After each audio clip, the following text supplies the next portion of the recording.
Chapter 1482 Powerful Presences. Chapter 1482 Powerful Presences. 1482 Powerful Presences. Upon returning home, Yuan was greeted by Mei Feng at the door, who said, "The others have come out of and are waiting for you in the dining room." Okay. They went to the dining room together, where everyone was gathered and chatting merrily. Ha ha ha. You should have been there. We had to fight 40,000 players with just the four of us. Shi Lang laughed out loud. Damn it. Why did I have to come out of a day late? I can't believe that I missed out on our debut. Wang Ming cursed as he slammed the table with his fist and a regretful look on his face. It was not just Wang Ming. Everyone who missed out on the faction war wore a disappointed expression on their faces. Don't be too upset. You'll have plenty of chances to participate in the future, Yuan said as he entered the room. Yuan. He took a seat and continued, "We have another faction war with the Fiery Garden of Hell in about a month, but I plan on participating in this alone." Why? Let's just say I want to teach Fiery Queen a lesson, and it would be less effective if everyone were there.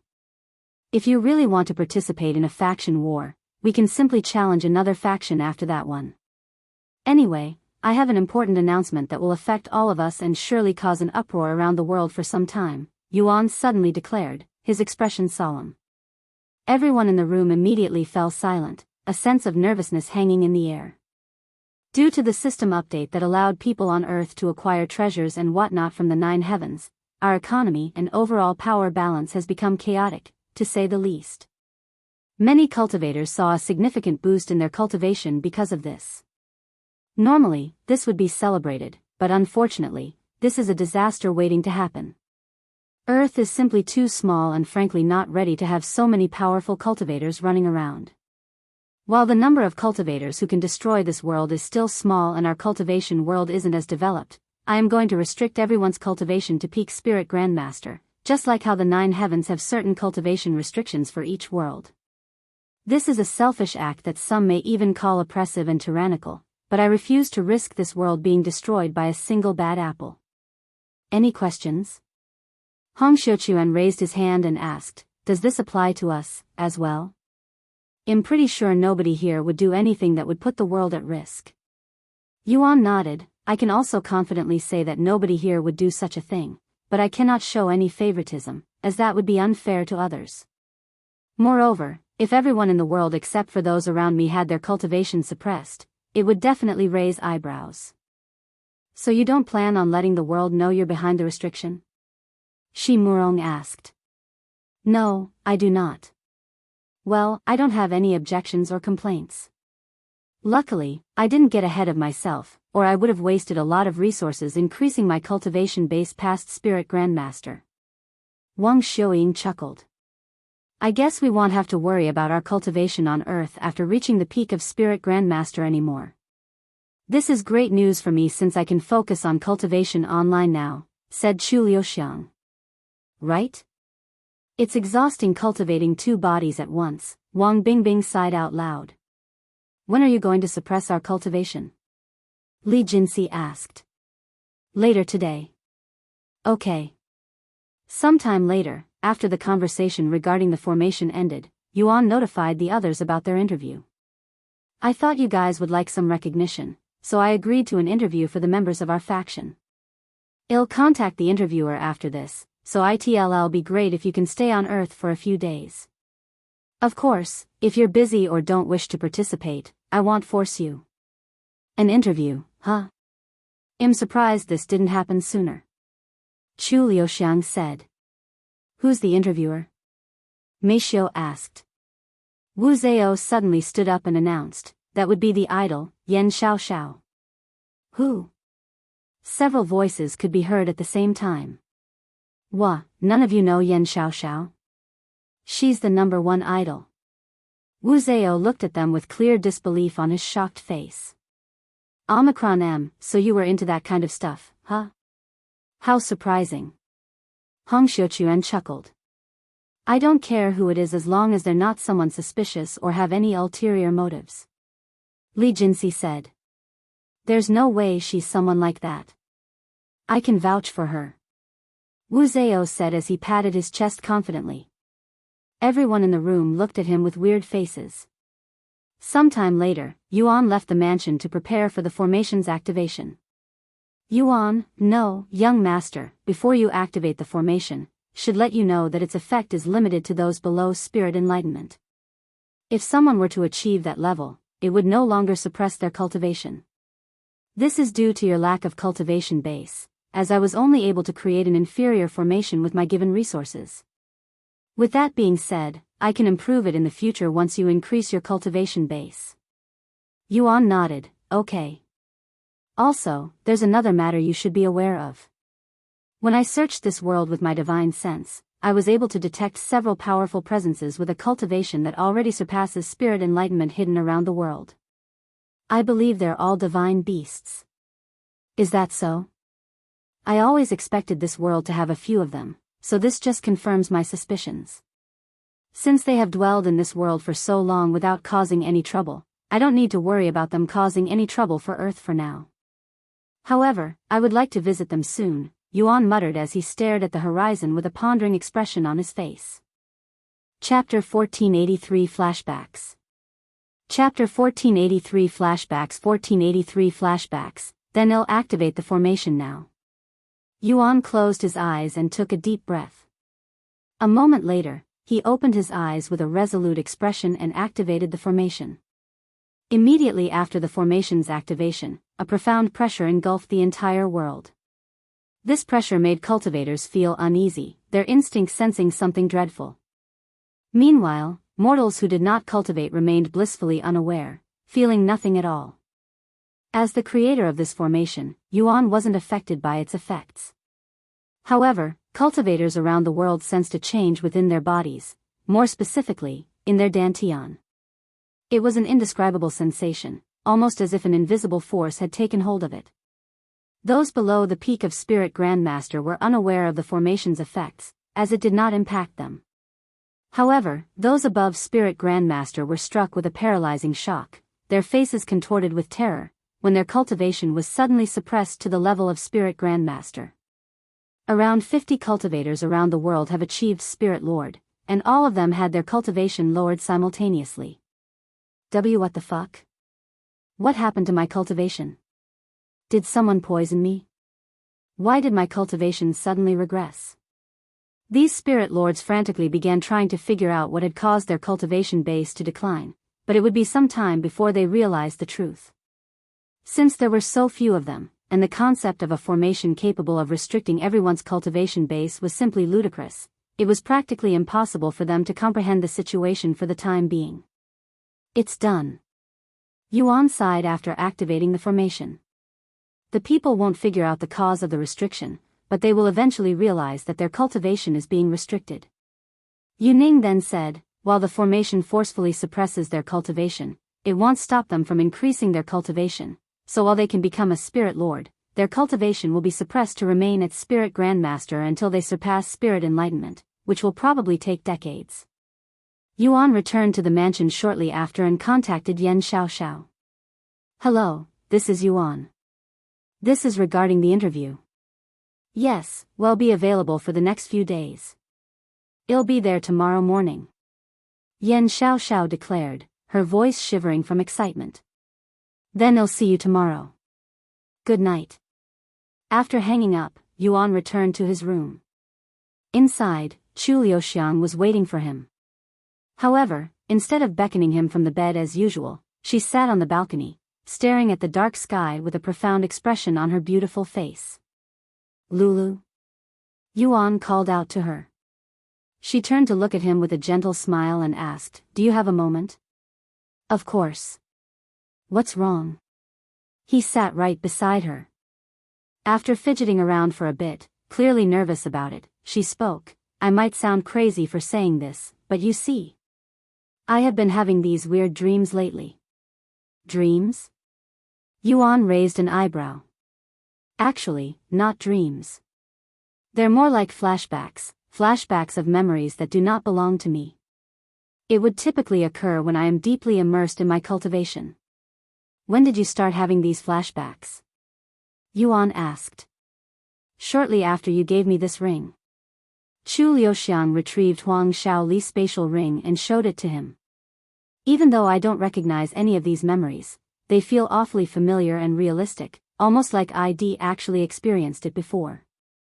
Huang Shaoli. Yuan suddenly muttered. Huh? Chu Luxiang's eyes widened with surprise after hearing this name come out of his mouth. Omicron MT, that's a name that frequently comes up in my flashbacks. How do you know such a thing? Yuan smiled and said, I don't want to spoil the fun, so I won't say anything. However, these flashbacks are real memories. Real memories. Chu Liuxiang looked at the ring and muttered, could these memories have belonged to the previous owner of this ring? Something like that. Then can I ask why you gave this ring to me? You said it belongs to me, but I don't get it. You will in due time. Chu Liuxiang puffed her cheeks and said, you're teasing me. Yuan chuckled, is this the cause of your worries? Basically. I thought I was possessed by a ghost or something. Don't worry, you're not cursed or possessed. Chu Liuxiang stood up and suddenly grabbed Yuan's hand. It's been a while since we've been together like this. Let's have some fun. She quickly dragged him to the bed. When Yuning saw this and realized what they were about to do, she immediately sealed her divine sense to respect their privacy. So he already has a partner, she sighed inwardly. Several hours later, while Chu Liuxiang slept beside him with a satisfied and peaceful face, Yuan stared at the ceiling with a pondering expression. So she's slowly regaining her memories as Huang Shaoli. Does this mean Li Jinxi is also regaining her memories as Jinxi? He wondered inwardly. Before the sun fully rose, Yuan left his room while Chu Liuxiang continued to sleep peacefully. Good morning, young master. Mei Feng greeted him in the hallway as she mopped the floor. You're up early. I always wake up this early, she calmly said.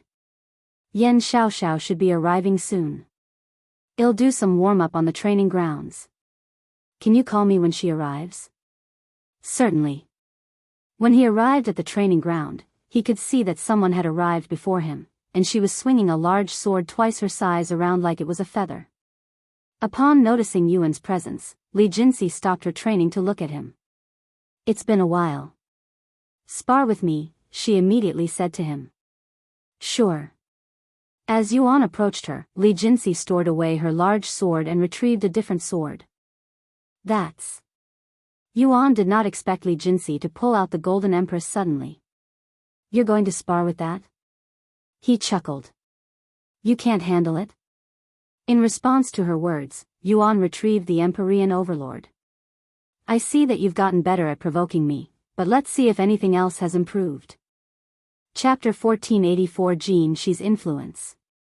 Chapter 1484 Jin Zi's Influence. 1484 Jin Zi's Influence. Shortly after Yuan and Li Jinxi began sparring with each other in the training grounds, Xiaoxiao arrived at the Dragon Spiral Mountain's entrance gate.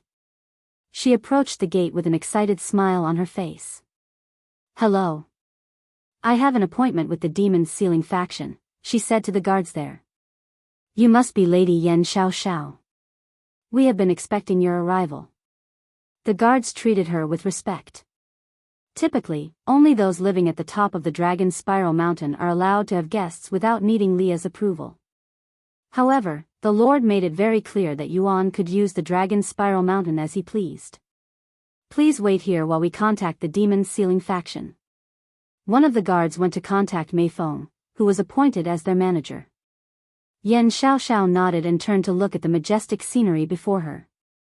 So this is the famous Dragon Spiral Mountain, huh? I have been trying to get a house in this place for a while, but I keep getting rejected even with my status, she sighed inwardly. The spiritual energy within the Dragon Spiral Mountain could be considered the best in the world, so many people have applied to become its residents since cultivation became the norm. Unfortunately, everyone who applied after Yuan was rejected, meaning Yuan and his group were the last people to settle in the Dragon Spiral Mountain. Sometime later, Mei Feng arrived at the gate while driving a red motorcycle. I'm here to bring you to our residence, she said as she beckoned for Xiaoxiao to sit behind her. We're going there on that. Xiaoxiao wasn't expecting such an exciting ride on her way up. But she had no complaints, so she quickly took her seat and enjoyed her ride up the mountain. Mei Feng ascended the mountain without slowing down even slightly, clearly very experienced with this routine. Do you accept guests often? Xiaoxiao decided to ask. No, you're our first guest. Really? I feel very honored. They arrived at the Demon Sealing Faction's residence shortly after. By the way, where is your equipment for the interview? Mei Feng asked her, who appeared empty-handed. Oh, it's all in here. Xiaoxiao pointed to the spatial ring on her finger. Spatial rings and storage pouches became extremely popular on Earth after the system update, as they allowed everyone to carry heavy loads with convenience.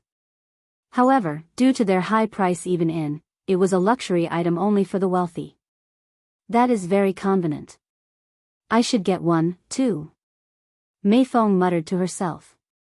Dong. The entire mountain suddenly shook, startling Xiaoxiao. What was that? An earthquake? Mei Feng turned to look in the direction of their training ground and sighed. Can't they be considerate to our neighbors? We've been getting a lot of complaints lately. She turned to look at Xiaoxiao and explained, don't worry, there's no need to be alarmed. It's caused by the young master's sparring session. Xiaoxiao's eyes flickered with excitement upon learning this information. Player Yuan sparring session? Can we take a look? Please? Sure. By the time they arrived at the training ground, the Dragon Spiral Mountain had shaken several more times. When they finally arrived at the training ground, Xiaoxiao was left speechless by the devastation that had been wrought. The ground was riddled with craters and large sections had been completely leveled. Are you sure they're only sparring? She asked in a trembling voice. Even Mei Feng was shocked by the damage done to the land there. Manager Leah won't be happy when she sees this. Mei Feng rubbed her eyes as she sighed. After taking a deep breath, she shouted loudly, Young master. You'll destroy this entire mountain at this rate. Upon hearing her words, Yuan, who had been fully absorbed in his sparring with Li Jinsi, snapped out of his intense focus. When he saw the destruction they had caused, he immediately began sweating. However, Li Jinsi remained completely immersed in their fight, oblivious to Yuan's pause, and continued to pounce at him with relentless fervor. Seeing this, Yuan used Heavenly Domain to restrict her movements completely without causing any damage to their surroundings. Yet, Li Jinsi was not completely suppressed and still managed to walk toward him slowly. Oh. Yuan was impressed by Li Jinsi's effort and shocking progress. Unfortunately, if we continue any further, we might really destroy this mountain. Jinsi, it's about time you snap out of it. Yuan activated Dragon's Gaze the next moment, shaking Li Jinsi's soul directly. Thud. Li Jinsi immediately collapsed on the ground. No matter how strong her body was, her soul was still prone to spiritual attacks. However, she quickly recovered and woke up a few seconds later. Ugh, what just happened? She slowly got back to her feet, looking confused. Are you finally awake? Look around you. Yuan said to her. This is. Li Jinsi swallowed nervously after seeing the destroyed training ground. She can already imagine being punished by Leah for this. Ah. What the hell happened to the training ground? Another voice resounded the very next moment. Yuan turned to look at one of the balconies, where Wang Ming stood with a terrified look on his face. Sorry, we got carried away during our spar, Yuan explained with an apologetic smile. More and more of the Demon Sealing Faction members started appearing on their balcony to see what the commotion was about. Oh my god. Senior Leah will tear us to shreds once she sees this. Shi Lang was on the verge of tears. Don't worry. I will speak with her and bear all responsibility. Yuan said with a guilty smile. He turned to look at Li Jinsi and continued, I am very impressed by your improvements, Jinsi. You must have been training very hard. Thank you. Despite his words, Yuan couldn't help but notice the drastic change in her movements and fighting style. It felt as if he were facing an entirely different person. It must be Jean Zai's influence. Is she aware, or? Yuan wondered inwardly. Chapter 1485 Yan Xiaoxiao's Interview. Chapter 1485 Yan Xiaoxiao's Interview. 1485 Yan Xiaoxiao's Interview. Sometime after Yuan ended his sparring session with Li Jinxi, he approached Yan Xiaoxiao, who was trembling from excitement. "It's an honor to meet you finally, player Yuan," Yan Xiaoxiao loudly declared. Yuan smiled and said, "But we already met during the faction war. And you can just call me Yuan. That doesn't count since I was working." "You're not working now?" "No, this interview is for my own entertainment, so I am not doing it for work or anything like that." Yuan nodded. "That's good. Then how would you like to do this interview?" "If you don't mind, I would like to get a glimpse into the daily life of every member of the Demon Sealing faction, so this will be a 3-day process." "4 days at most," Yan Xiaoxiao said. "I don't mind, but I'm afraid you'll be disappointed by our daily life. We don't really do anything besides training and cultivating." "That's completely fine. I'm sure that even a 10-second video of you walking in the hallway would be entertaining." Yuan chuckled. "In that case, you should follow Mei Feng. She's the most active here." He turned to look at Mei Feng and asked, "Do you mind?" "No, I don't." "Great. Then let's immediately start." Yan Xiaoxiao retrieved her camera, which was supported by an adjustable handheld rod, and began her filming.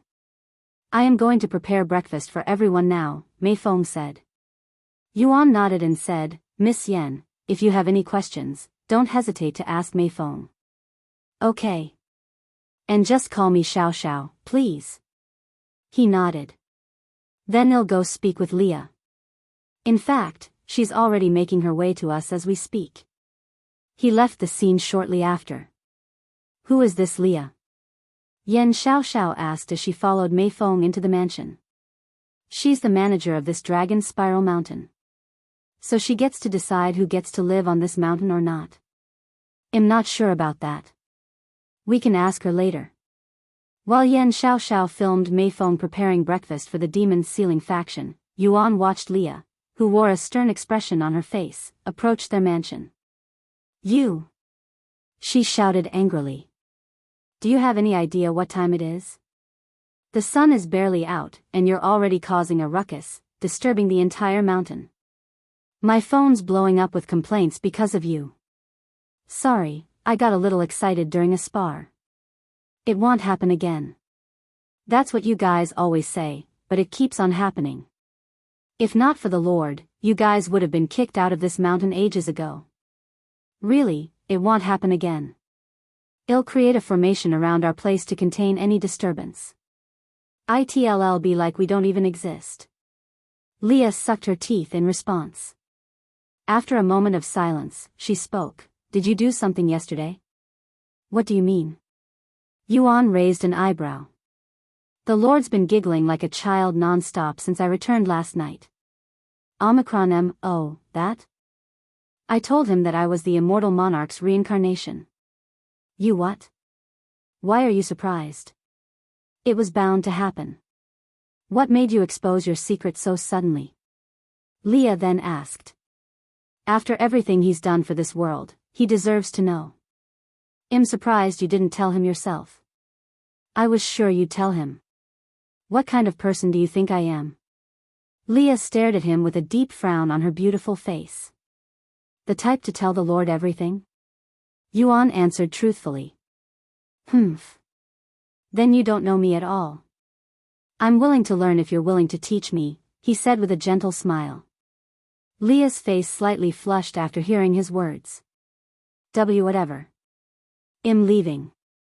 If I receive another complaint about this place after today, I will kick you out of this mountain, immortal monarch or not." "Sorry for the trouble." After Leah left, Yuning said, "Young master, do you need my help with the formation?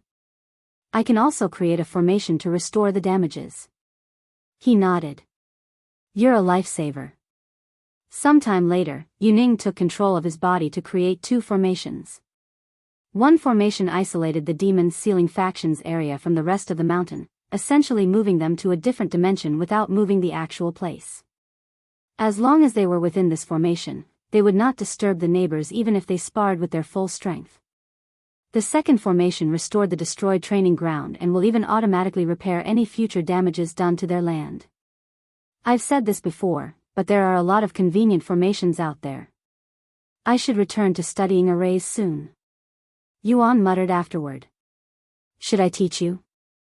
I don't want to sound boastful, but I was one of the best array masters in my time, Yuning said. Then I won't be humble and will take you up on your offer, Yuan responded. Meanwhile, inside the kitchen. Wow, you're really amazing, Madame Mei Feng. You're cooking a whole feast by yourself, and you're making it look effortless. Do you do this every day for every meal? No, this is a special occasion. I usually cook only when requested since everyone has their own schedule, and most of them spend their time inside Cultivation online. How long have you been a member of the Demon Sealing faction? It's almost been a year, I guess. Why did you decide to join the Demon Sealing faction? Well, I was already working for Yuan when he was still Tian at the Yu family, and my daughter is here, too. Your daughter is also here, 10:18, yes. Her name's Mei Xiu. Sometime later, the members of the Demon Sealing faction gathered in the dining room for breakfast. We seem to be missing one member. Xiaoxiao quickly noticed this. That would be Chu Wuyang. She typically sleeps until noon. Yuan explained. I can't believe she slept through that commotion this morning. I envy her ability to sleep so soundly. Wang Xiuying sighed. You should join us. I made your portion, too. Mei Feng said to Xiaoxiao.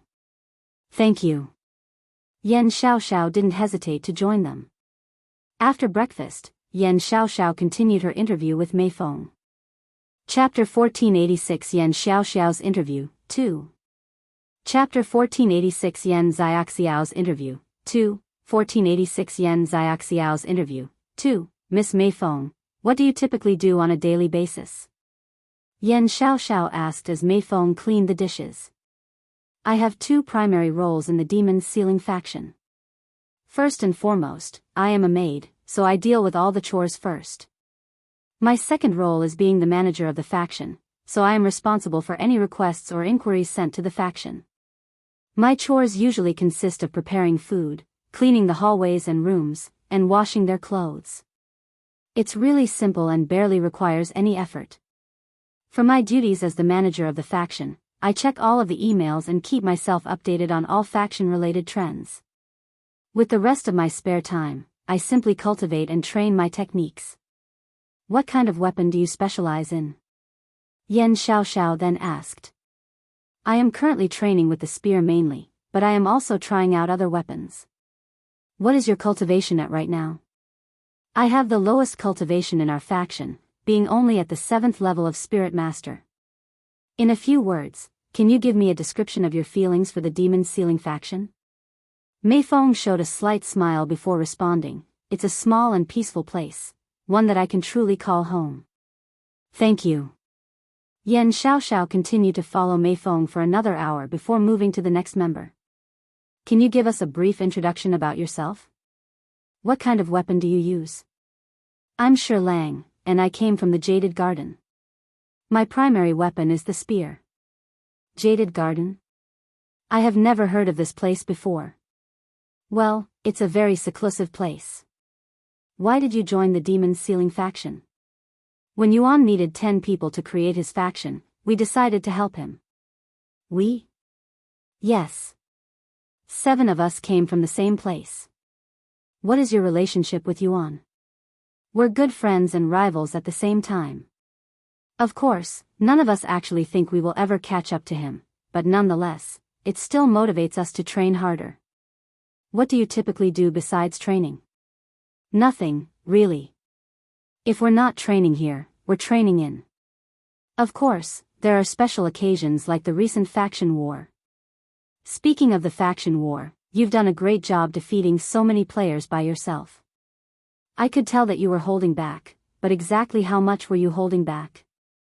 This might sound like nonsense, but I was only using about 30% of my full strength. Only 30%? Yes, it would be bad if I accidentally hurt, or worse, killed one of them by accident. I may sound arrogant for saying this, but only very few people in this world can handle me at my full strength, and most of them live on this mountain.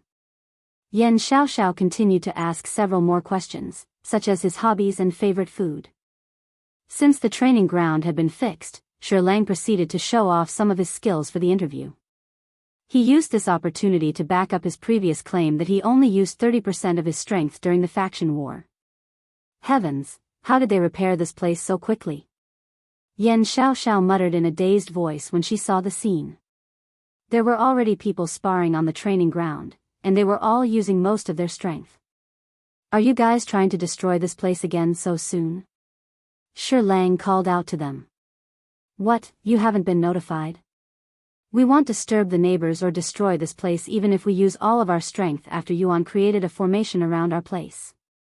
Wang Ming said. To demonstrate, he swung his sword at the ground, creating a large slit in the ground.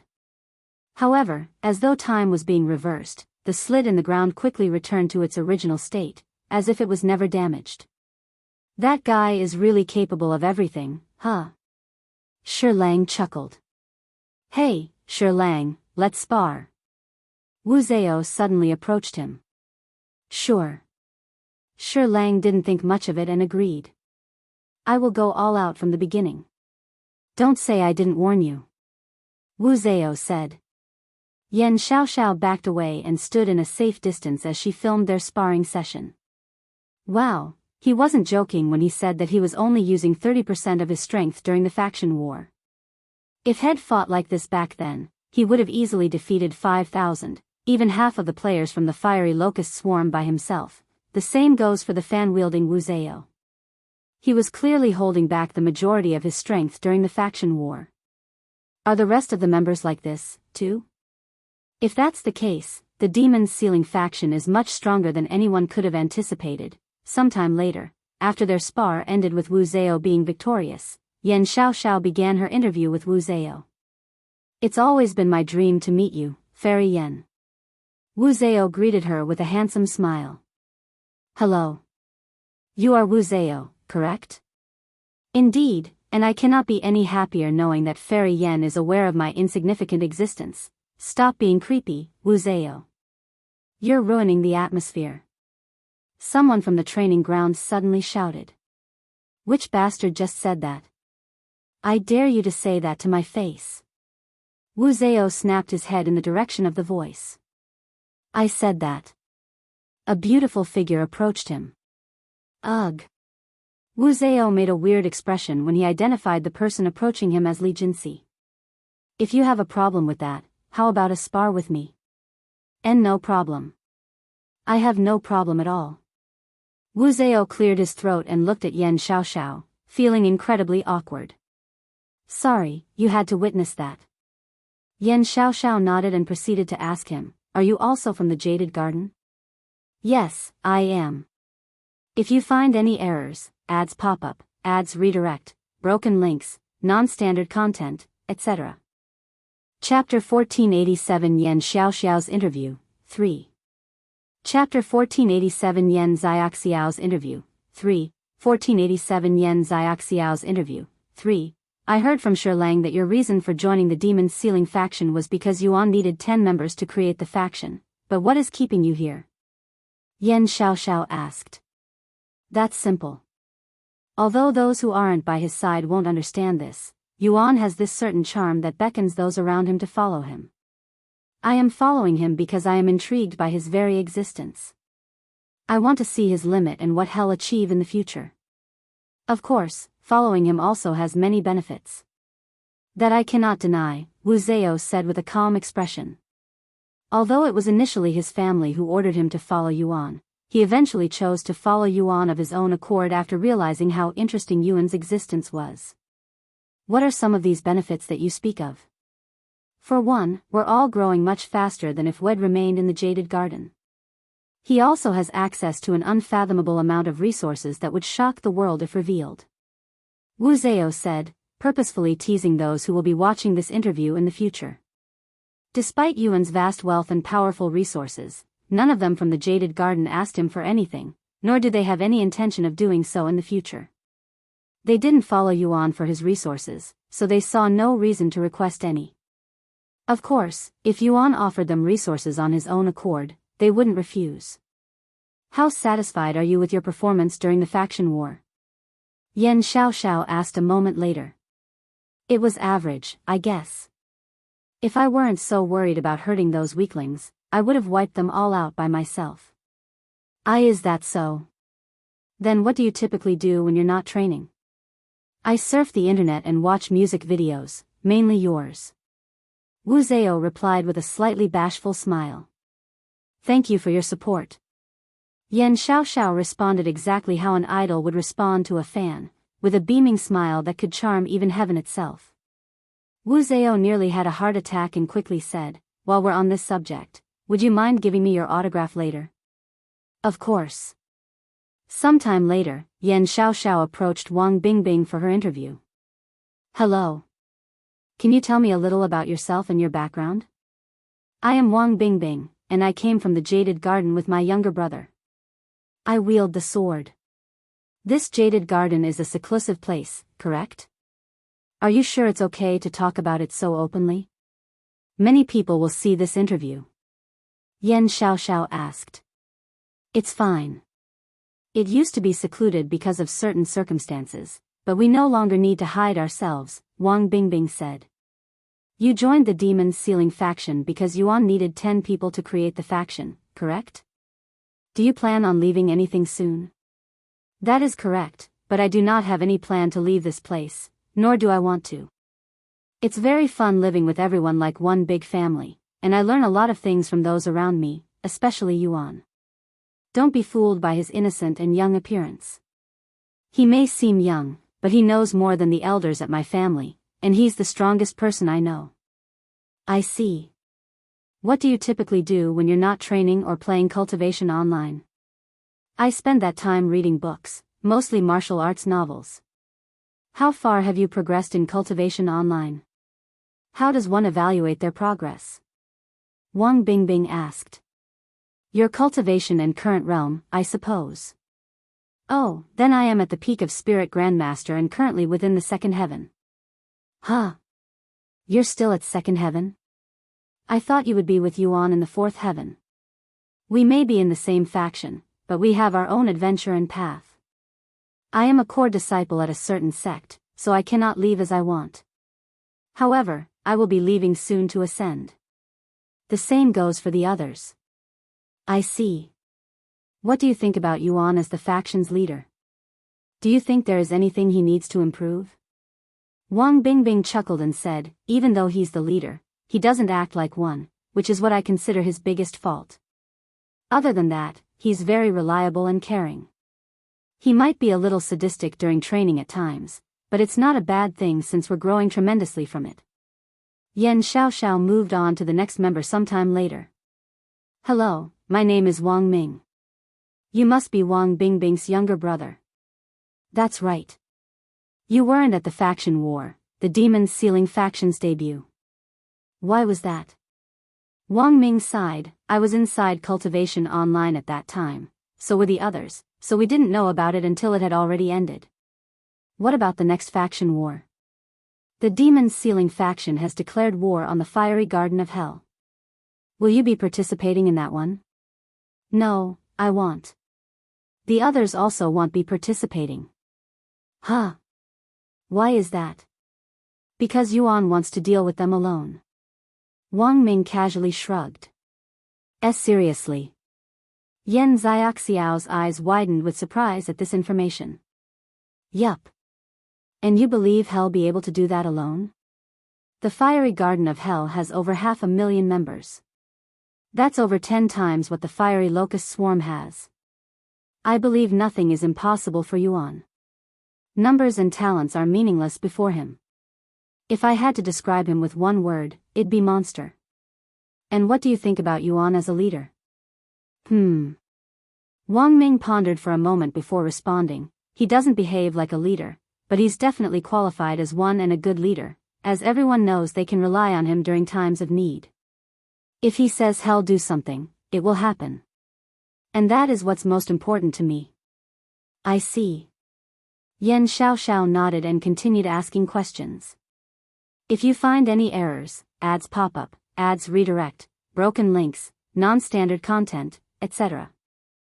Chapter 1488 Sudden Visit. Chapter 1488 Sudden Visit. 1488 Sudden Visit. After her interview with Wang Ming, Xiaoxiao took a break and ate lunch with the Demon Sealing faction. Just as Mei Feng started serving the food, Chu Wuyang appeared in the dining room. Oh. You must be our interviewer. Nice to meet you. Chu Wuyang. HM. Xiaoxiao looked at Chu Wuyang with raised eyebrows. She hadn't really put any thought into it before, but after seeing Chu Luxiang's face, she found the name extremely familiar. Ah. I remember now. You're the Chu family's young lady. How are your parents? They've helped me plenty with my career. They also live on this mountain, right? I should give them a visit later. The Chu family. Chu Wuyang made a weird expression after being reminded of them. It has been a while since she left the Chu family. She had been expecting their retaliation for some time now for crippling Chu Shijian, but to her surprise, they hadn't tried to do anything to Yuan or the Demon Sealing faction. Actually, I've left the Chu family due to some circumstances, and it's been a while since I left, so I don't know about their situation. She shook her head. Is that so? Despite her curiosity, Xiaoxiao refrained from questioning any further and stopped talking altogether. The Chu family, huh? Yuan sighed inwardly. I was still immature back then. Although they showed hostility toward me, it was mostly due to a misunderstanding. Due to my inability to settle things properly, Lulu had to leave her family on bad terms. Yuan wondered if he should also visit the Chu family again to see if he could rectify their bad relationship. Since the Chu family hadn't attempted to take revenge for that incident, it meant they were still redeemable. The Qi family, as well. I wonder how they're doing nowadays. Since Yuan had to figure out how to leave the Shadow Realm with his life intact, he wasn't in a hurry to return to. That spirit is definitely waiting for my return. Without heaven's supremacy, there was simply no way for him to defeat the sword spirit, even with his experience as the evil god. The sword spirit didn't leave the giant sword even once when attacked me. Perhaps she cannot separate from it because she's its spirit? In that case, I might be able to escape. Yuan spent the rest of the meal in silence, pondering ways to escape from the sword spirit and Vanishing Valley safely. After the meal, Xiaoxiao continued her interview with the members, starting with Shi Murong. Meanwhile, Yuan approached Chu Wuyang and asked her, Lulu, I am thinking about giving the Chu family another visit. Do you want to come with me? Huh? Why? This is too sudden. After being reminded of their existence, I can't help but recall that incident. If I had handled things better, we might have been able to talk things out with your family. In the end, I crippled your father's cultivation because of a mere misunderstanding. Chu Wuyang fell silent. A moment later, she sighed. Other than their decision to suddenly marry me into the Qin family, they've treated me like any ordinary parents would. My annoying siblings aside, my parents never hated me. Honestly, the way I left the Chu family had left a bitter taste in my mouth that would occasionally return every time I think about them, but what can we do at this point? I doubt we can rectify things after so much has happened. You won't know until you try. After another moment of silence, Chu Wuyang nodded with a resolute expression. All right, let's give them a visit. I am also curious about how things ended up with the Qin family after that. When do you want to visit them? We can do it now since we have plenty of time. What about the interview? She'll be here for a few days, so we have time. Okay. I'll notify Mei Feng of our plans first. Then I will wait for you out front. While Chu Wuyang returned to her room to prepare, Yuan went to find Mei Feng. You're going to meet the Chu family now? This is quite sudden. I know. Then I'll let Xiaoxiao know. Do you know when you'll be back? It shouldn't take too long. We should be back by tonight. Stay safe, Yuan. The Chu family has been facing some difficulties for some time now. Yuan raised an eyebrow at this information and asked, What kind of difficulties? I don't know the details, but their family head is constantly sick nowadays. Due to his frequent absence, they're being heavily pressured by their competitors, and their overall influence has fallen significantly. Their family head should be Chu Shijian, correct? Correct. Yuan had a feeling that this sickness was related to his cultivation being crippled. I understand. Thank you for the information, Feng. Sometime later, he met up with Chu Liuxiang outside their residence and made their way up the mountain together. As they walked, Yuan talked about the Chu family's troubles. To think the Chu family would be suffering in such a manner. I could have never imagined such a thing happening before. Chu Liuxiang sighed out loud after learning this information. She continued, this is probably the Qin family's doing, too. The Chu family have been fighting with the Qin family for decades, correct? Yuan asked. That's right. I don't know the details, but they've always been on bad terms with each other. Things were about to get out of hand, so the two families came together and made a decision to change things around before things got bloody. Marrying me into the Qin family would have resulted in said change, but alas, I don't know what happened to the Qin family after I left, but they must be upset, especially their eldest, who really fancied me back then, always sending me gifts and stuff. As they approached the Chu family's residence, Yuan could see a figure standing by the gates. Sebastian. Chu Liuxiang muttered in a low voice after seeing his familiar face. Chapter 1489 Chu Family's Downfall. Chapter 1489 Chu Family's Downfall 1489 Chu Family's Downfall. I doubt this is a coincidence, Yuan said after seeing Sebastian waiting by the gate. Oh, I called him right before leaving so they know we're visiting, Chu Liuxiang quickly explained. Should I not have done that? You did the right thing. I didn't have his contact information, so I wouldn't have been able to contact him even if I had wanted to. This is much better than hoping they accept us at the front gate. When they arrived, Sebastian bowed to them in a respectful manner. This humble servant greets the young lady and the young master. Would like to visit the Chu family. Would that be a problem? Yuan inquired. No, there is no problem at all. The master is expecting your arrival inside. Sebastian opened the gate and gestured for them to enter the vehicle parked right inside. Once they were seated, Sebastian drove the vehicle toward the mansion. The atmosphere inside the vehicle was awkward and silent. Chu Liuxiang looked like she wanted to speak but didn't know how to start the conversation. Seeing her fidgety movements, Sebastian broke the silence with a question, Young lady, how have you been? I hope you've been living a healthy and happy life outside the Chu family. Chu Liuxiang nodded. I've been doing great with Yuan and everyone at the Demon's Ceiling faction. What about you, Sebastian? The same as usual, is what I would like to say, but without you there, I've been reassigned to be your brothers, the young master's butler. Are they causing you any trouble? They can be a handful from time to time, but so were you, young lady. Is that so? The vehicle became silent again for another moment before Chu Liuxiang asked. I heard the Chu family has been having troubles lately. Is it the Qin family's doing? Sebastian didn't immediately respond this time and even looked hesitant. I will find out the answer even if you don't tell me, you know. Chu Liuxiang gave him a slight push. Sebastian sighed and said, the master told me to keep this a secret from you even if you asked, but because you had left the family, your marriage with the Qin family's eldest son had to be cancelled. Apparently, the Qin family had prepared a lot for the marriage and even announced it to many people, causing them to be humiliated. Since then, the Qin family has been coming at our Chu family like wild beasts. They're also receiving help from someone from the 10 great families, making them even more difficult to deal with. Even if the Qin family is supported by the 10 great families, there's no way the Chu family could have fallen so low so quickly. Sebastian shook his head and explained, the Chu family has been declining even before we adopted you, young lady. It just wasn't apparent from the surface. Meanwhile, the Qin family continued to grow. Even without external help, they could have bankrupted us within a decade. This is why the masters agreed to marry you into the Qin family. They were essentially blackmailed into doing so. Of course, they were too prideful to tell you the truth. No way.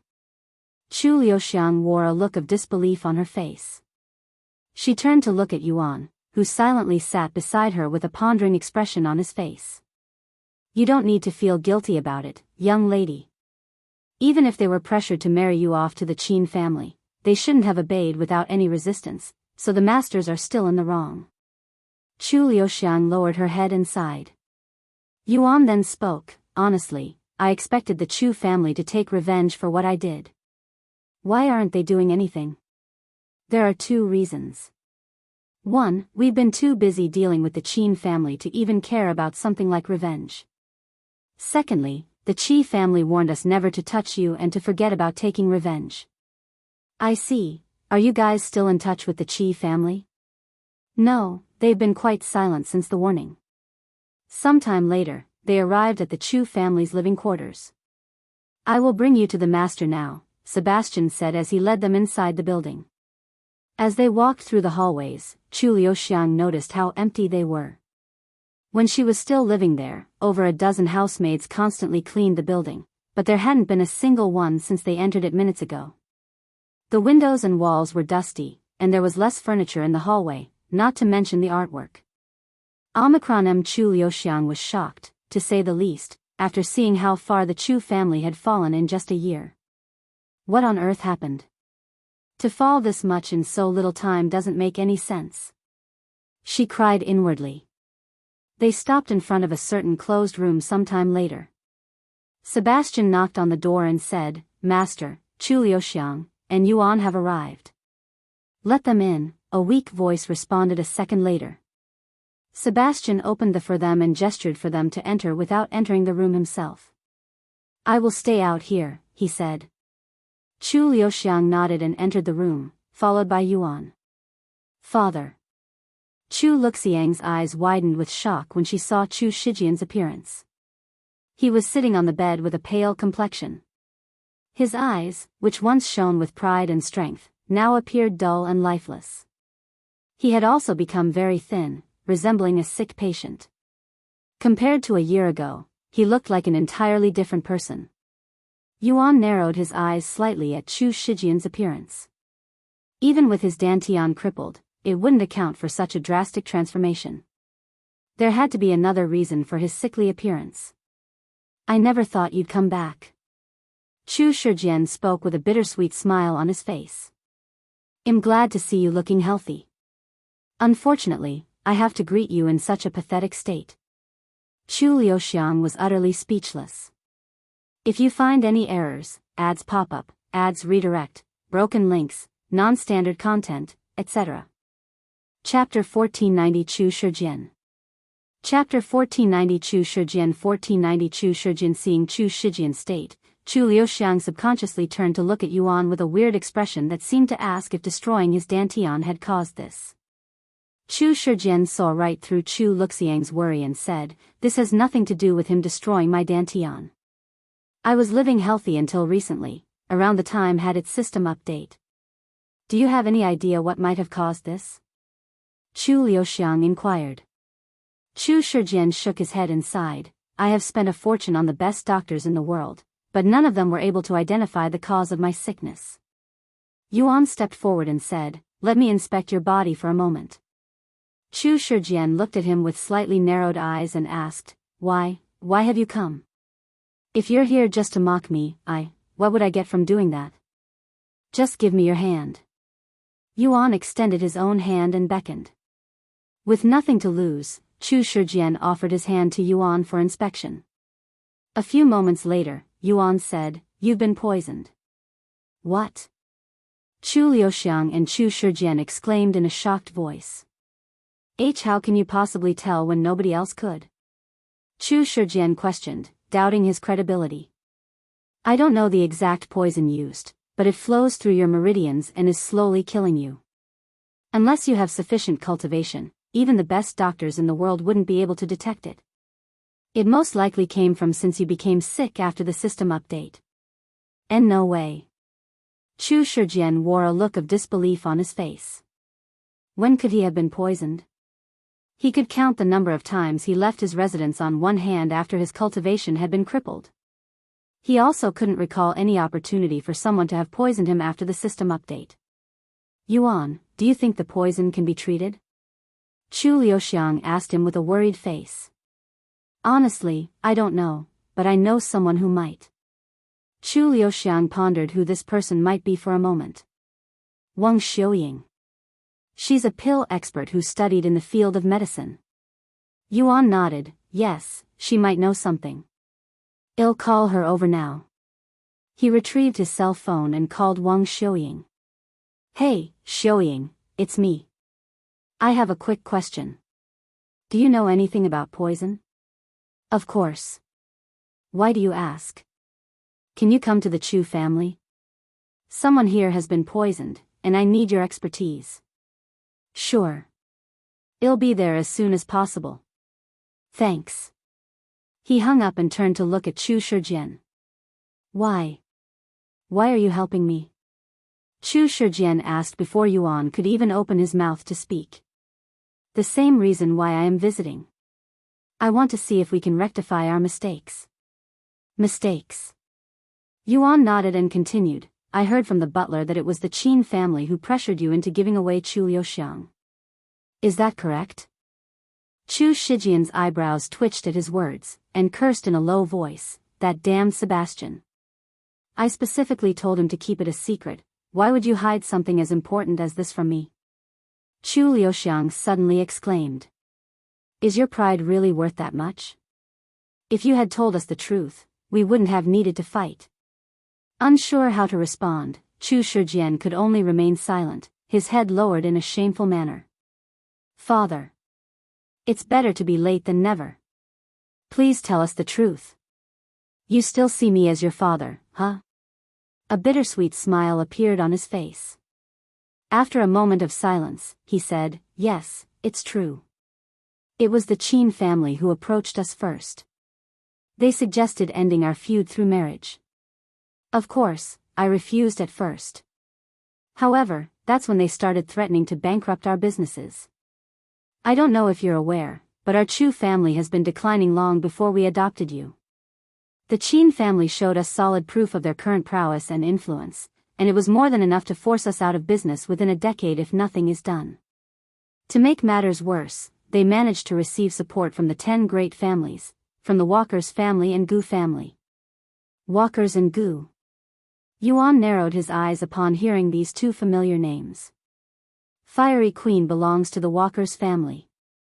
As for the Gu family, why do I keep running into people with their surname? How many times have I encountered them by now? Are we destined to clash with each other constantly? Anyways, due to the pressure, I surrendered without even a fight, and I have been loathing myself for that ever since.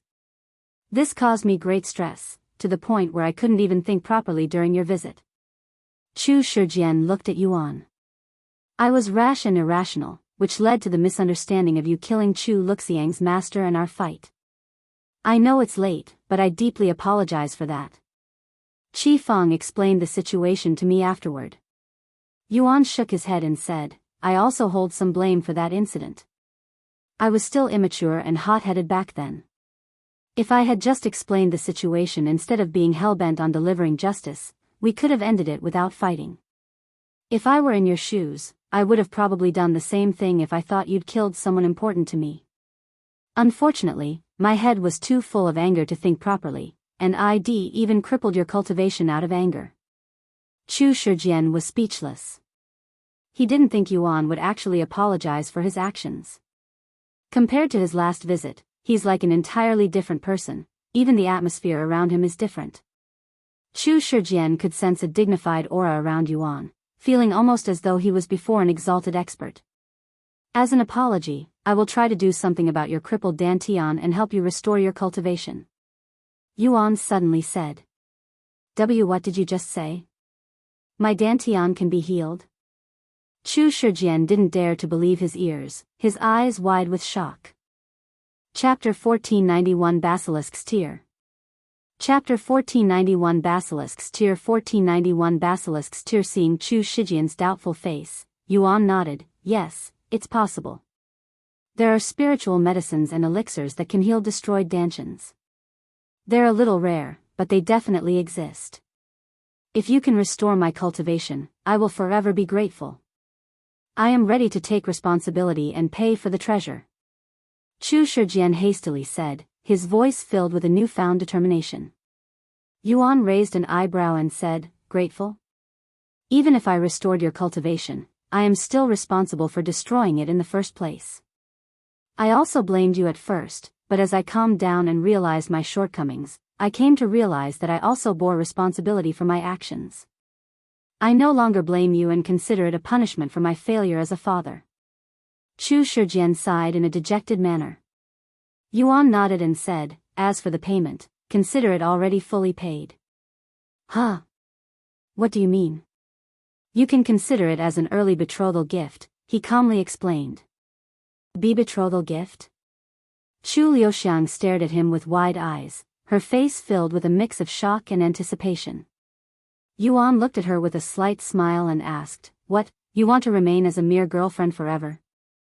Chu Luxiang's face flushed with redness after hearing his words. Although no words came out of her mouth, she shook her head in a bashful manner. If that's what you've decided, I will humbly accept it. Chu Shijian nodded in a dazed manner. Anyway, tell me about the Qin family. What have they been doing since the incident, and how have you been dealing with them? Yuan inquired a moment later. Well, they were definitely not happy when I told them that the marriage had to be delayed due to Chu Luxiang's sudden departure. Of course, I didn't reveal the fact that Shed left the family and only gave an excuse for her absence, hoping to delay our inevitable downfall. However, after a mere week or so, they somehow managed to find out the truth, including the fact that I'd lost my cultivation, which was a heavily guarded secret. Since then, they've been attacking our businesses relentlessly, especially our business within. Since our laws do not apply there, they've been going rampant in that world. Yuan pondered this information for a moment before asking, who knew your cultivation was crippled? Besides those who were there to witness it, all of my wives are aware of it. So there's a good chance that one of them has betrayed the Chu family, huh? What? No, I refuse to believe that my wives would betray me. It must have been the others. There were others who witnessed our fight. We can figure that sort of stuff later, after we deal with your poison, Yuan said as he answered his phone. You're outside? You can just fly inside. Okay, then I'll see you in a bit. After the call ended, Yuan went out of the room and notified Sebastian of their new guest. I understand. I will bring her to you. Sebastian didn't question him and immediately left to wait for Wang Xiuying's arrival outside their building. Sometime later, Wang Xiuying entered the room with Yuan and the others. She turned to look at Chu Shijian and said, you must be the patient. Wang Xiuying didn't wait around and immediately went to inspect Chu Shijian's condition. Wang Xiuying hummed with her eyes closed. Chu Shijian swallowed nervously, and he anxiously waited for her diagnosis. A few moments later, Wang Xiuying released Chu Shijian's hand. How is my father? Chu Liuxiang asked. He's poisoned, all right. Do you know what caused it? And can you do something about it? Yuan asked. She nodded, yes, it should be the Basilisk's tear, an uncommon and effective poison that is hard to detect. Once consumed, the poison takes root within the person's dantian, slowly killing the person over time. This poison is only effective against mortals and those with low cultivation. While this poison can be easily dealt with in the 9 heavens, I doubt there are many people on Earth with the capabilities to diagnose it, much less cure it. Why, you can cure it, right? Chu Shijian asked in a trembling voice. Of course. Who do you think I am? Wang Xiuying puffed her chest in a prideful manner. Thank the heavens. Chu Shijian sighed deeply and even teared up after hearing her response. With that being said, I do not have the materials on me right now, so I have to return to Cultivation Online to concoct the antidote. It shouldn't take long, though. I can have it ready in a few hours. You can use our device to enter Cultivation Online to save some time. Chu Shijian said. Okay, let's do that. Sebastian was called into the room shortly after. Sebastian, prepare a room and a device for her to enter Cultivation online. Chu Shijian instructed him. Yes, master. I'll watch over her. You can stay here and continue chatting with your father. Yuan said to Chu Liuxiang, who quietly nodded. Yuan left with Wang Xiuying and Sebastian, leaving Chu Liuxiang alone with Chu Shijian. It was incredibly awkward at first, with neither of them uttering a word for several minutes. Eventually, Chu Liuxiang spoke. I apologize for leaving the family in such a manner, father. However, I do not regret it. To live with Yuan like a family, I have been living my dream. Chu Shijian smiled and said, you do not need to apologize. If anything, I should be the one apologizing, for I have failed as a father. I placed our family's wealth and business over your well-being and happiness, hurting you in the process. You have chosen a fine partner, Liuxiang. I would smile and feel relieved whenever I saw Yuan being mentioned on the news. To think such a capable man is taking care of my daughter, I cannot be any happier. Father. Chu Liuxiang muttered, seemingly on the verge of tears. Chapter 1492 Spirit Healing Academy.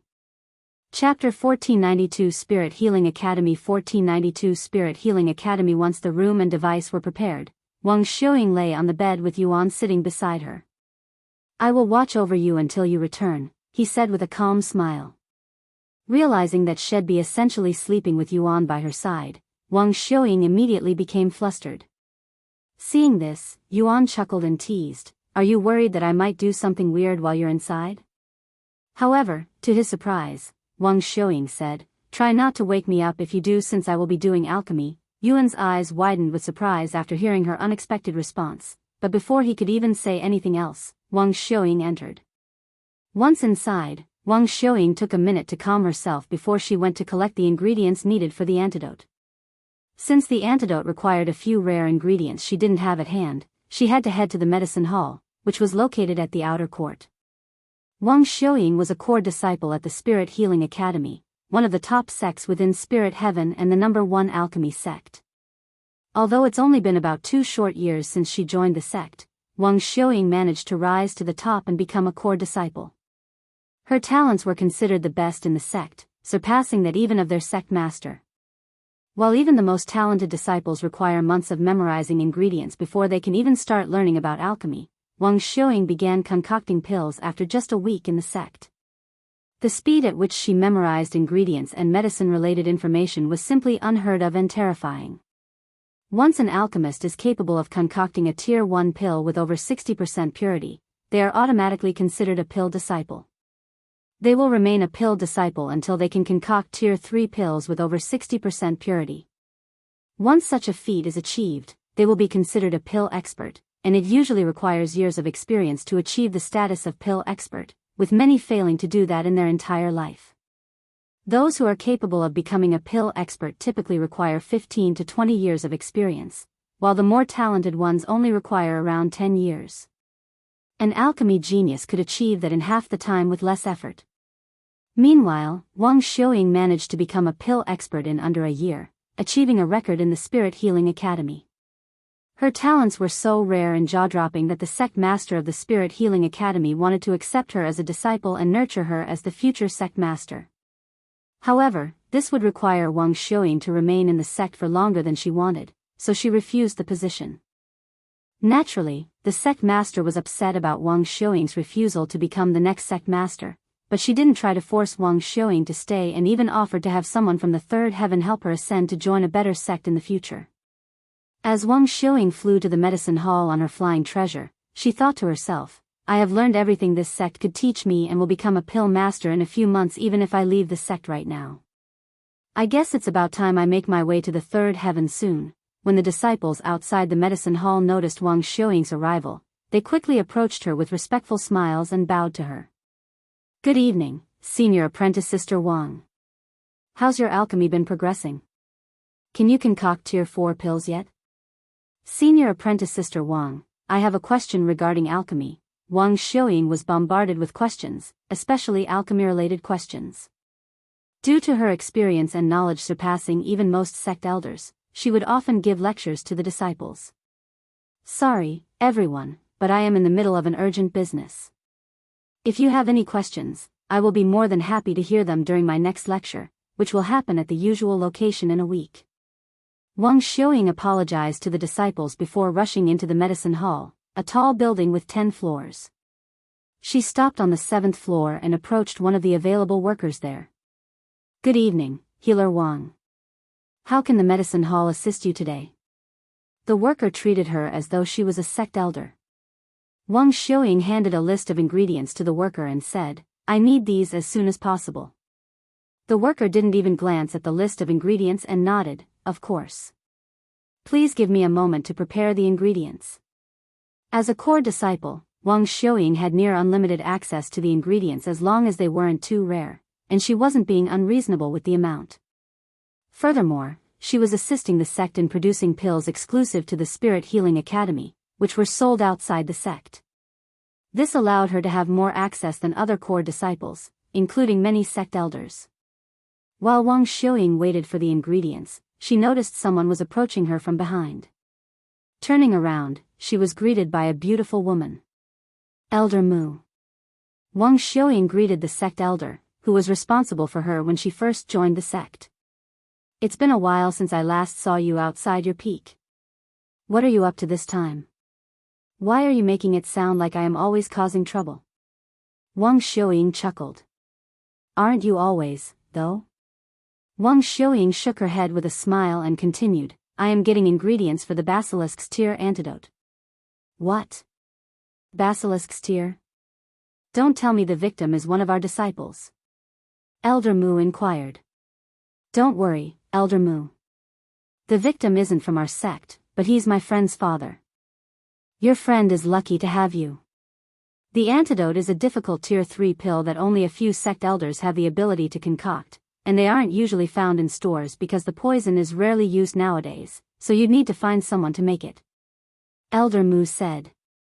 The worker returned shortly after with the ingredients prepared. Chapter 1493 Antidote.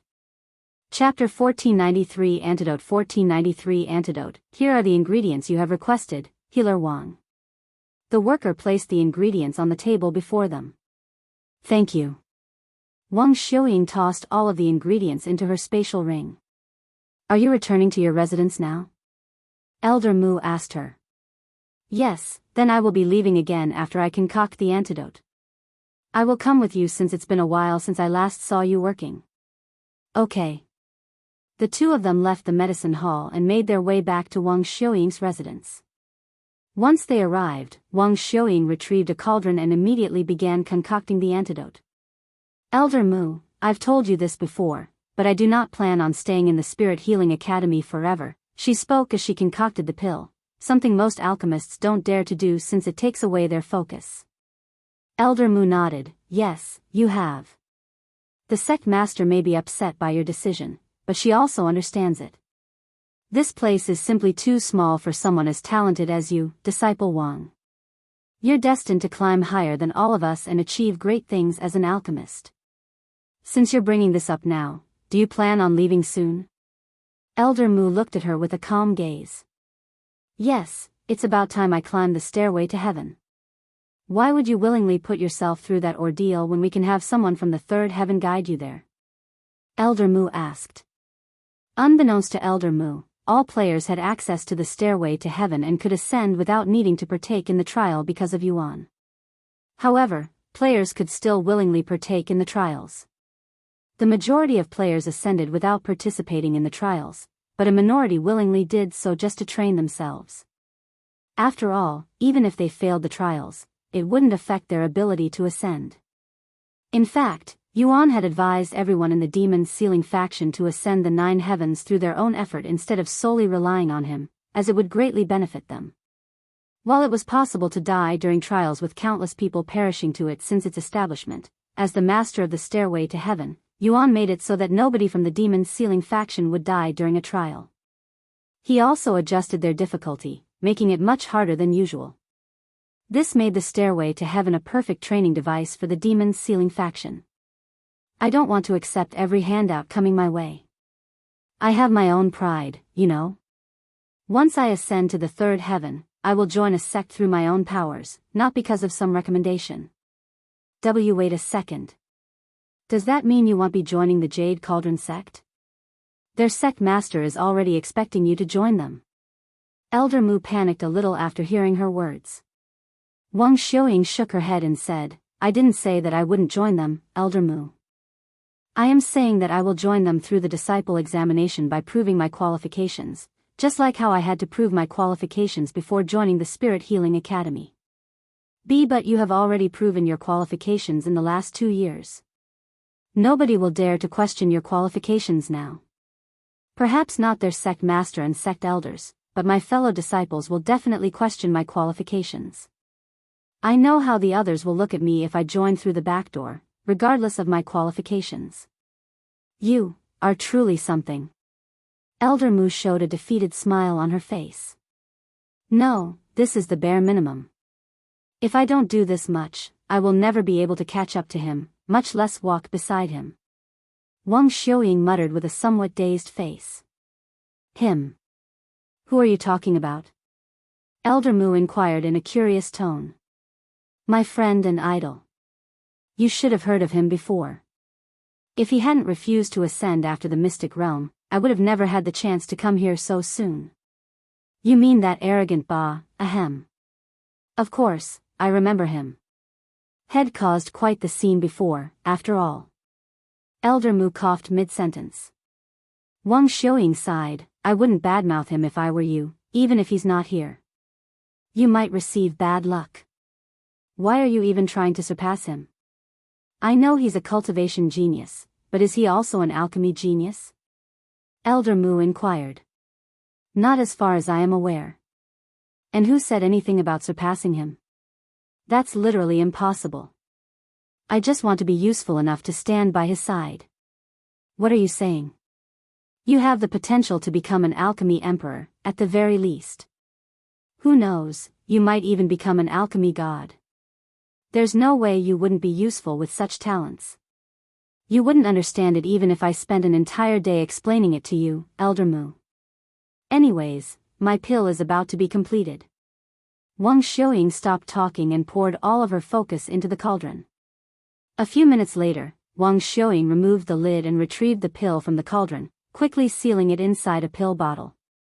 I am finished here, so I will be leaving soon. Elder Mu nodded and said, Then I will speak to the sect master, your master, about your inevitable departure. Thank you, Elder Mu. I will also speak with my master the next time I return. Wang Xiuying logged off Cultivation online shortly after. When she woke up, she found Yuan cultivating beside her. You have the antidote? Yuan opened his eyes and spoke before she could even disturb him. Yes.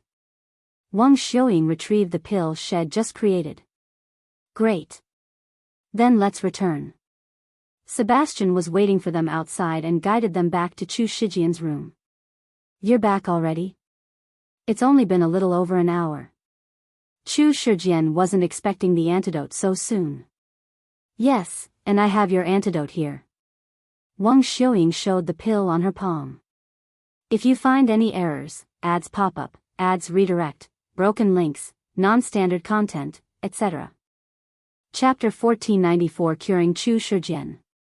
Chapter 1494 Curing Chu Shijian 1494 Curing Chu Shijian. Wang Xiuying handed the antidote to Chu Liuxiang and said, I'll give you the honor. Thank you. After accepting the antidote, Chu Liuxiang opened the seal and poured the pill into her grasp before offering it to Chu Shijian. The pill was only the size of a fingernail but exuded an intense bitter smell. It's going to be very bitter. Wang Xiuying warned as Chu Shijian accepted the pill. Without hesitation, Chu Shijian tossed the pill into his mouth and swallowed it with water. The pill quickly dissolved, and Chu Shijian's face immediately twisted with disgust. It had the worst taste he'd ever experienced, both intensely strong and long-lasting. Fuck. Is this what drinking moldy milk would be like? Chu Shijian nearly puked but managed to keep it inside. He looked at Wang Xiuying with teary eyes and a runny nose, and he couldn't help but wonder if she had actually poisoned him instead of curing him. That means the medicine is working. Wang Xiuying calmly said, and she continued, you'll need to use the bathroom in a bit. Things might get a little explosive. Chu Shijian's eyes widened at her words, but before he could even open his mouth to respond, he felt a churning sensation in his stomach. When he sensed a weird sensation from his rear, he immediately jumped out of bed and rushed outside. Master?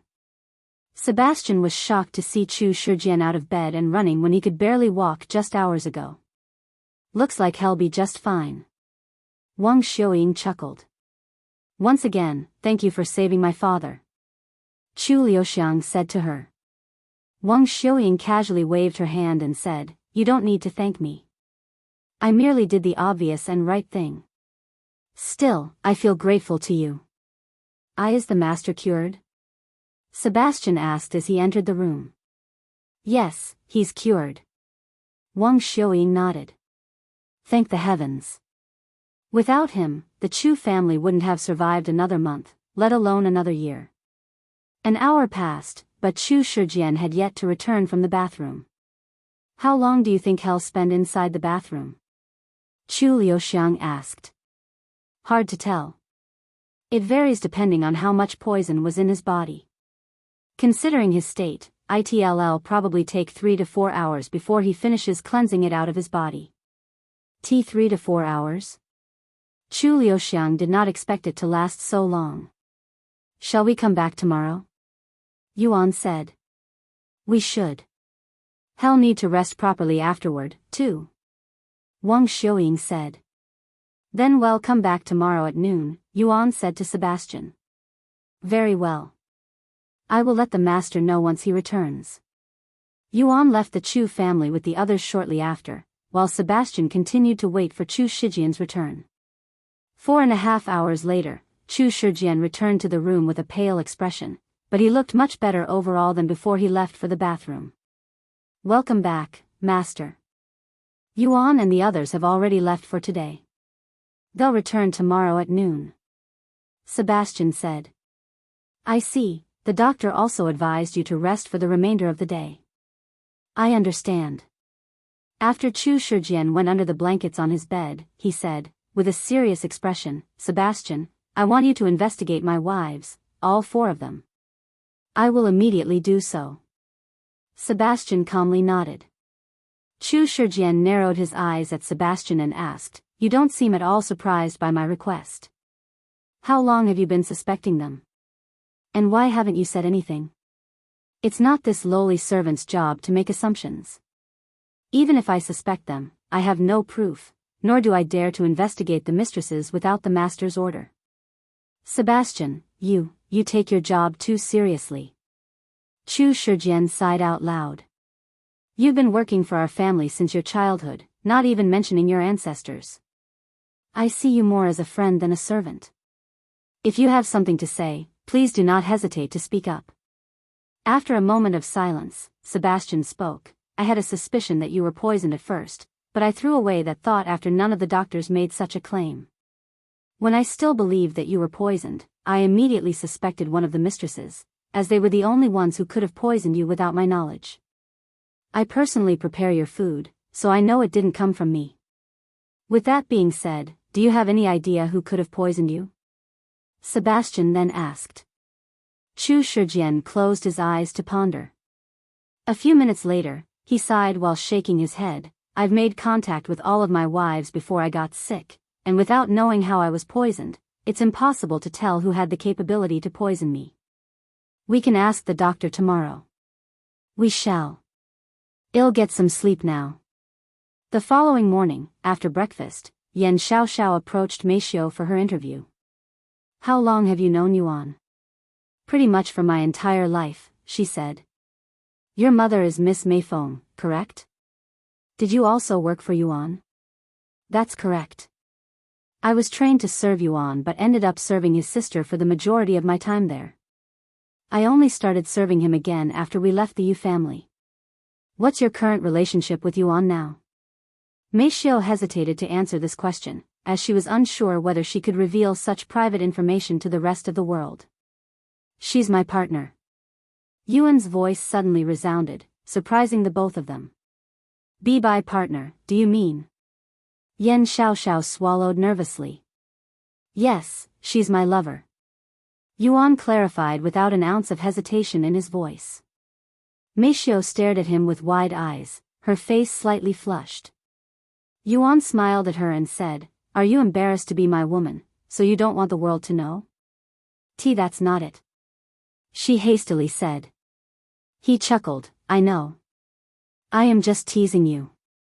Yan Xiaoxiao stared at them with a dazed look on her face, seemingly unable to find the proper reaction to this shocking information. Chapter 1495 There's Still Hope.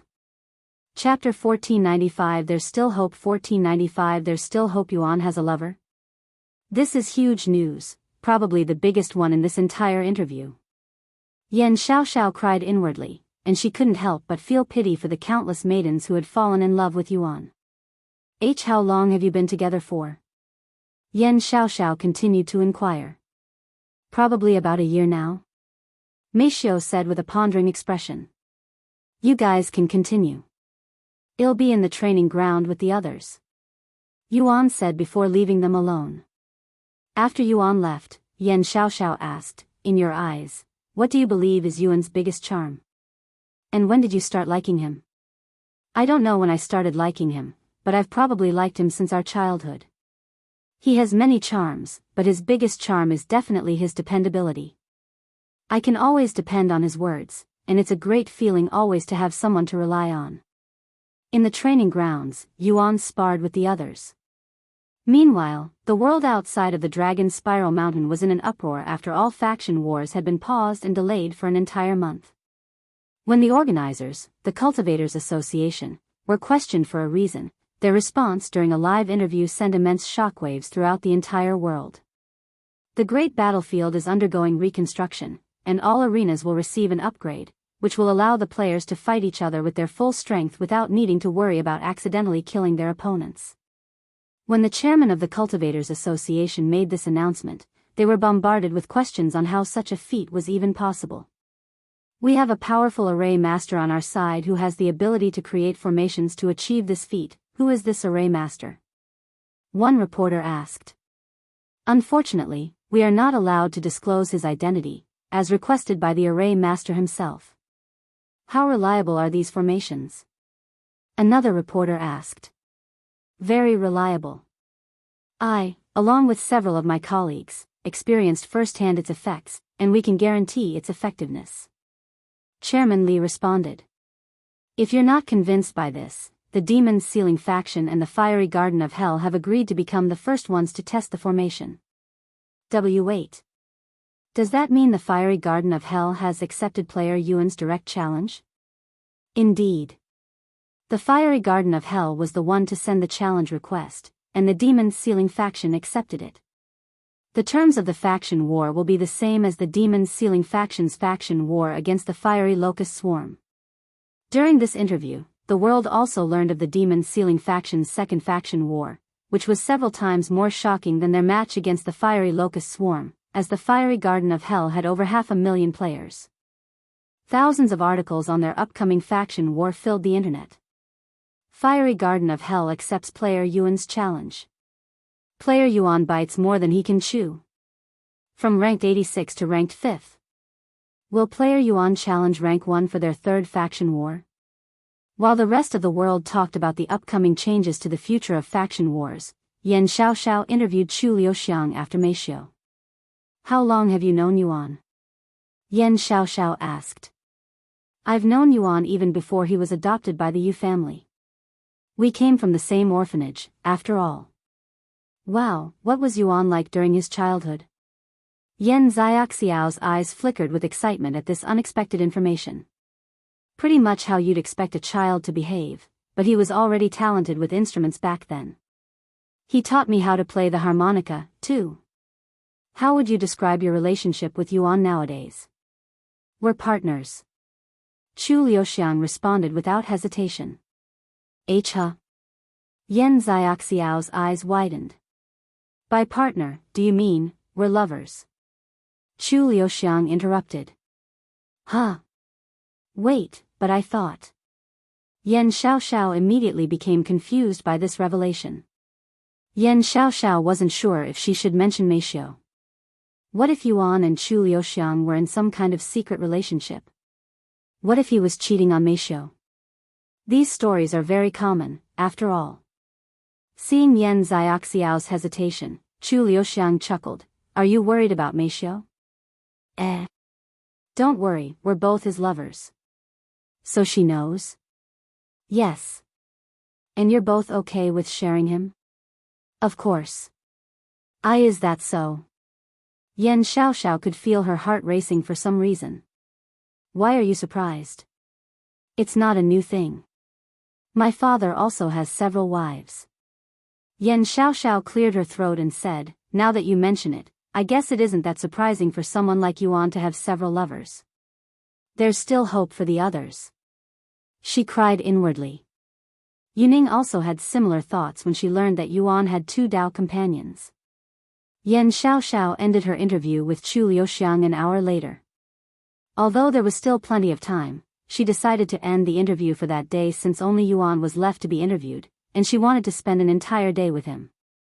When noon arrived, Yuan, Chu Liuxiang, and Wang Xiuying made their way to the Chu family's residence as scheduled. This time, they just flew directly to their residence, saving time. Sebastian, why is the house so empty? Where's everyone? Chu Liuxiang asked as they walked through the empty hallways. The other mistresses and your siblings are all doing their own things outside. When father is this sick? Chu Liuxiang frowned. It's precisely because he's sick that they have to leave. After all, with the master bedridden, they are the only ones who can continue the family businesses. Sebastian explained. That makes sense. I shouldn't have made any assumptions. Sorry. It's fine. I understand completely where you're coming from. They entered Chu Shijian's room shortly after. You look much better today, Wang Xiuying said to Chu Shijian after seeing his appearance. It's all thanks to you. Chu Shijian laughed heartily. Anyway, I have a question. How is that poison typically applied? He suddenly stopped laughing and asked with a serious expression. Chapter 1496 The Culprit.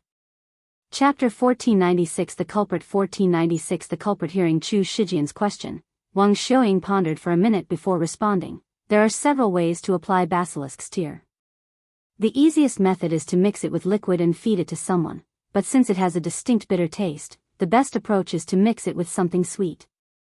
It can also be injected into solid food. Something sweet. Chu Shijian began trying to recall the last time he had something sweet. His complexion darkened a moment later when he recalled something, and his body trembled in anger. It can't be. He muttered in a cold voice. Who poisoned you, father? Chu Liuxiang asked with a deep frown on her face. Chu Shijian didn't respond and turned to look at Sebastian with a serious expression before asking loudly, what is Chu Wuyang doing at this moment? Chu Wuyang? That useless brother? Chu Liuxiang cried out loud after hearing his name. Chu Wuyang? Yuan raised an eyebrow as he recalled this familiar name. He was the one who blocked me at the front door when I tried to get Lulu back. Yuan recalled beating Chu Wuyang so hard that he fell unconscious. Young Master Wuyang should be in charge of our business inn. The one located at Third Heaven. Sebastian quickly replied. Don't tell me, he was the one who poisoned you. Chu Shijian gritted his teeth and clenched his fists in frustration. I don't have solid proof or want to suspect him, but he was the only one who fed me something in the last several months. Right before I got sick, he brought me a slice of cake and asked for my opinion on it. The cake was so sweet I can still recall it clearly even now, so I only had a single bite. However, Chu Wuyang also tasted the cake right after I gave my opinion. Wang Xiuying then said, I don't want to make assumptions, but he could have easily prepared the antidote beforehand. This poison isn't deadly as long as you're prepared. The antidote is also not that hard to find. Why would he do something so foolish? Sebastian. Summon Chu Wuyang and his mother for me. Chu Shijian commanded. Right away. Sebastian immediately rushed out of the room. Chu Shijian lowered his head in a dejected manner and used his hands to massage between his eyes. What should I do now? He muttered in a stressful voice. Nobody in the room responded. This was Chu Shijian's problem to solve as Chu Wuyang's father and victim. Sebastian returned a few minutes later with the news. I have notified young Master Wuyang and his mother, telling them that there's been an emergency. They should arrive in a few hours. Chu Shijian nodded and said, in fact, summon everyone. I want everybody there to witness Chu Wuyang's response. As you command. Sebastian left again. Father, we should probably leave. Chu Liuxiang said in a low voice. Even if you are no longer part of the family, I would like for you to be there. You too, Yuan. If you don't mind, that is. Chu Shijian stared at them with a serious face. I don't mind being there. Yuan calmly nodded. Then I'll be there, as well. Chu Liuxiang said. Wang Xiuying left the Chu family shortly after checking Chu Shijian's condition while Yuan and Chu Liuxiang remained. While they waited for the rest of the Chu family, they rested in Chu Luxiang's old room, which was left untouched. They kept this place clean. Chu Liuxiang was left speechless after realizing that they continued to clean her room even after she left. So this is your room, huh? Yuan looked around with interest. I wanted to show you my room long ago, but alas. Better late than never, right? He smiled. Chu Liuxiang proceeded to spend her time cultivating while she waited. Meanwhile, Yuan closed his eyes to study his techniques. A few hours later, Sebastian knocked on their room and brought them to the audience room. Chu Shijian was already there when they arrived. 3 of my wives have already arrived. We're waiting for the last one to arrive before we start. Chu Shijian said as he gestured for them to sit in the chairs beside him. Half an hour later, the 4th wife arrived. With the entire Chu family present, Sebastian led them to the audience room. What the hell is going on here? They were immediately shocked to see Chu Liuxiang and Yuan sitting beside Chu Shijian. Father. Chu Wuyang also expressed great shock, but his attention was on Chu Shijian instead of the other 2. Chu Shijian didn't miss this and felt his blood boiling from anger, but he managed to keep his outer appearance calm. Dear, what on earth is happening here? Are you sure you can be out of bed right now? Chu Shijian's first wife, Chu Shufan, stepped forward and inquired. Instead of asking about Yuan and Chu Liuxiang, she questioned his well-being first. Chu Shijian nodded. As you can see from my appearance, I have been cured of my sickness. Is that true? What was the sickness? And who cured it? The other wives also started speaking. We did.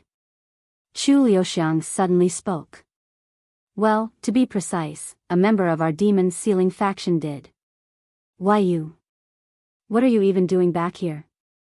I thought you'd left the family and would never return. Chu Shufan stared at her with a frown. Her frown deepened when she shifted her gaze to Yuan. We can discuss them later. I summoned all of you here for another reason, my sickness. I thought I had contracted an unknown illness, but guess what? I wasn't actually sick. It turned out that I had been poisoned. Chu Shijian's voice grew grimmer as he continued with a hint of self-mockery within. What? Poisoned? Who would dare? And when could have this happened? Chu Shufeng shouted in anger. The poison is called Basilisk's tear, something that does not belong to our world but came from Cultivation online. Chu Shijian explained. As he listened to his father's words, the pace of Chu Wuyang's heartbeat quickened.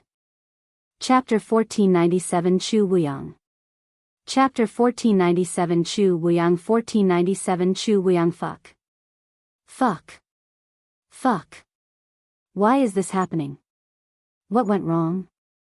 I did everything perfectly. Chu Wuyang cried inwardly after realizing that his plan to assassinate Chu Shijian had failed.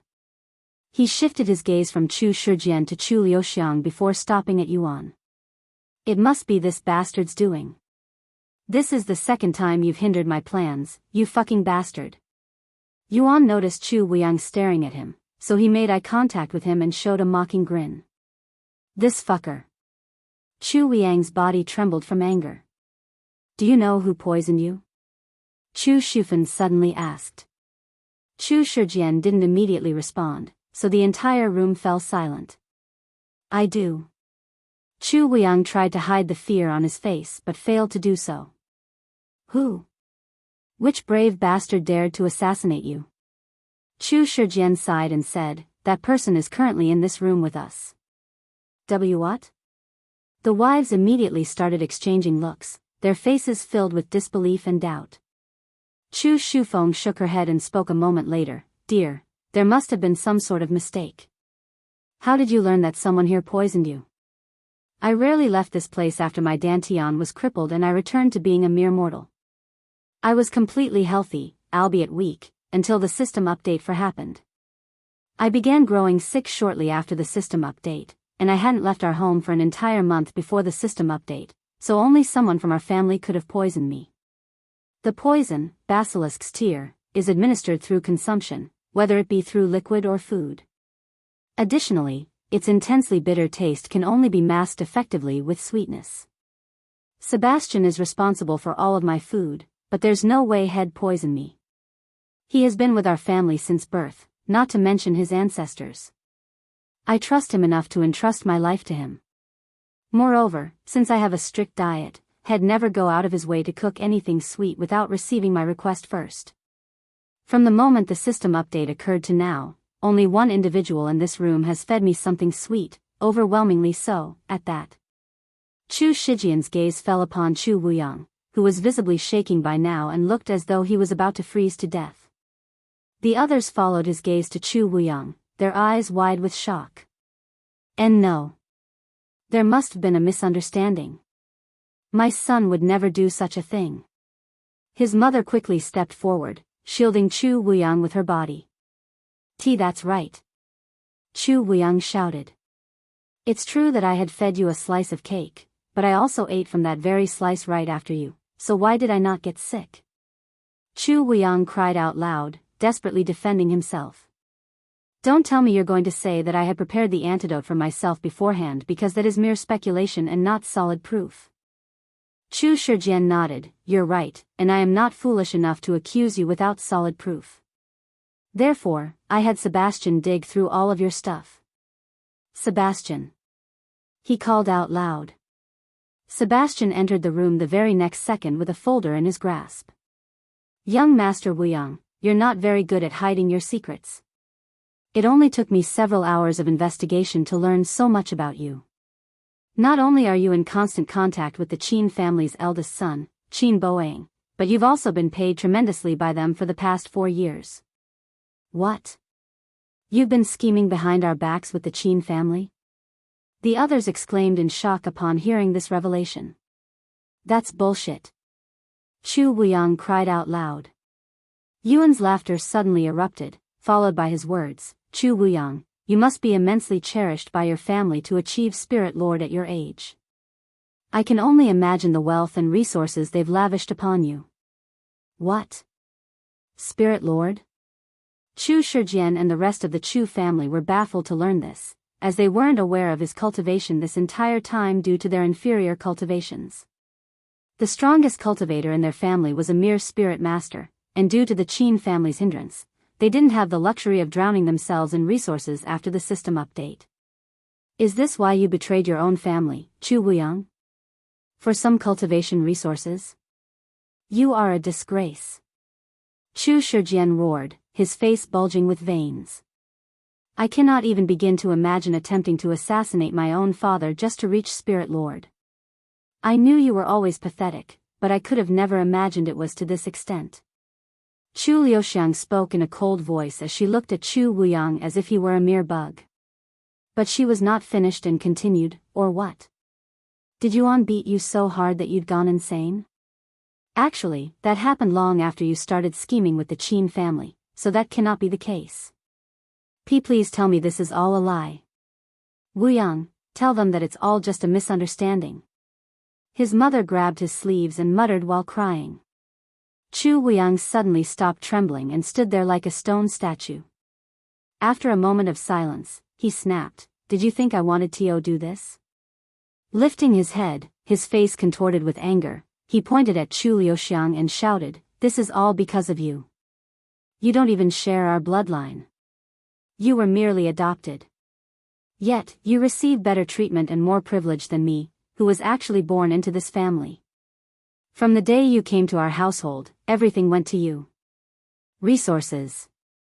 Opportunities. My father's love. Everything." Chu Wuyang turned to look at the eldest son and continued, "If anyone can understand me, it's you, elder brother Yuan Jun. In fact, being the eldest in our family, you must hate her more than I do." Chu Yuanjun, who was suddenly dragged into this mess, merely lowered his head in silence. "That's your reason for poisoning your own father? As expected of someone as weak and fragile as you. It's very befitting, flawlessly so."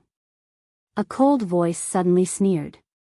Chu Wuyang snapped his head to glare at Yuan, who had just spoken, his gaze brimming with intense killing intent and profound hatred. Chapter 1498 Magic Talisman. Chapter 1498 Magic Talisman 1498 Magic Talisman, shut up. Shut the fuck up. Chu Wuyang roared, his spirit lord aura exploding around him. However, due to the formation, he could only exert the strength of a peak spirit grandmaster. "What do you think you're trying to do?" Chu Shijian shouted. "Whatever I want." Without another word, Chu Wuyang lunged at Yuan like a tiger, his entire being radiating bloodlust. In midair, he summoned a sword and swung it at Yuan without hesitation. "Yuan." Chu Liuxiang subconsciously called out to him even though she knew Chu Wuyang wouldn't be able to touch even a single hair on him. Sure enough, Yuan casually caught the blade with 2 fingers and, with seemingly no effort, pinched it so hard that the entire blade shattered into hundreds of fragments. "What? That was a heaven-grade treasure!" Chu Wuyang exclaimed in a terrified voice. Had never seen someone breaking a spirit-grade treasure with their bare hands before, much less heaven-grade. It must be some kind of trick. Chu Wuyang gritted his teeth. After distancing himself from Yuan and pausing for a moment, he retrieved a black talisman and infused it with half of his spiritual energy. The black talisman emitted a crimson glow before suddenly catching fire and burning away. Flames of purgatory. Turn that bastard into ash. Once the magic talisman fully burned away, it released a powerful pillar of fire that resembled a dragon's breath in Yuan's direction. The magic talisman contained a powerful divine rank martial technique. Once released, it can instantly kill even a peak spirit lord. Let's see how you, a mere spirit grandmaster, survive it. Chu Wuyang grinned as he watched the flames engulf Yuan's figure. "That's a dangerous thing you have there," Yuan's voice resounded, followed by a strange whooshing noise. The flames suddenly vanished as if consumed by the air itself, revealing Yuan's perfectly unharmed appearance and a beautiful silver spear that wasn't in his grasp a moment prior. "That could have destroyed a good portion of this mountain if I hadn't erased it in time," he continued in a grim voice. "Clearly limiting their cultivation isn't enough. I will need to find a way to deal with such tactics later," he sighed inwardly. How? How the hell are you doing this?" Chu Wuyang roared, his face twisted in confusion, seemingly on the verge of madness. However, Yuan wasn't even paying attention to him, he was looking at Chu Shijian. "How do you want to punish him?" he asked.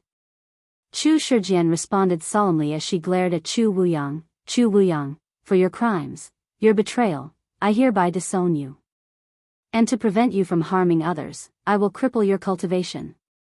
Please wait a moment. Let's talk about this first." Chu Wuyang's mother suddenly stepped forward. However, Chu Shijian's face remained resolute, and he said, "Chu Mei, don't act like you're completely innocent either. Since he's your son, we will also be investigating you to see if you have any involvement. In fact, everyone in the family will be investigated with no exceptions. If you are not satisfied with my decision, you may leave the Chu family with him. Chu Wuyang, you're lucky I am sparing your life despite your assassination attempt on my life." The room fell silent. Yuan broke the silence by stepping away from his seat. "You heard him, Chu Wuyang. Since I am the only one capable of crippling you here, I shall do the honors. No hard feelings. Get away from you, you monster. Chu Wuyang turned around and began running away. Seeing this, Yuan activated Heavenly Domain, instantly restricting his movements. The less you struggle, the less painful this will be. Or would you rather I beat you down first, like the last time? Don't worry, it'll be over before you even know it. Without taking another step, Yuan raised his hand and pointed a finger at Chu Wuyang's back. In the next moment, a thin strand of sword aura shot out from Yuan's fingertip, flying at Chu Wuyang's dantian like a bullet. Upon impact, the sword aura drilled a hole within Chu Wuyang's dantian, causing it to leak out all of its spiritual energy. Chu Wuyang's cultivation immediately began to decline. In less than 10 seconds, it plummeted from Spirit Lord to Spirit Grandmaster, then further to Spirit Master, Spirit Warrior, and Spirit Apprentice, until it was completely depleted of spiritual energy. And no. Chu Wuyang's horrified cry echoed throughout the entire room. Chu Shijian and the others swallowed nervously after witnessing Yuan's domineering display of strength. He was so powerful that even a spirit lord like Chu Wuyang seemed as vulnerable as a chicken on the chopping board. Omicron M. After crippling Chu Wuyang's cultivation, Yuan returned to his seat and casually sat down without even a ripple on his nonchalant expression. I knew he was powerful, but to think he'd be this overbearing. Chu Shufeng was quivering in her shoes when she recalled their fight with him. After a moment of silence, Chu Shijian spoke. Sebastian, escort our guest to the interrogation room. If he refuses to move, you can drag him away. Yes. Sebastian proceeded to drag Chu Wuyang out of the room. Chu Wuyang's mother watched all of this unfold with a dazed look, but she didn't dare to help him any further, fearing it might incriminate her. Sometime later, Chu Shijian said to the others, you can leave for now. We will continue this tomorrow. In the end, only Yuan and Chu Liuxiang remained in the room with him. So, what are your plans now? Yuan asked Chu Shijian. Unfortunately, this won't really change our situation with the Qin family. Chu Wuyang has already done irreversible damage to our family. The Qin family's hindrance may slow down for a bit without Chu Wuyang, but it won't stop them from bankrupting us. Our business within Cultivation Online, which was handled by Chu Wuyang, will also be in a mess for some time. This business, can you tell me more about it? Yuan suddenly asked. Chapter 1499 Businesses in. Chapter 1499 Businesses in 1499 Businesses in Our Business in? It's nothing special, just your typical operation with the usual groups. Chu Shijian said. He continued, as you probably already know, is heavily incorporated into our economy now. Nowadays, it's fine even if you have no money in the real world.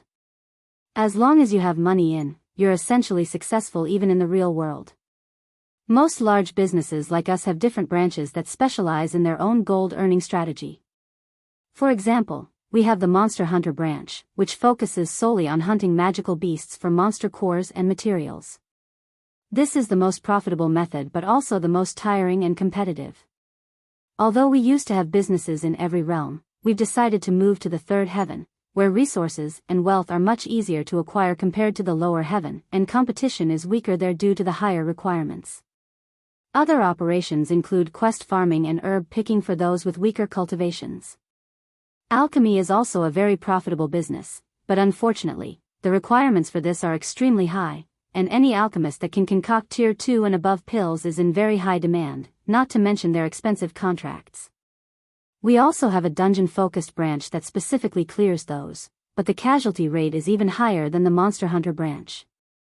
Yuan quickly digested this information and nodded, I see how it works.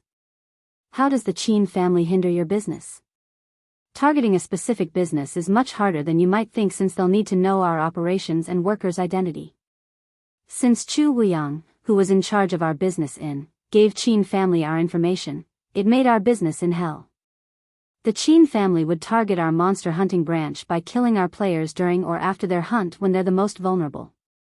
For those working in cities, the Qin family would harass them and threaten them to stop working for us and whatnot.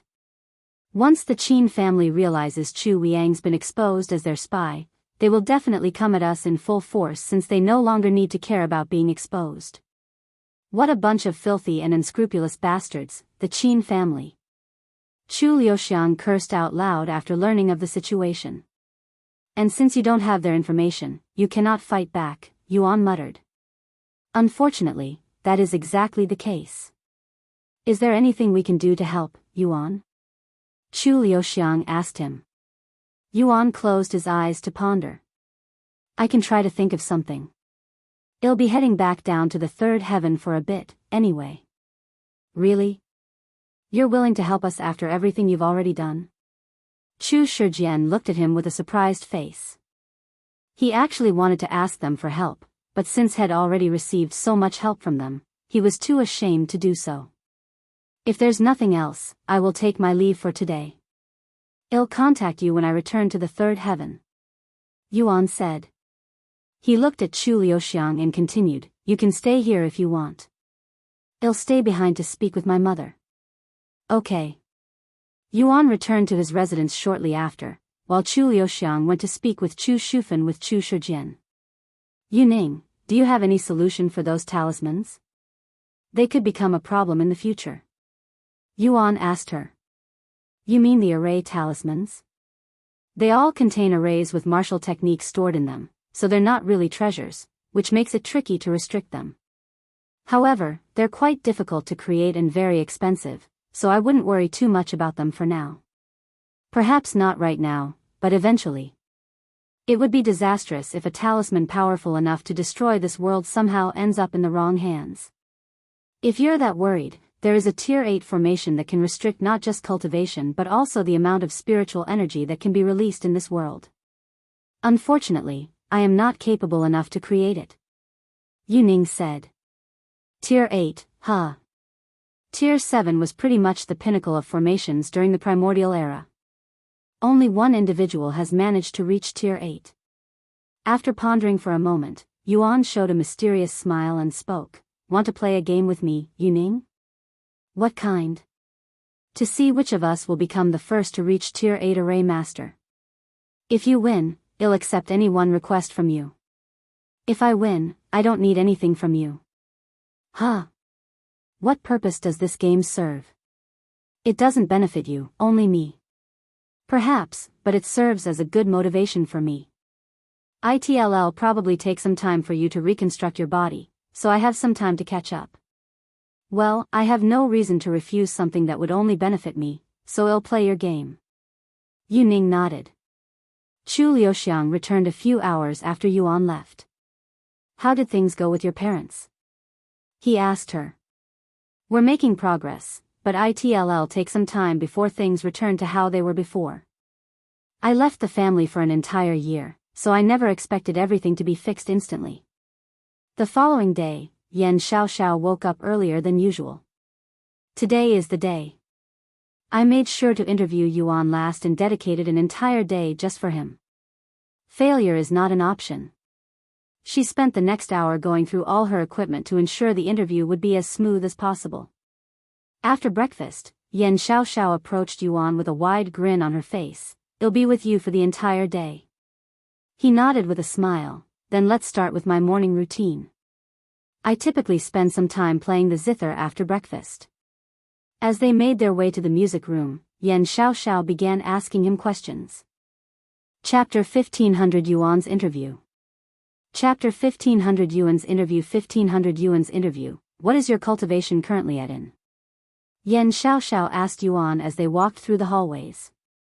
9th level Spirit King, he calmly responded. Wow. I only know of one other person who's a Spirit King, and they've just achieved the first level of Spirit King after spending a fortune on resources. How much did you spend to get to your cultivation?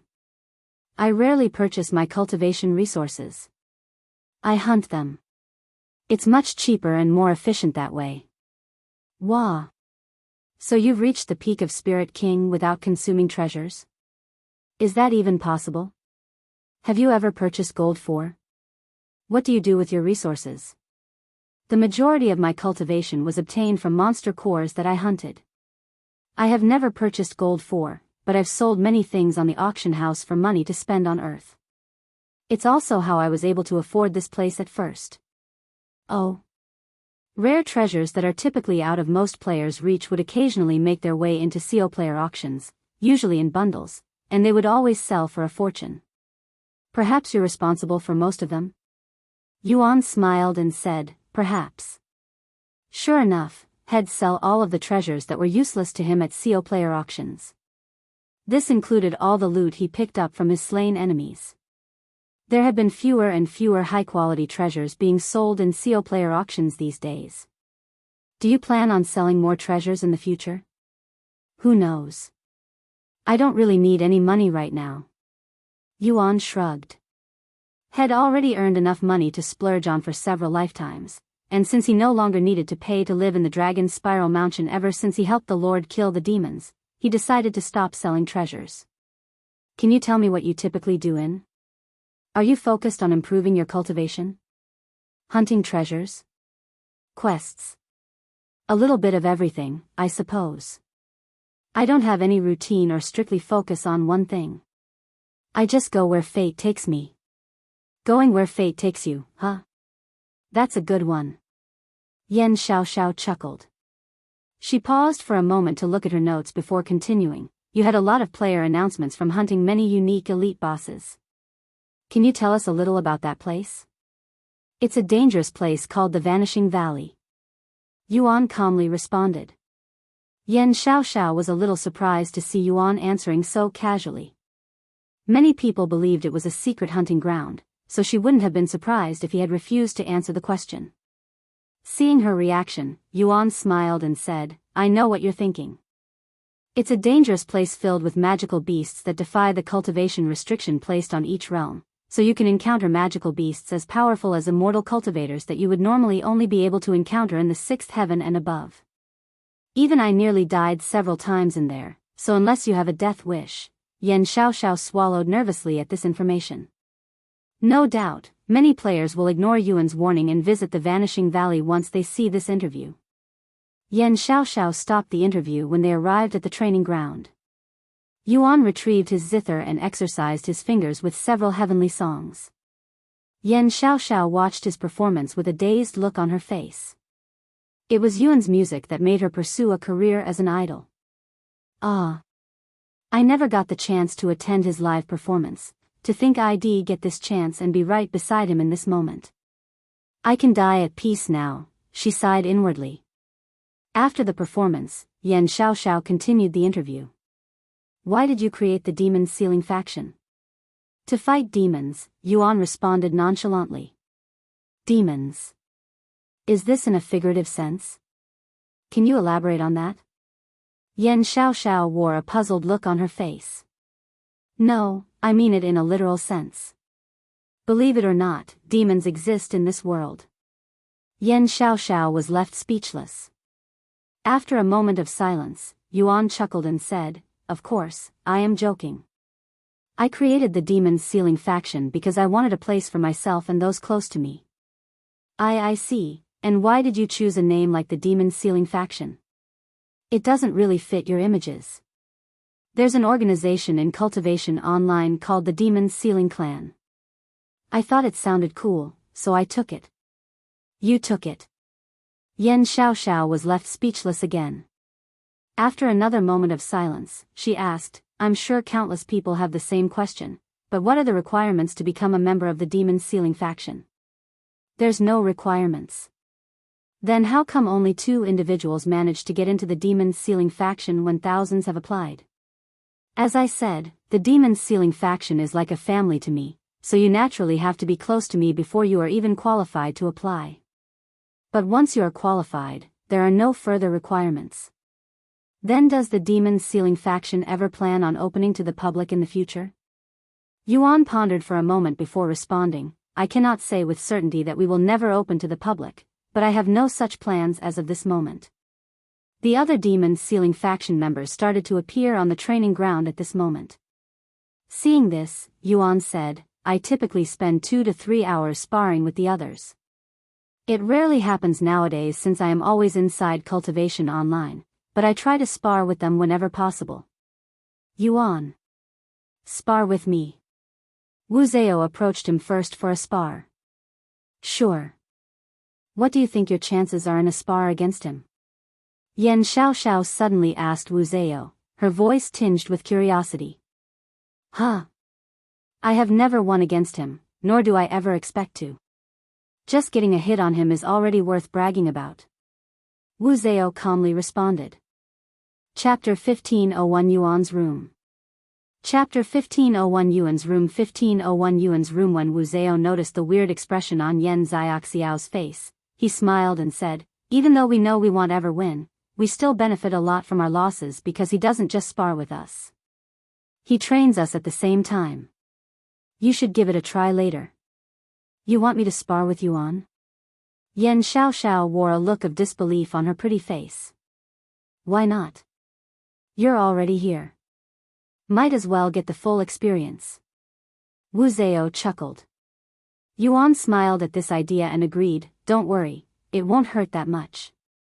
So it'll still hurt? She exclaimed. She took a deep breath and sighed, but you're right. I might as well get the full experience. What better way of knowing someone than to exchange blows with them?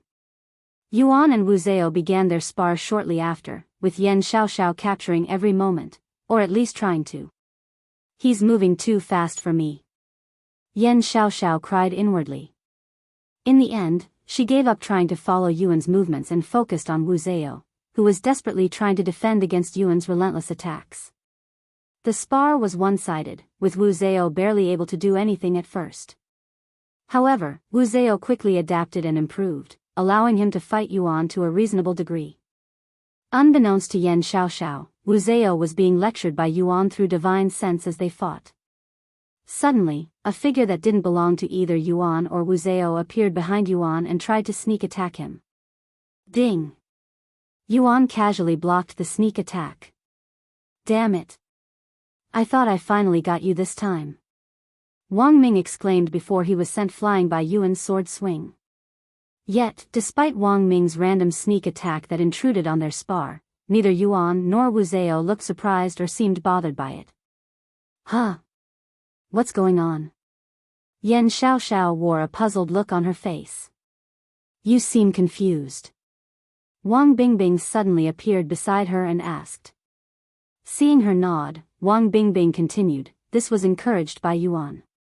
He said that if anyone manages to sneak an attack on him successfully, he will reward that person with a powerful martial technique or spiritual weapon. Oh, we can only do this when he's in the training ground. I see. Xiaoxiao muttered. Hey, let me join your spar. Wang Ming said after recovering from being thrown.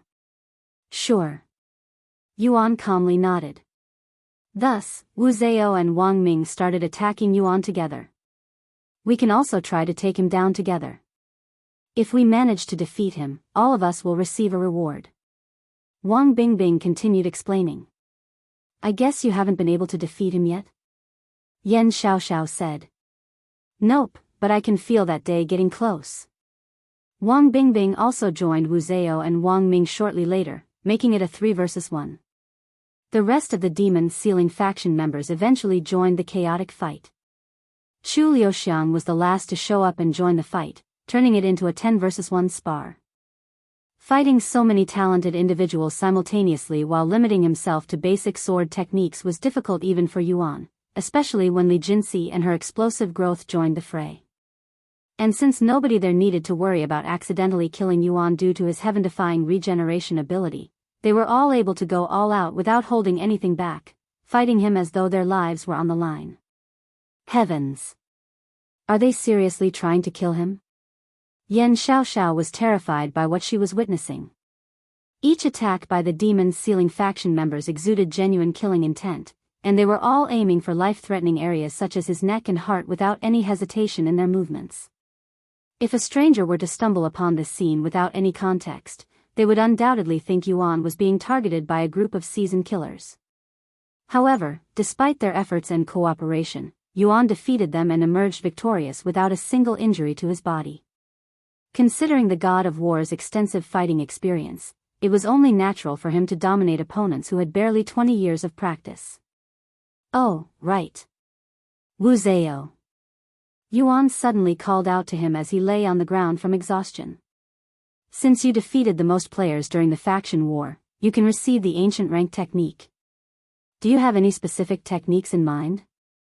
I'd like a movement technique, something that will keep my opponents away from me. Yuan nodded. All right, I'll let you know when I find something suitable. Thank you.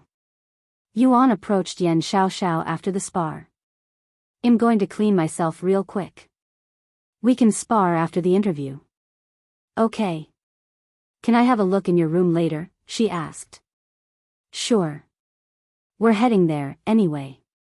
They left the training ground while the others continued to train with each other. As they approached Yuan's room, Xiaoxiao could feel her heartbeat speeding up. Yuan's room. Yuan's room. I am going to enter Yuan's room. She screamed internally. It's nothing fancy, so don't expect much, Yuan said as he opened the door, revealing his room. I won't take long. Yuan entered the bathroom shortly later, leaving Xiaoxiao alone. Not wanting to waste this opportunity, Xiaoxiao stopped recording temporarily and retrieved her personal camera. She proceeded to take selfies of herself in various areas in Yuan's room. Sometime later, she turned to look at the bed and swallowed nervously. I really shouldn't do this, but please forgive me for this. After positioning her camera and setting a timer, Xiaoxiao entered the bed and began posing in various poses. Click. Click. Click. The camera took a picture every 3 seconds and didn't stop until an entire minute later. Xiaoxiao checked the results afterward and was incredibly satisfied. This is definitely going into my collections, she giggled sheepishly. Yuan came out of the bathroom feeling refreshed several minutes later to find Xiaoxiao staring at her camera with a weird expression on her face. Chapter 1502 End of the interview. Chapter 1502 End of the interview. 1502 End of the interview. I'm done, Yuan called out to Xiaoxiao, startling her, who was absorbed with her new collection. Ah. Right.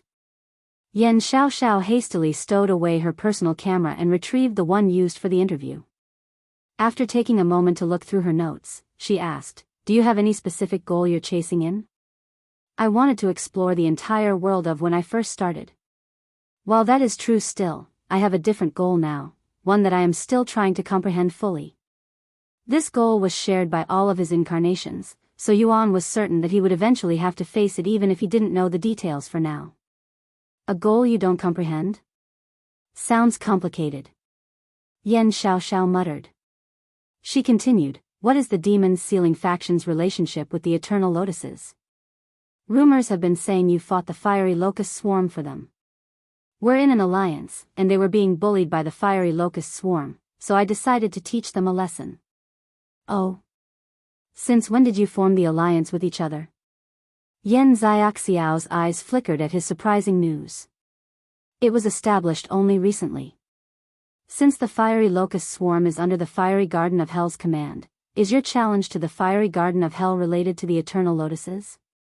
No, my challenge to the Fiery Garden of Hell, or more specifically, Fiery Queen, has little to do with the Eternal Lotuses and is more personal. I guess that confirms the rumor about you and the Fiery Queen being on bad terms. Can you tell us the reason? Xiaoxiao asked. It's nothing crazy. We had a little skirmish inside. I wanted to keep our drama inside, but she decided to involve my friends and family outside of, so I am just responding to her provocation. Is that so? Then, time passed quickly, and it was noon before Xiaoxiao was aware. Okay, let's end it here. I have more than enough material to make several movies. Xiaoxiao said with a satisfied smile. During the interview, she asked Yuan over 100 questions, most of which related to. Once again, thank you for giving me this opportunity to interview the Demon Sealing faction. Xiaoxiao bowed to him. In the future, if there's a chance, I would like to interview your journey in, too. Yuan nodded, if there's ever an opportunity. I will send you the interview first once I complete it. If there is anything you would like me to edit or remove, Just let me know. Xiaoxiao stayed the night and joined them for breakfast the following day. After breakfast, Xiaoxiao went to the training ground to spar with Yuan. Xiaoxiao was only at the 5th level of Spirit Master, and she wielded a sword. Please go easy on me, she said. That's only natural. Otherwise, I would kill you in the blink of an eye. Yuan chuckled. You know what I mean, then I'll assess your current level first. Come at me with everything you've got. You saw how the others sparred with me yesterday, right? Fight as if your life depends on it. Don't worry about hurting me because you won't be able to do so. Hearing his provocative words at the end, Xiaoxiao felt the urge to prove him wrong and quickly wore a serious expression on her face. Once she was prepared, Xiaoxiao lunged at Yuan and started attacking him with all of her power. Yuan didn't say anything and either dodged or blocked her attacks for the first few minutes.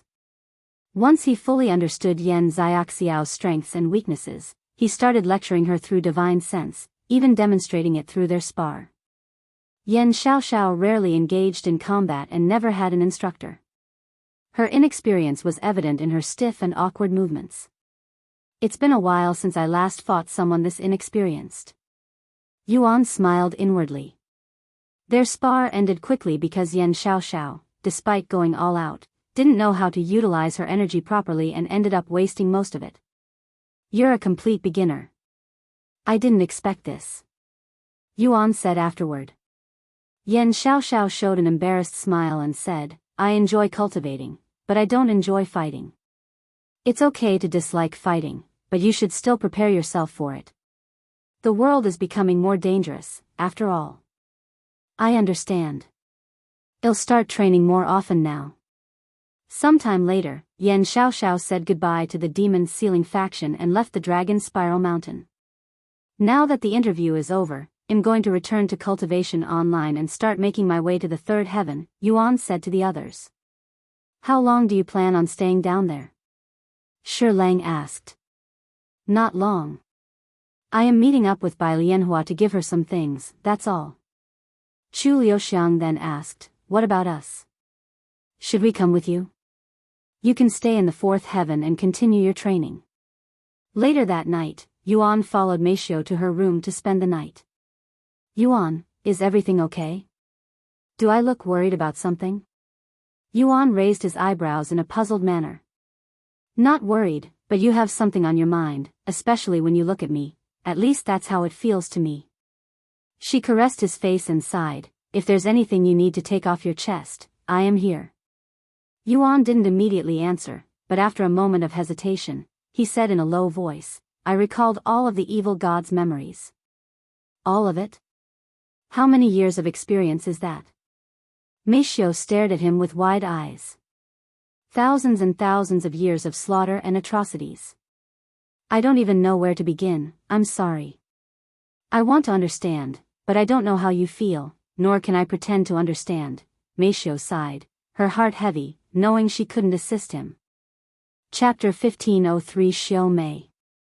Chapter 1503 Xiu Mei 1503 Xiu Mei. Seeing Mixia's beautiful face lying right next to him, Yuan pondered if he should tell her about her incarnation as Xiu Mei, that they'd been together in their previous lives. Since Li Jinxi and Chu Liuxiang are already beginning to recall their past life memories, it wouldn't be weird if Meishio is also doing the same. As far as he knew, Meishio could have already recalled all of her memories and was simply waiting for him. The reason he didn't outright tell Li Jinxi and Chu Liuxiang about their past lives was that he didn't want to force the memories upon them. Since they were already beginning to recall their pasts on their own, he saw no need to hasten the natural process, as it could potentially backfire. After a moment of silence, Yuan spoke, during my life as the evil god, I had a wife, we've known each other and been together since childhood. We had a child. She was my everything, and her name was Xiu Mei.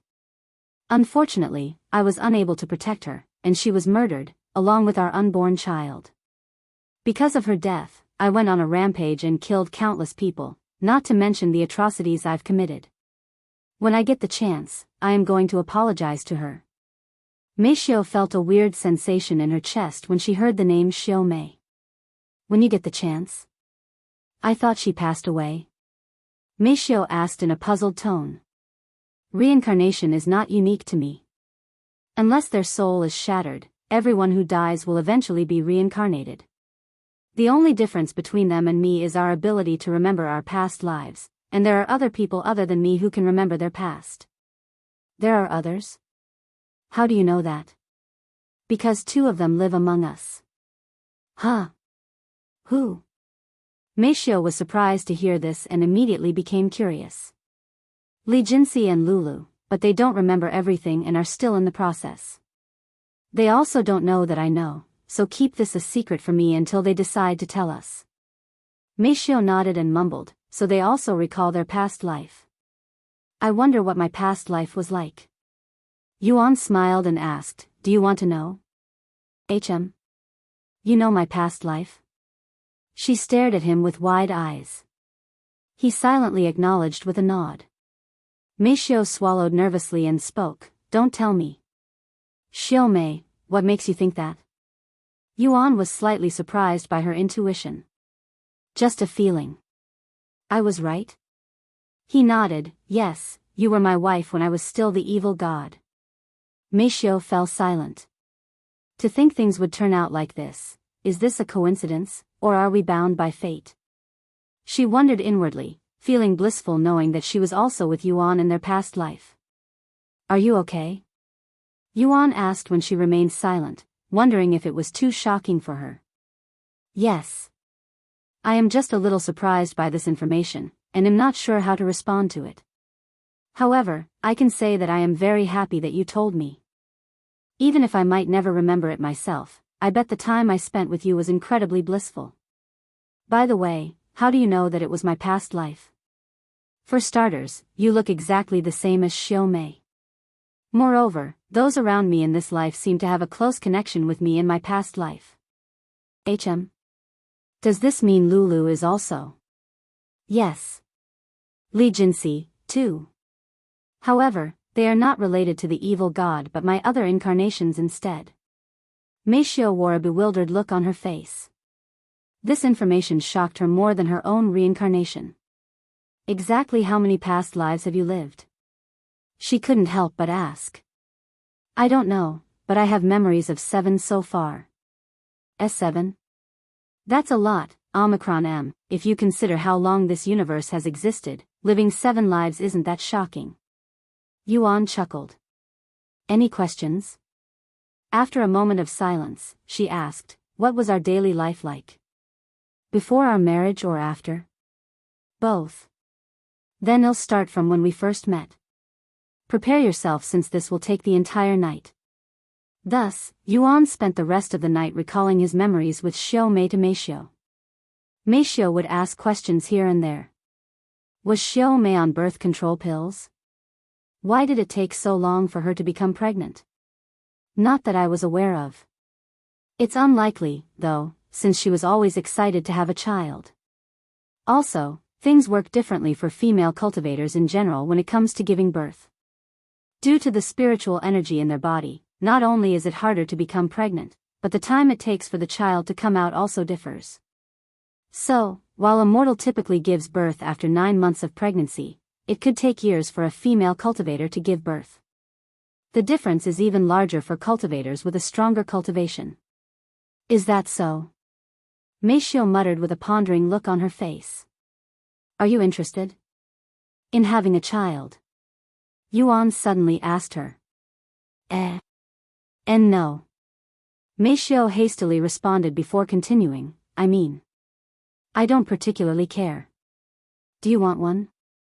Considering that you never saw your child in your past life, I wouldn't be surprised if you have the desire for one.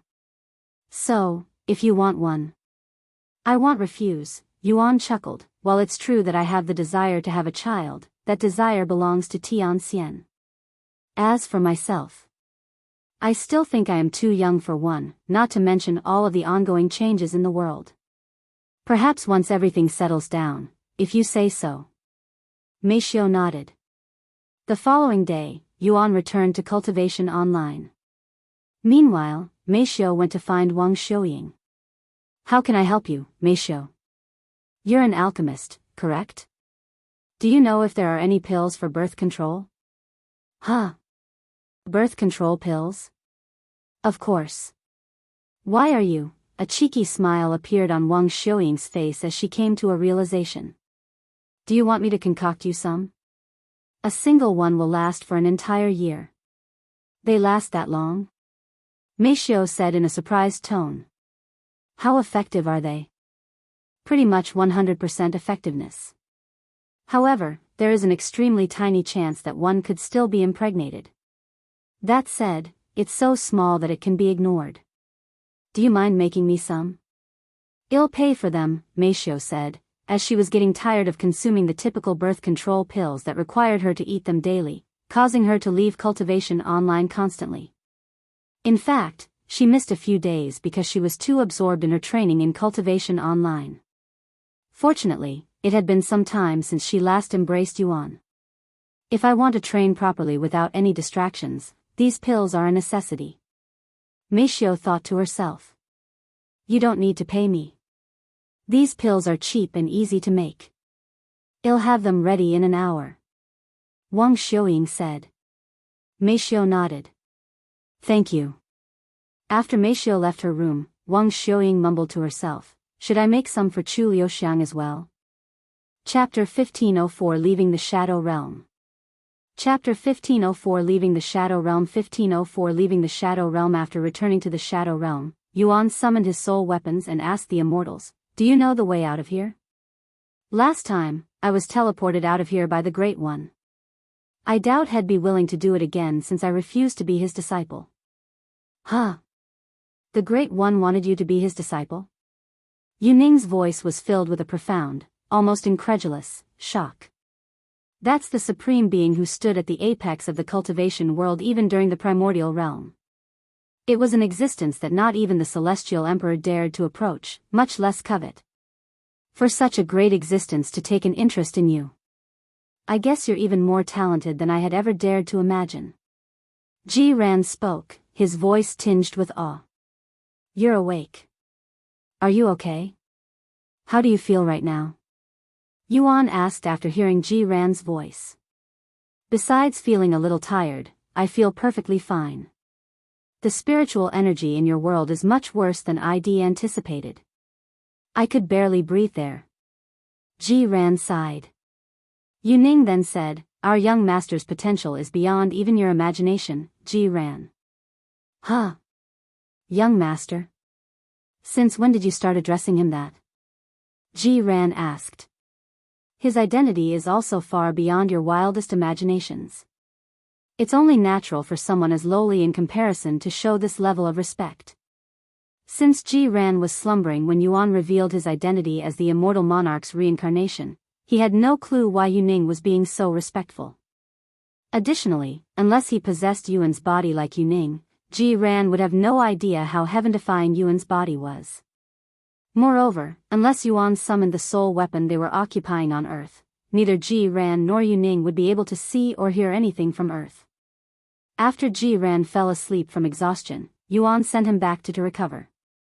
As for Yuning, while Yuan has kept the Empyrean Overlord summoned for his entire stay on Earth, Yuning sealed her senses within the soul weapon when Yuan entered Mixia's room for their privacy, so she also wasn't aware of their conversation last night. Anyways, several exits could be found in the Shadow Realm, but they are not in a fixed position and always move around. The closest one I can sense is about 10,000 miles to the south. Zi Ran said. All right. Yuan immediately flew toward the south. How long do I have before it moves? He asked as he traveled. The time each exit moves varies. Sometime later, Yuan arrived at his destination, where a massive black portal was surrounded by a massive sea of banished souls. He didn't immediately leave the Shadow Realm since he still had to prepare for the sword spirit waiting for him outside. As he spectated the situation before him from a safe distance, Yuan watched as the banished souls attempted to enter the black portal, only to be bounced off it, almost as though they had run into an invisible wall right before the exit. Only those with a physical body may leave through that exit, hence why we've been stuck in here since the primordial realm. Yuning sighed when she saw this familiar scene. Once upon a time, she had been among the banished souls in this place, relentlessly attempting to escape the Shadow Realm. She mindlessly bashed against the invisible wall for hundreds, even thousands of years before she finally gave up and accepted her fate to rot within the Shadow Realm. Qiyuan suffered a similar fate. In fact, every banished soul within the Shadow Realm had attempted to escape at least once. Though none had succeeded on their own, it didn't deter the others from trying. What are you waiting for? Qiyuan asked when Yuan hadn't tried to leave for many minutes. Yuan explained the situation to them. There is a formidable spirit waiting for me outside. I am just taking a moment to prepare myself. By the way, this exit will take me to the Vanishing Valley, where I originally entered the Shadow Realm, correct? I know there are multiple entrances to the Shadow Realm throughout the 9 heavens, so how can I be sure this exit will lead me back to the Vanishing Valley and not somewhere else? He asked. I don't think you need to worry about that, young master. The Shadow Realm tracks where you entered from and will automatically take you back there. Yuning said. Is that so? Yuan remained still for a few more minutes before making a move. He unleashed his cultivation to the maximum, causing the surroundings to tremble. Then, he flew toward the black portal. The banished souls were immediately alerted by Yuan's presence. Upon seeing that he had a physical body, they rushed at him like a group of starving beasts. Human. Physical body, Omicron M, escape. The strength of the banished souls varied greatly. Some were weak, while others were as powerful as immortals. Yuan didn't dare to underestimate them and unleashed his soul strength. Unlike before, he wasn't just trying to scare them, he was determined to destroy them. Scram! He activated Dragon's Gaze at its full power. When the banished souls were struck by Dragon's Gaze, most were destroyed before they could even utter a sound. The stronger banished souls were momentarily stunned, overwhelmed by the fear of their souls being shattered. Yuan didn't pause for a split second and continued shooting toward the black portal, disappearing from the Shadow Realm a second later. After exiting the Shadow Realm, Yuan didn't stop moving and even accelerated his movement technique. Meanwhile, before Yuan could even leave the Shadow Realm fully, the sword spirit resting above the giant's sword immediately sensed the change in the atmosphere and turned to look at the location that was causing the disturbance. He's back. The sword spirit clenched her fists in anticipation and prepared to seize him the moment he appeared. Chapter 1505 Sword Spirit. Chapter 1505 Sword Spirit 1505 Sword Spirit. After leaving the Shadow Realm, Yuan didn't stop to see where Head exited and continued speeding forward. He wasn't sure if the sword spirit could leave the giant's sword or how far he had to travel before her attacks could no longer reach him, so he could only pray for the best. The moment he returned to the Vanishing Valley, he could immediately sense the sword spirit's gaze on him, sending chills throughout his entire being. What a powerful spirit! I have never felt such a profound cultivation before, either. Yuning cried out loud after seeing the sword spirit with her own eyes. Heavens! If such a being existed during the primordial era, it could have easily slaughtered the celestial emperor and his army by itself. Qiyuan was left in awe by her almighty presence. The sword spirit narrowed her gaze on the majestic sword in Yuan's grasp. After confirming that it was indeed the Empyrean overlord, she muttered in a trembling voice, "I have been looking for you." However, she suddenly frowned, and her expression turned grim. Her entire body trembled in anger, and her body seethed with immense killing intent. Who the fuck is that bitch? The sword spirit's voice, infused with her immense cultivation base, boomed, creating a profound ripple that swept through the entire Vanishing Valley and beyond, resounding throughout the entire fourth heaven in the blink of an eye.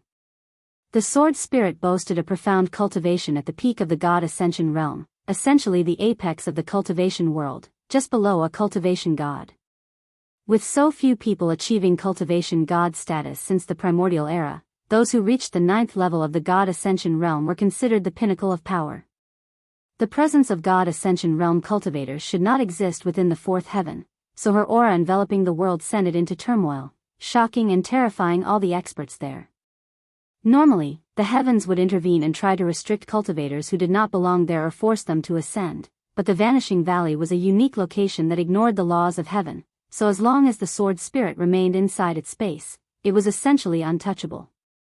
As for Yuan, who was the closest to the sword spirit, his movements were immediately suppressed, and a crushing sensation forced him to his knees. This overwhelming pressure was a new experience for Yuan, even with the evil god's memories. His peak was only at the 6th level of the god Ascension realm during the evil god's prime, and he did not have to fight anyone at the peak of the god Ascension realm. So this is what it's like to be at the top of the cultivation world. Instead of fearing for his life, an excited smile appeared on Yuan's face. However, even with all of his powerful treasures and the golden immortal physique, Yuan found himself unable to stand up, much less run away. The difference between the god Ascension realm and his current level was simply too vast and insurmountable. Meanwhile, the sword spirit leaped off the giant's sword and landed right in front of Yuan a split second later. Yuan had to use all his strength just to lift his head high enough to look at the sword spirit's face. She was a woman of unparalleled beauty, standing tall with an elegant, slender frame that exudes noble grace. Her hair is a cascade of obsidian black, falling in silky waves that shimmered subtly even when surrounded by darkness. Her eyes are a striking contrast, gleaming with the richness of molten gold. They hold a depth and intensity that can captivate anyone who meets her gaze. Besides her aura, the sword spirit was indistinguishable from a human being. Although this was Yuan's first time seeing her, an uncanny sense of familiarity washed over him, as if he had encountered her in another lifetime. While Yuan gazed at her face, which exuded coldness that could freeze an entire continent, the sword spirit's eyes were fixed on the Empyrean overlord in his grasp. How dare you permit another presence within my body, especially a woman, the sword spirit muttered in a grim voice, laden with killing intent, as if she was on the verge of strangling him. What do you mean? Yuan's eyes widened at her unexpected words. Silence, you unfaithful bastard. I didn't spend thousands of years in this gloomy place for this nonsense, she interrupted, raising her hand in a chopping gesture. You deserve death for this betrayal.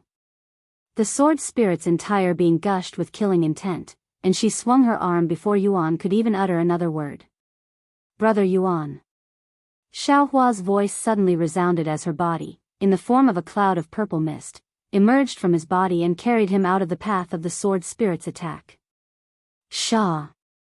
The path cleaved by the sword spirit's strike split in half, birthing a long and profound earth fissure that could easily swallow entire cities with ease. Yuan swallowed nervously when he saw the result. The sword spirit definitely acted with the intent to kill him. Heavens! She wasn't joking about killing me. He cried inwardly. He then noticed the sword spirit preparing for a second strike. Seeing this, he hastily said, Wait. You're the Empyrean overlord spirit, right? The sword spirit suddenly halted her movements. Just as Yuan thought that she had calmed down, the sword spirit began trembling again, her body seething with uncontrollable rage. So you don't even recognize me anymore, huh? An unfathomable aura exuded from her body, and it was strong enough to completely obliterate anything in its path if released through a martial technique. My lord. It's going to destroy the fourth heaven at this rate. Ji Ran cried out loud. You must do something to stop this spirit, young master. Yuning also cried, her voice filled with dread. Sensing the desperate situation, the Empyrean overlord began trembling, and from deep within, a memory long concealed emerged, surfacing in Yuan's mind. Chapter 15063 Major Paths. Chapter 15063 Major Paths. 15063 Major Paths. Have you heard? The sword saint, Zhu Minji, met his demise when his weapon shattered mid-battle against the spear devil, Lei Zhen. Yuan could hear the people around him mumbling as he casually enjoyed his food in a noodle shop. How is that possible? He wielded the Heaven Splitter, a mythic-grade spiritual treasure, a creation of the heaven and earth blacksmith, Han Bing. Such a formidable weapon would be unbreakable even by a true immortal. Well, the spear devil has the Heaven Piercer, an Empyrean-grade spiritual treasure created by the eternal blacksmith, and it specializes in breaking weapons. The heavenly blacksmith and the eternal blacksmith, huh? They've been rivals since they were mere apprentice blacksmiths thousands of years ago, fighting for the title of God of creation. Now, they both stand at the top of the world as divine blacksmiths, being one step behind their goal. However, the Eternal Blacksmith managed to create an Empyrean-grade treasure first, so I guess he's better. They may be amazing, but are they worthy of the God of Creation title? Only those who can create celestial-grade treasures should be worthy of that position. There are 3 major secondary paths a cultivator can pursue. The first and most popular involves studying medicine to support the world with their pills. They are alchemists. The second path belongs to array masters, whose formations and arrays can influence the world on a grand scale. The most common and sought-after formations are defensive ones, typically established around sex and powerful family households. The third and final path, which is also the least popular and most difficult to master, is that of the blacksmiths.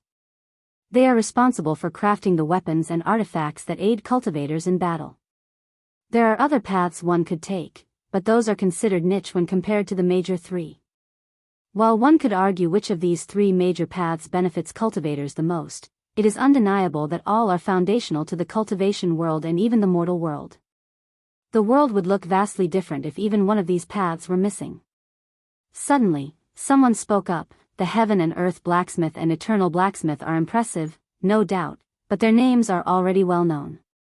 I've heard rumors of a rising blacksmith with a mysterious background. They say that head crafted a spirit-grade weapon that could outshine even peak-quality Earth-grade weapons. Huh? What kind of nonsense is that? As if a weapon like that could exist. Unlike cultivation, a treasure's grade is absolute, so if a spirit-grade weapon can outshine an Earth-grade weapon, it should be classified as Earth-grade. Who even is this mysterious blacksmith?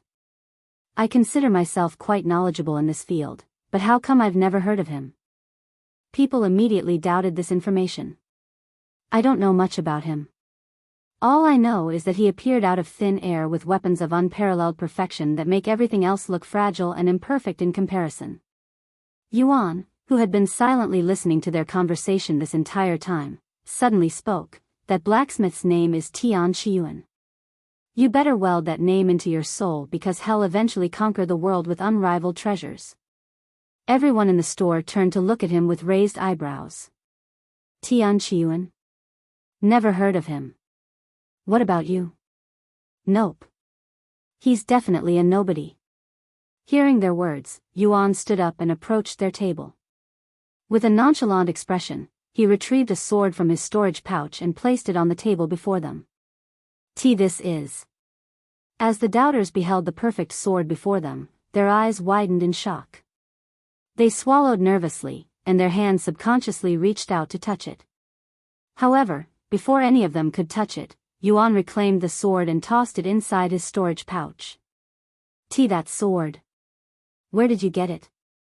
I have never seen such a perfect sword before. Please. Let me see it again. Just for a few more seconds. Independent Illinois, buy it off you. How much do you want?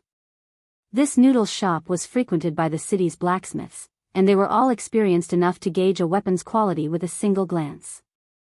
Despite the sword being a mere heaven-grade treasure, it surpassed all expectations, transcending even the pinnacle of peak-quality treasures they had encountered before. That sword was crafted by none other than Tian Qiyuan. Yuan announced proudly. And where did you find him? I must confirm his skills with my own eyes. Yuan shook his head and said, unfortunately, Tian Qiyuan is a wandering blacksmith, so you'll have a hard time tracking him. When I encountered him by chance, he gave me the sword, asking me to spread his name in exchange. Then I'll buy the sword off you. I'll pay you what a peak-quality divine-grade weapon would cost for it. Someone there offered. I'll pay you enough to purchase any low-quality ancient-grade treasure. It quickly turned into a bid, as if they were at an auction house. However, Yuan merely shook his head and said, sorry, the sword's not for sale. And before any of the blacksmiths could utter another word, he vanished from the store like a ghost, leaving everyone speechless. Rumors of Tian Qiyuan began spreading like wildfire among blacksmiths worldwide after that event, which took place at Starforged Sanctuary, a renowned city dedicated to training blacksmiths and where countless famous blacksmiths were created. It was also the birthplace of the Heaven and Earth Blacksmith and the Eternal Blacksmith. Shortly after Tian Qiyuan's name became widespread, his weapons started showing up in auction houses. At first, only spirit-grade treasures were sold, but the quality and grade of the treasure gradually increased throughout the years. These treasures were highly sought after not only by cultivators but also by blacksmiths eager to study them. However, despite countless attempts at analysis, nobody was able to replicate their craftsmanship. Even peak blacksmiths, such as the Heaven and Earth Blacksmith and the Eternal Blacksmith, were unable to replicate Tian Qiyuan's creations. This further skyrocketed his fame and reputation to heights most blacksmiths could only dream of. Chapter 1507 Tian Qiyuan. Chapter 1507 Tian Qiyuan 1507 Tian Qiyuan. In an auction house somewhere in 8th heaven, a tall figure wearing a fiery red mask approached one of the workers there and said, "I have a weapon that I would like to sell here." Without turning his head, the worker glanced at this figure and gave him a quick assessment. The figure, shrouded in a ragged cloak that seemed to have been scorched by fire, stood there with an air of mystery. His cultivation, a mere golden immortal, didn't seem to match the unique aura that emanated from him, leaving the worker perplexed. "If you want to sell your trash, you can go elsewhere. This place isn't a place for beggars either, so scram." The worker sneered. The masked figure's voice rang out, clear and defiant, in response to the worker's mocking words. "Oh? So, this place is so grand that it deems a weapon crafted by the Exalted Blacksmith, Tian Qiyuan, to be trash? I suppose I'll heed your advice and find a more appreciative place elsewhere." The masked figure's voice was loud enough for everyone in the room to hear. "What? A weapon crafted by the Exalted Blacksmith? Is that true? The last one was sold over 500 years ago. And it was an ancient grade treasure that fetched a price that rivals even peak-quality Empyrean grade treasures. Who called a weapon crafted by the Exalted Blacksmith trash? Get over here, and let me give you a good beating." Every time a treasure related to the Exalted Blacksmith is revealed, it sends ripples through the 9 heavens, igniting fervor and awe. Even the most successful auction house, the Mystic Jade Auction Pavilion, would get on its knees and beg for one to be sold there. Yet, in this tiny place, they dare to call one useless. The worker standing before the masked figure immediately turned pale upon hearing the people around him, his body trembling uncontrollably. "Why didn't you say it was a weapon created by the Exalted Blacksmith in the first place? You must be lying to save face." The worker refused to believe the person in front of him would have something so valuable. The masked man didn't utter another word and retrieved a beautiful purple sword. The moment the sword appeared, the atmosphere in the auction house shifted, as if it were in the presence of something extraordinary. The worker choked on his own saliva after seeing the sword, and loud gasps of shock could be heard in every direction. It's a mythic-grade weapon. This refined aura. That flawless appearance and the distinctive signature on the blade, it's undeniably a treasure crafted by the one and only Exalted Blacksmith, Tian Qiyuan. It's finally happened. The Exalted Blacksmith has finally stepped into the rank of Grand Blacksmith. He's only one step away from becoming a divine blacksmith like Heaven and Earth Blacksmith and Eternal Blacksmith. To advance in rank as a blacksmith, one must successfully craft a treasure corresponding to the desired rank. For example, crafting a spirit-grade treasure earns the title of Apprentice Blacksmith, while crafting Earth-grade treasures elevates one to Expert Blacksmith. "Please. Let me buy it off you. I will pay you as much as you want." The people in the auction house surrounded him and started offering to buy the sword, all of them offering unbelievable amounts of money for it. However, the masked figure merely shook his head and said, "If you want it, fight for it." The people there exchanged glances with each other and prepared to turn the auction house into a battlefield.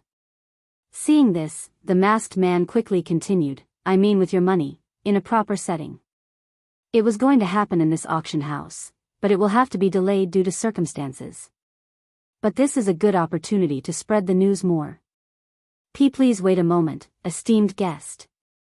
Someone suddenly approached him in a hasty manner, his body soaked in sweat. "I am the manager of this auction house. Please do not leave. I will execute this useless fool who doesn't have eyes. Please give us another chance. We won't disappoint you again." The masked man looked at the manager and, without saying a word, turned around and walked out of the building, leaving the manager utterly devastated. Any auction house blessed by the Exalted Blacksmith's treasure would inevitably acquire a massive amount of reputation, but this place actually dared to chase such an opportunity away. What a pity. The other customers also started walking out of the auction house shortly after, as they did not want to be associated with the auction house. News of this event quickly spread like wildfire throughout the 9 heavens. In order to save whatever face and reputation they had left, the auction house forced the worker who chased away the masked man to kneel on the streets until his inevitable death. Meanwhile, the Mystic Jade Auction Pavilion extended a public invitation to the masked man, imploring him to grace their auction house with the sale of his extraordinary weapon. The masked man accepted their invitation and scheduled the auction to begin in 1 month, allowing people worldwide some time to prepare. Once news spread, not only did people flock to the Mystic Jade Auction Pavilion, but even powerhouses from the 9th heaven made the journey to the 8th heaven solely to participate in the auction. From renowned families to powerful sects to individual collectors, a sea of people made their way to the Mystic Jade Auction Pavilion the moment they heard about the auction.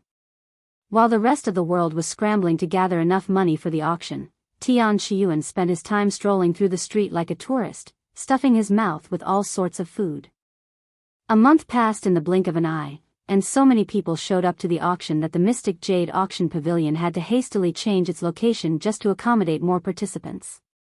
Yet, there was not enough space for everyone, so many had to participate from afar through treasures. Chapter 1508 Violet Dream. Chapter 1508 Violet Dream. 1508 Violet Dream. Look over there.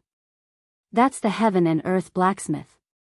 The eternal blacksmith is here, as well. These 2 renowned divine blacksmiths were quickly identified within the crowd. While the participants of the auction grew increasingly excited for the upcoming auction, Tian Qiyuan himself just arrived at the Mystic Jade Auction Pavilion while wearing his red mask. Welcome, esteemed guest. I am Qing Linger, the manager of the Mystic Jade Auction Pavilion. Allow me to extend our deepest gratitude for entrusting us with the honor of auctioning your precious treasure.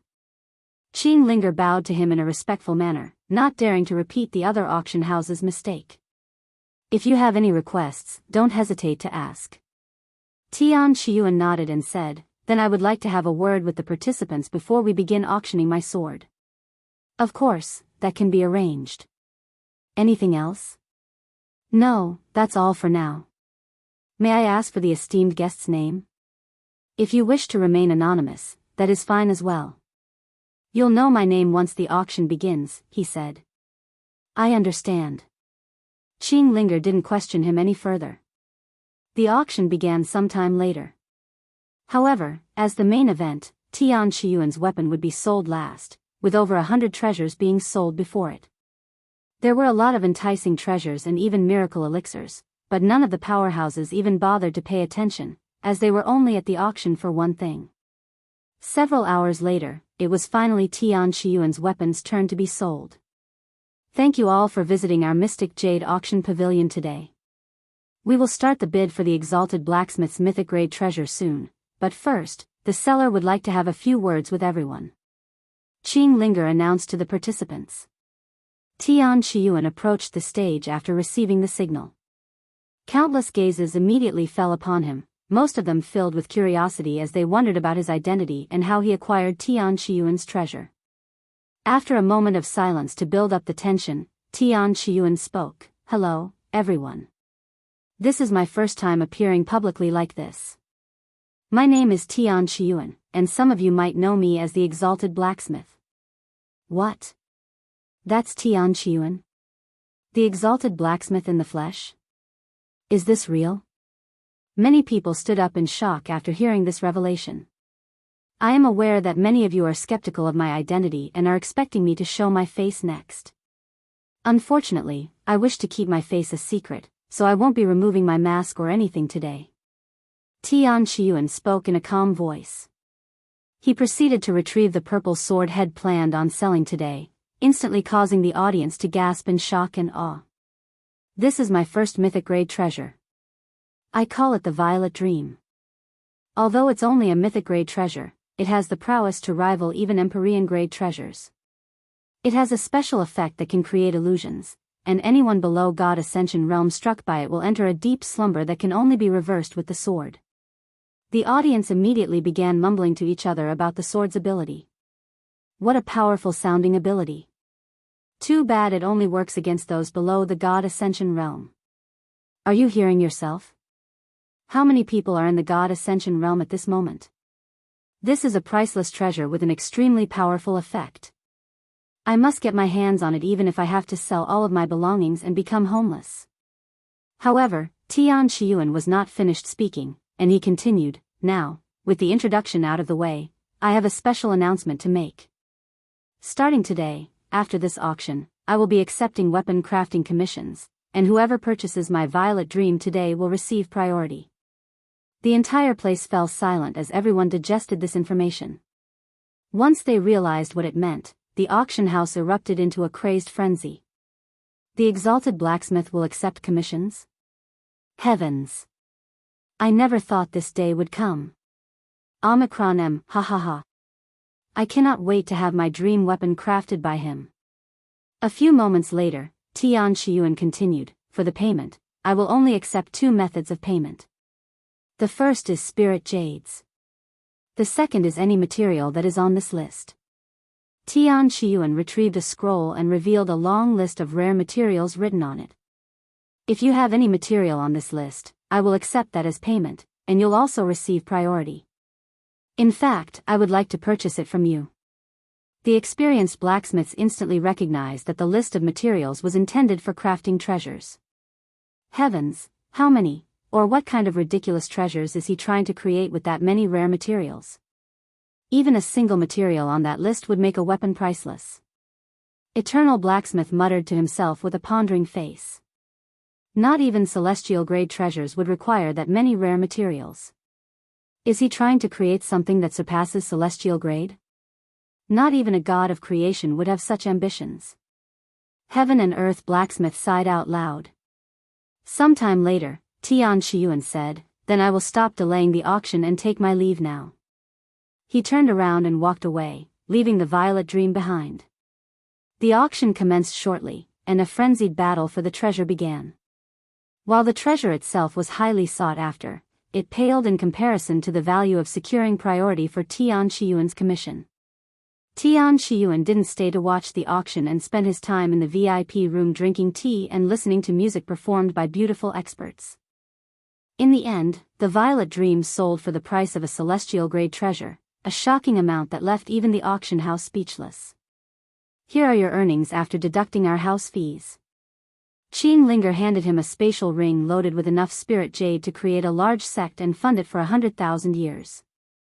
Chapter 1509 Sword Goddess. Chapter 1509 Sword Goddess. 1509 Sword Goddess, who won the auction? Tian Qiyuan asked after storing away the money. That would be the Sword Goddess of the Unrivaled 9-Sword Sect, said Qing Linger. Sword Goddess? Never heard of her before. Tian Qiyuan casually commented. She is a prodigious sword master in the Supreme Heaven, renowned for being the first to achieve a level of sword aura that surpasses even the enhanced sword aura. I believe she named it Supreme Sword Aura. Do you wish to speak with her? She's still at the auction house. Tian Qiyuan nodded, sure. Then I'll go inform her right now. Please wait a little, Senior Exalted Blacksmith.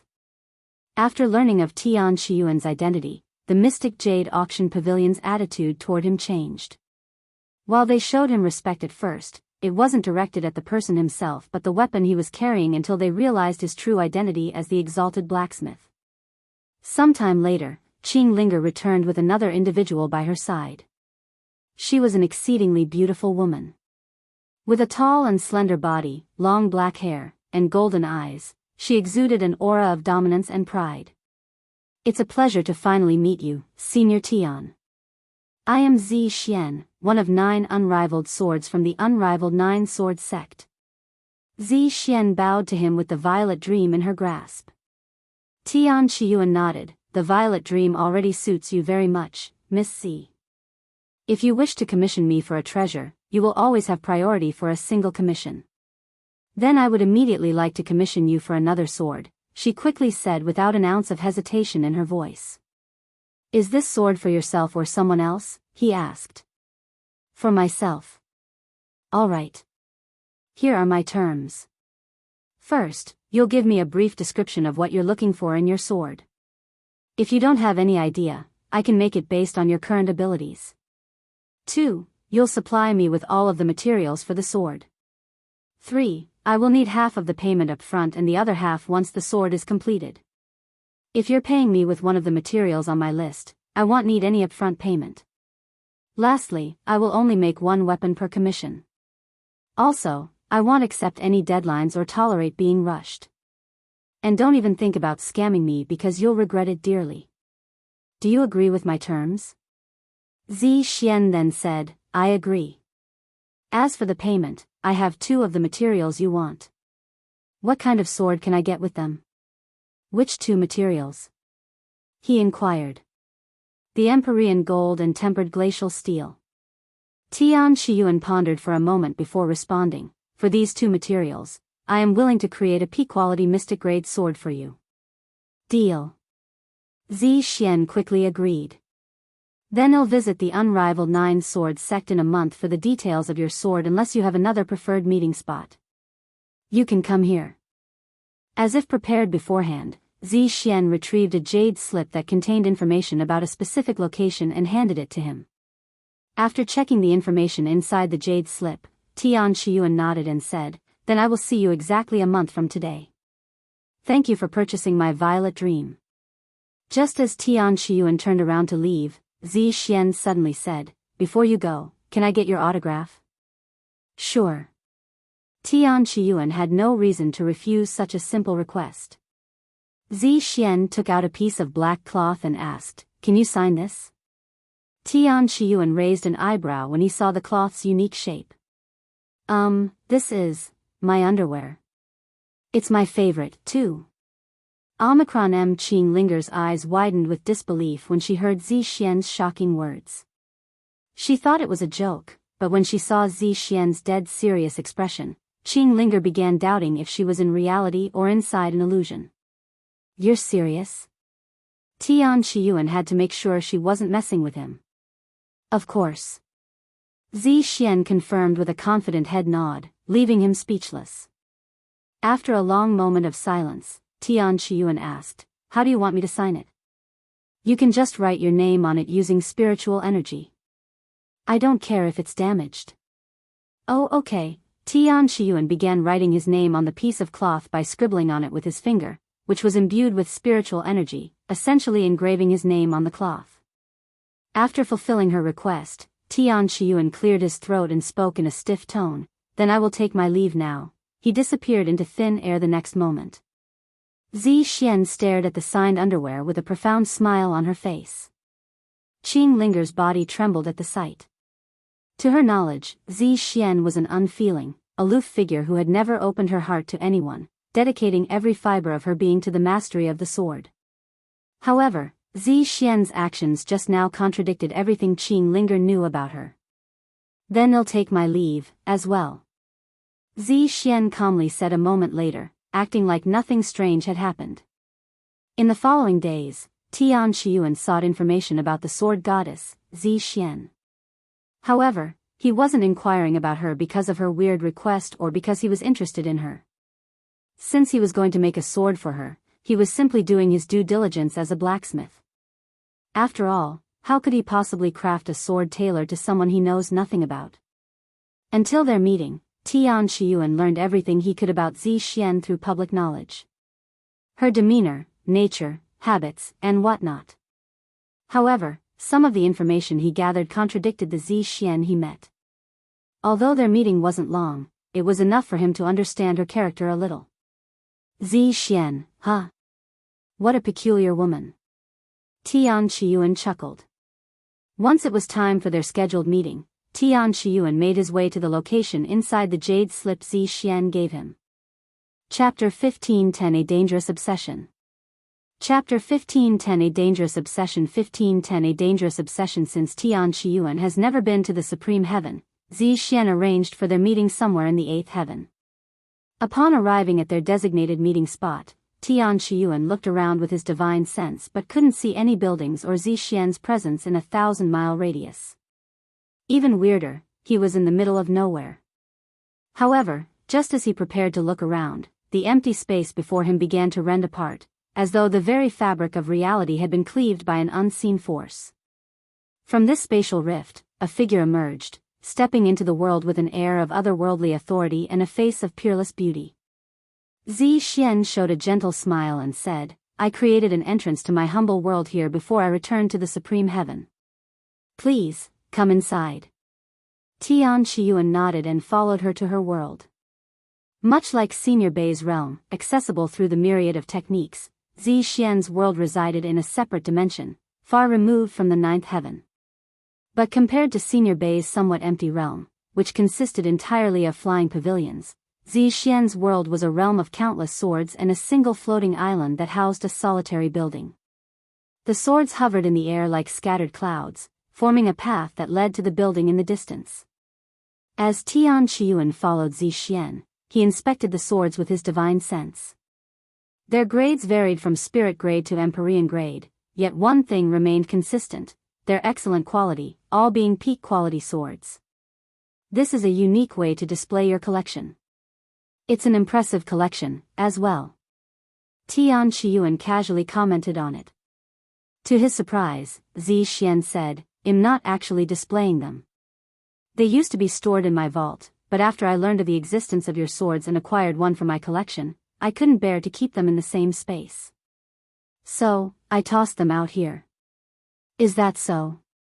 Tian Qiyuan mumbled, unsure whether to feel honored by her appreciation for his creations or to sympathize with the unknown maker of the sword she had discarded in such a fashion because of him. Upon reaching the island, Zi Xuan led him straight to the building and said, "This is my private living quarters. You're the first one ever to visit this place. To bring me to such a personal place even though we're practically strangers. I feel honored." "I don't see you as a stranger," she quickly said. "I have collected many of your swords and spent many years with them. They say a blacksmith's creation embodies a fragment of their creator's soul, so in a way, we've known each other for a very long time." The next moment, they stepped into the building. Its interior was opulent yet understated, exuding a sense of luxury without extravagance. The atmosphere was cozy, with a natural soothing aura permeating the air. Though the building appeared sizable from the outside, it housed only a small living room and a bedroom, with the remainder of the space dedicated to her extensive sword collection, at least before most of them were tossed out and replaced by Tian Qiyuan's swords. "Please, have a seat." Zi Xuan gestured at the couch by the purple-fired fireplace. Once they were both seated, Tian Qiyuan asked, "So, what kind of sword do you want me to make for you?" "I will let you decide." "Are you sure?" She nodded solemnly and spoke, "I commissioned you not out of necessity but out of desire. I do not wish to defile your creation with my ideas, so I don't care what I want. Just like your other creations, I want this sword crafted solely by you, but I want you to think of me when you make it." Despite Zi Xuan's enigmatic demeanor, Tian Qiyuan accepted her request with determination. "I understand. I will craft a sword that I believe will be perfect for you, and I will only think of you during the process," he affirmed. Although Tian Qiyuan was wearing a mask, Zi Xuan could feel his intense stare through the mask. Additionally, when the words that she would only hear in her dreams were uttered in reality by the person in her dreams, a profound change occurred within her, causing her body to tremble in delight. Zi Xuan's breath quickened, and her eyes locked onto Tian Qiyuan with a deep sense of yearning. "Should I just make him mine right here and now?" she pondered inwardly. Little did Tian Qiyuan know, Zi Xuan was an ardent admirer of his creations to extreme levels. Despite possessing numerous Empyrean grade and even Celestial grade swords, Zi Xuan had found herself utterly charmed by one of Tian Qiyuan's creations, despite it being only of spirit grade quality at the time. Such was the allure of his craftsmanship that it transcended the boundaries of material worth, capturing her heart with its unique charm.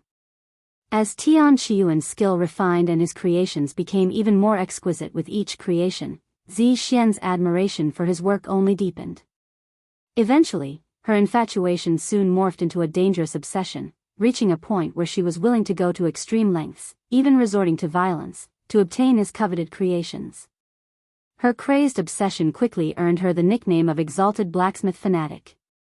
However, since she was always disguised, nobody knew her true identity as the sword goddess.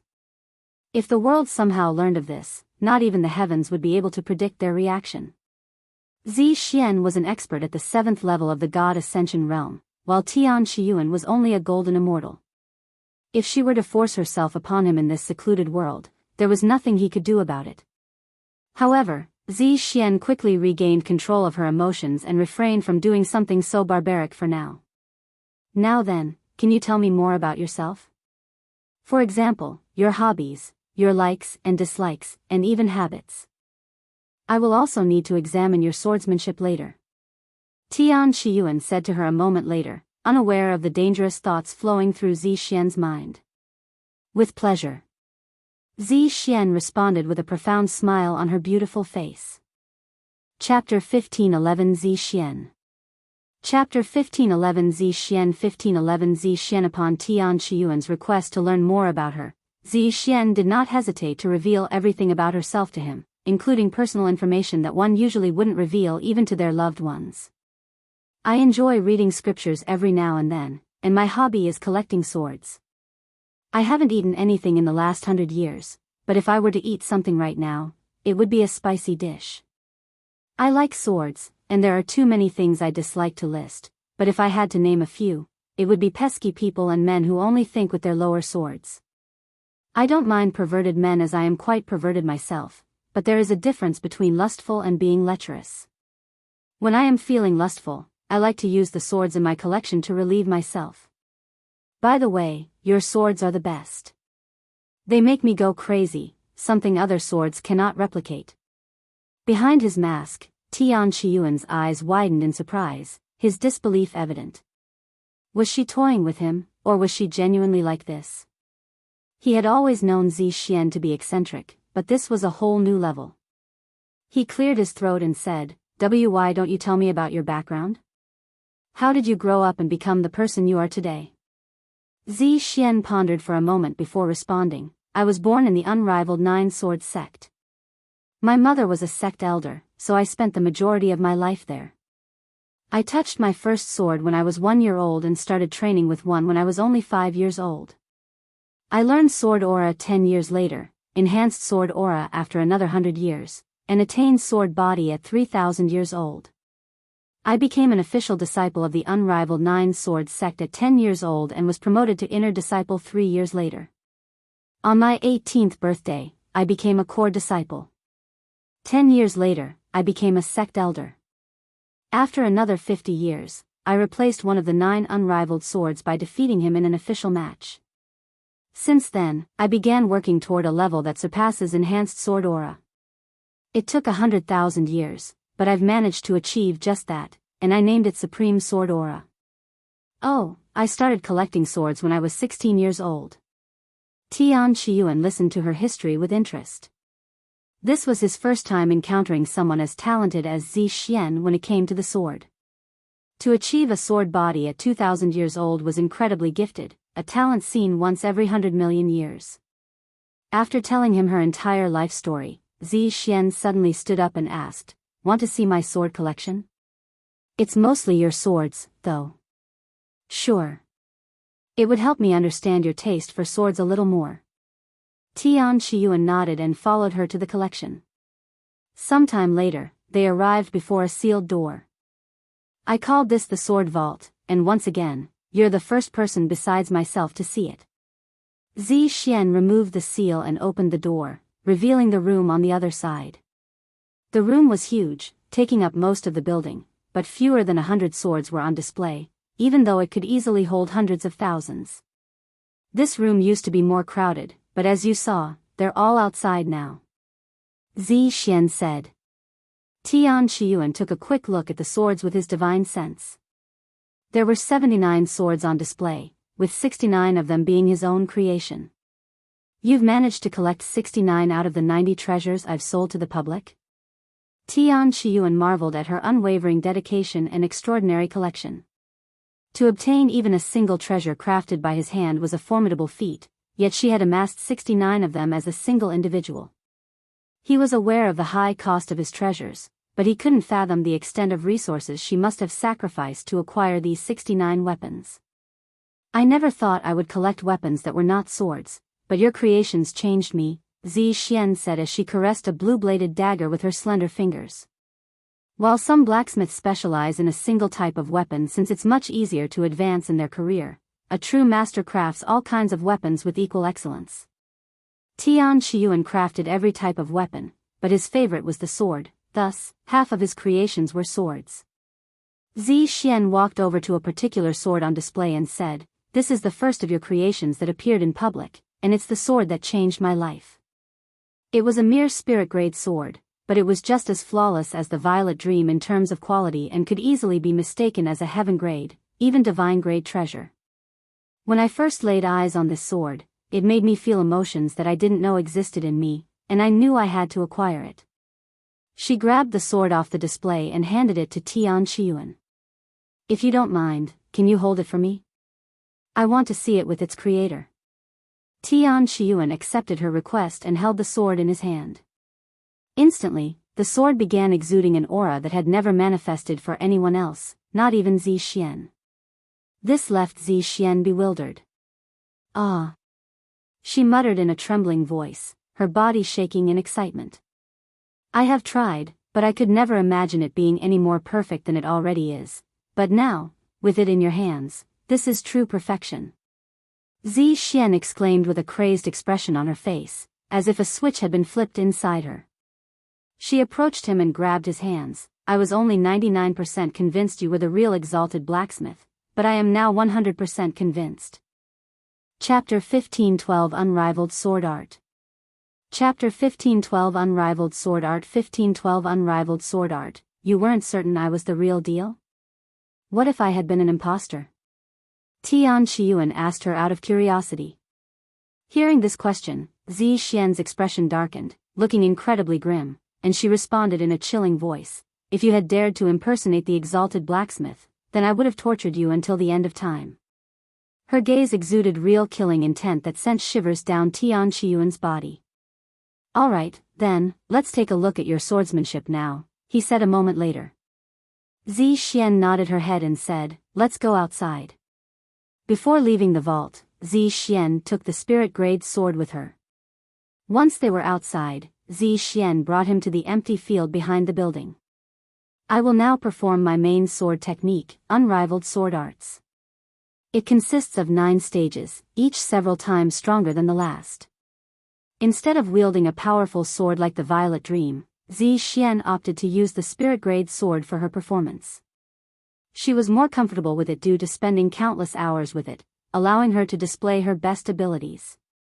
Unrivaled Sword Art. First stage, Unrivaled Spirit. Zi Xuan then gave Tian Qiyuan a sword performance that could only be described as flawless, even otherworldly. Each movement was precise and fluid, flowing as naturally as water in a river, without a trace of hesitation or stiffness. After watching her otherworldly performance, Tian Qiyuan fully understood why people called her the Sword Goddess. Sometime later, Zi Xuan stopped after the 3rd stage and asked him, "Are you able to understand my swordsmanship?" Once a swordsman attains a certain level of mastery, their movements transcend ordinary understanding, and this effect intensifies as the individual's skill level increases. Since Tian Qiyuan was mainly a blacksmith, Zi Xuan was worried that he lacked the ability to understand her swordsmanship, which would hinder his ability to craft a suitable sword that matched her abilities. Tian Qiyuan could tell what was on Zi Xuan's mind based on the worried frown on her face, and he said, "Don't worry, I can understand your swordsmanship. I may be a blacksmith, but I am also a sword master. In order to create a weapon, I believe you must understand the weapon itself first, and what better way to understand a weapon than to master it?" Some of Zi Xuan's worries went away after hearing his words, but there was still some doubt in her heart. After all, to fully comprehend her swordsmanship, Tian Qiyuan would need to be near her level or even surpass it, which was very unlikely. However, she didn't say anything else and continued her performance. This is the 4th stage, Unrivaled Earth. Then, the 5th stage. Unrivaled Heaven. The 6th stage. Unrivaled Divine. The 7th stage. Unrivaled Saint. She stopped after the 7th stage to look at Tian Qiyuan again. Are you still following? Yes, 100%. Despite her profound respect for him, she couldn't bring herself to believe his words. Not even the other 8 unrivaled swords could claim with such certainty that they comprehended the 7th stage of her swordsmanship. Seeing the doubt on her face, Tian Qiyuan said, "Just keep going. It'll prove to you that I am capable of understanding your swordsmanship later." Zi Xuan silently nodded and proceeded to perform the 8th stage. Unrivaled Void. Finally, the last stage. This is the 9th stage, Unrivaled Sword God. There was a saying in the Unrivaled 9 Sword sect, mastering the 9th stage of their technique would inevitably make one a sword god. And within the entire sect, only Zi Xuan has managed to reach such a level. It was widely known within their sect that Zi Xuan surpassed even the sect master in power. However, she had no desire to shoulder the responsibilities of leadership, and thus, she chose not to ascend to the position, remaining as a guardian of the sect. As Zi Xuan commenced the final stage, the atmosphere in their secluded world shifted, and the very air trembled in awe. If Zi Xuan had infused her spiritual energy into her swordsmanship, their world would have been destroyed long before she could even reach the 5th stage, much less the 9th stage. What do you think? Zi Xuan asked him afterward while being slightly out of breath. Tian Qiyuan nodded. It was amazing. Are you saying that because you couldn't comprehend it or? Tian Qiyuan smiled and gestured for the sword. As promised, I will now prove to you that I am fully capable of understanding your swordsmanship. Zi Xuan handed him the sword and asked, "What are you going to do?" "You'll see in just a moment. Please give me some space." Once Zi Xuan was far enough, Tian Qiyuan closed his eyes and recalled Zi Xuan's performance with the unrivaled sword art. After a moment of silence, he started moving his body and performing the unrivaled sword art. Zi Xuan's eyes widened in shock as she watched Tian Qiyuan flawlessly replicate her sect's most revered and challenging sword technique. However, as impressive as it seemed at a glance, anyone with enough experience could replicate the first 3 stages of the technique. A few minutes later, Tian Qiyuan began performing the 4th stage. His movements were just as impeccable as if he was still doing the 1st stage, leaving Zi Xuan speechless. However, little did she know that was just the beginning. After performing the 4th stage, Tian Qiyuan went on to the 5th stage and then the 6th stage. Even more remarkable than his effortless replication of the sword technique was Tian Qiyuan's seamless performance, flawlessly executing each stage without the slightest pause, almost as if he'd practiced the sword technique for thousands of years. As Tian Qiyuan reached the 9th stage of the sword technique, Zi Xuan fell back in shock, her expression mirroring disbelief as if she had seen a ghost. "I am possible," she uttered in a terrified voice, and she began doubting whether she was a true sword prodigy or a fake one. Chapter 1513 Exalted Blacksmith Store. Chapter 1513 Exalted Blacksmith Store 1513 Exalted Blacksmith Store. "You, what the hell are you?" Zi Xuan stared at Tian Qiyuan with her eyes as wide as saucers. It'd taken her thousands of years to master the unrivaled sword arts. Yet, it only took a glance for Tian Qiyuan to master the sword technique completely. She has never heard of anything like this before, much less witnessing it with her own eyes. "Are you secretly a disciple of our unrivaled 9 sword sect?" she asked with a suspicious look on her face. If he were truly a disciple of her sect, it would explain his knowledge of the unrivaled sword arts. However, even within her sect, fewer than 5 individuals had learned all 9 stages, and she was the only one to master all 9 stages. So, how could he flawlessly execute all 9 stages? "No, I am not a disciple of the unrivaled 9 sword sect." "Then are you telling me that you actually learned the technique on the spot after watching me perform it once? Do you really expect me to believe such a thing?" "I don't expect you to believe me, but that's the truth. Anyways, have I cleared your doubt about my ability to comprehend your swordsmanship? Don't try to change the subject. Only disciples of the unrivaled 9 sword sect are allowed to learn the sword technique, If they learn that an outsider has managed to do so, they'll hunt you down. That's only if they learn it, right? You're the only one who knows about it, so unless you tell them, I will be safe. Moreover, I learned the technique from watching you, who willingly showed it to me, so you also bear some responsibility. That's. Zi Xuan was left speechless by his argument. In fact, even if she knew that he had the capability to learn the technique beforehand, she would still be willing to perform the sword technique for him for the sake of her sword. She sighed in a defeated manner and said, "You're right. Since you learned the sword technique from me, I am technically responsible for it. Anyway, I have no intention of revealing this to my sect, so you do your job and don't go around flaunting it." Qiyuan smiled and said, "I have no interest in the unrivaled sword arts. I have my own sword technique. Anyway, I have a good understanding of your capabilities, and I already have an image of what kind of sword I will be making for you. I just need some time to think about it." "Will it take long?" she asked. "No, it'll be done in a few days." "Okay. Then it'll begin now." He sat on the ground and closed his eyes. It looked like he was cultivating, but he was actually forging Zi Xuan's sword inside his mind, and he was doing it more than once. To craft the perfect sword for her, Qiyuan needed to experiment with various materials and combinations. A blacksmith of his caliber possesses the ability to forge treasures within their mind as vividly as if they were doing it in reality. This extraordinary skill allows them to save both resources and time. Time passed in the blink of an eye for Qiyuan. As for Zi Xuan, she sat right in front of him and stared at him the entire time. A few days later, when Qiyuan opened his eyes, he was startled by Zi Xuan, whose face was so close to his mask that they were almost touching.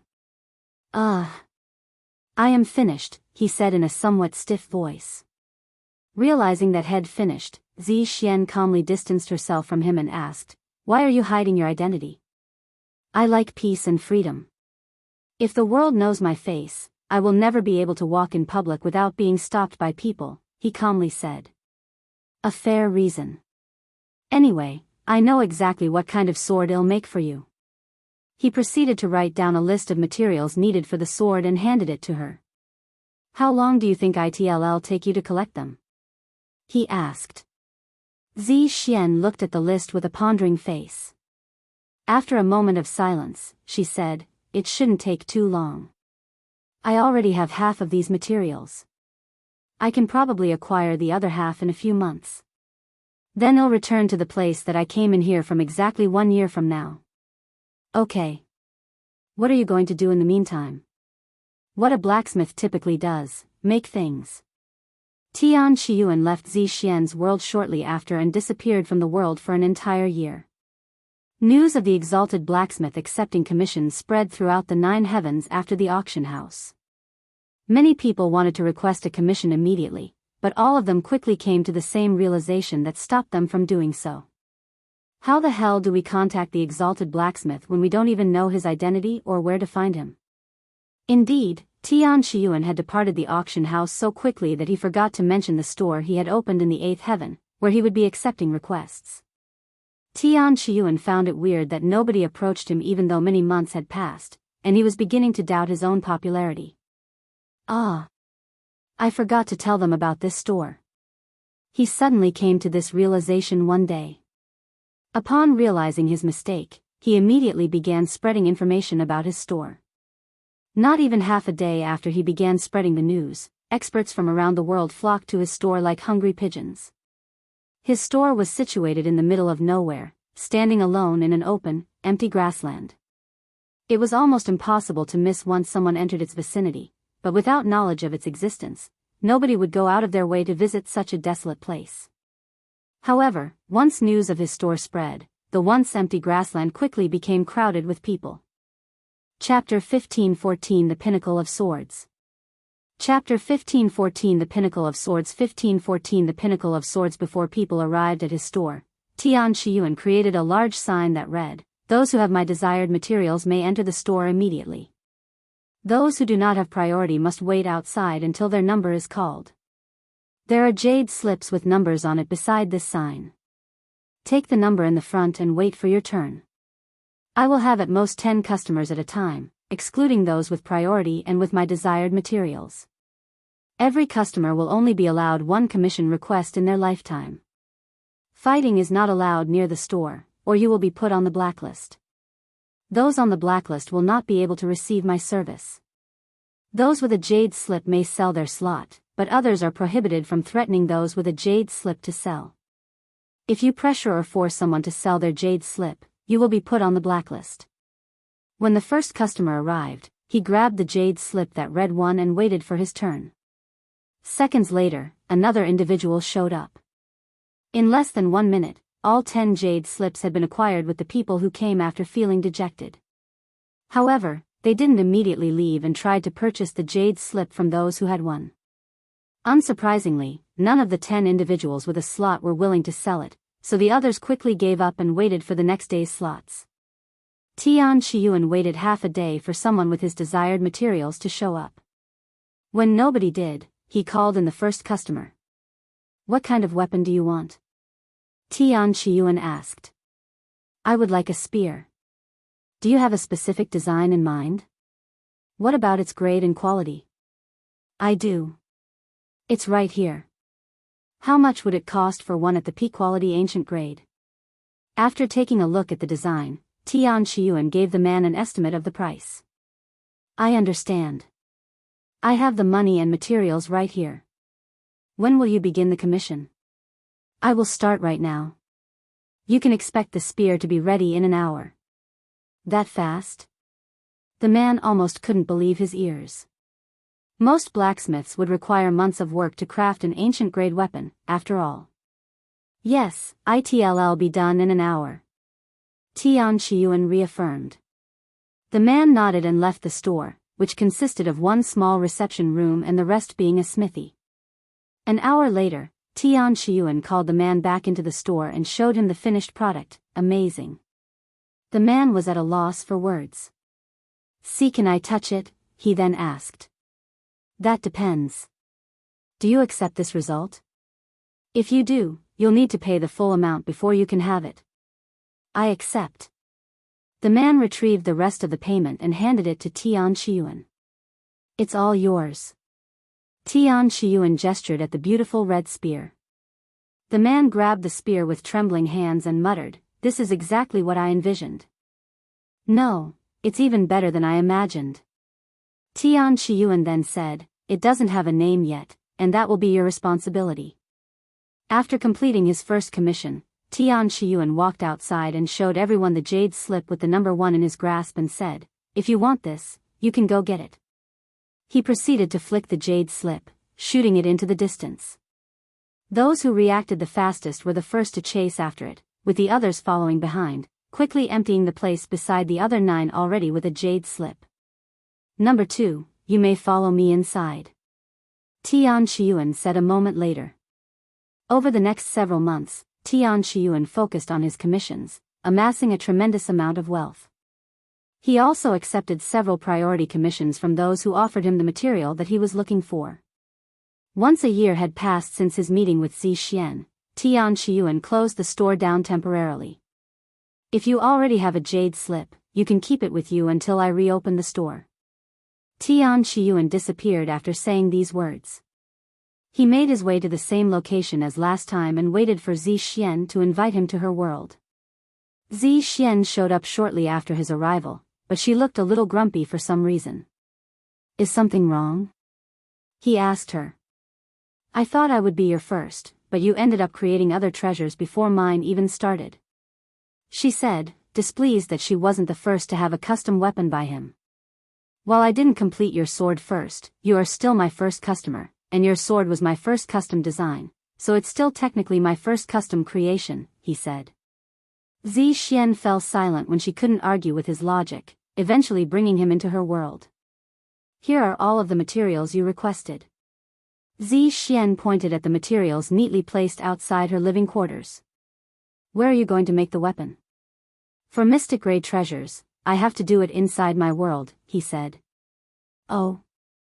Do you think I can come watch?" she asked out of curiosity, but she was prepared to be refused.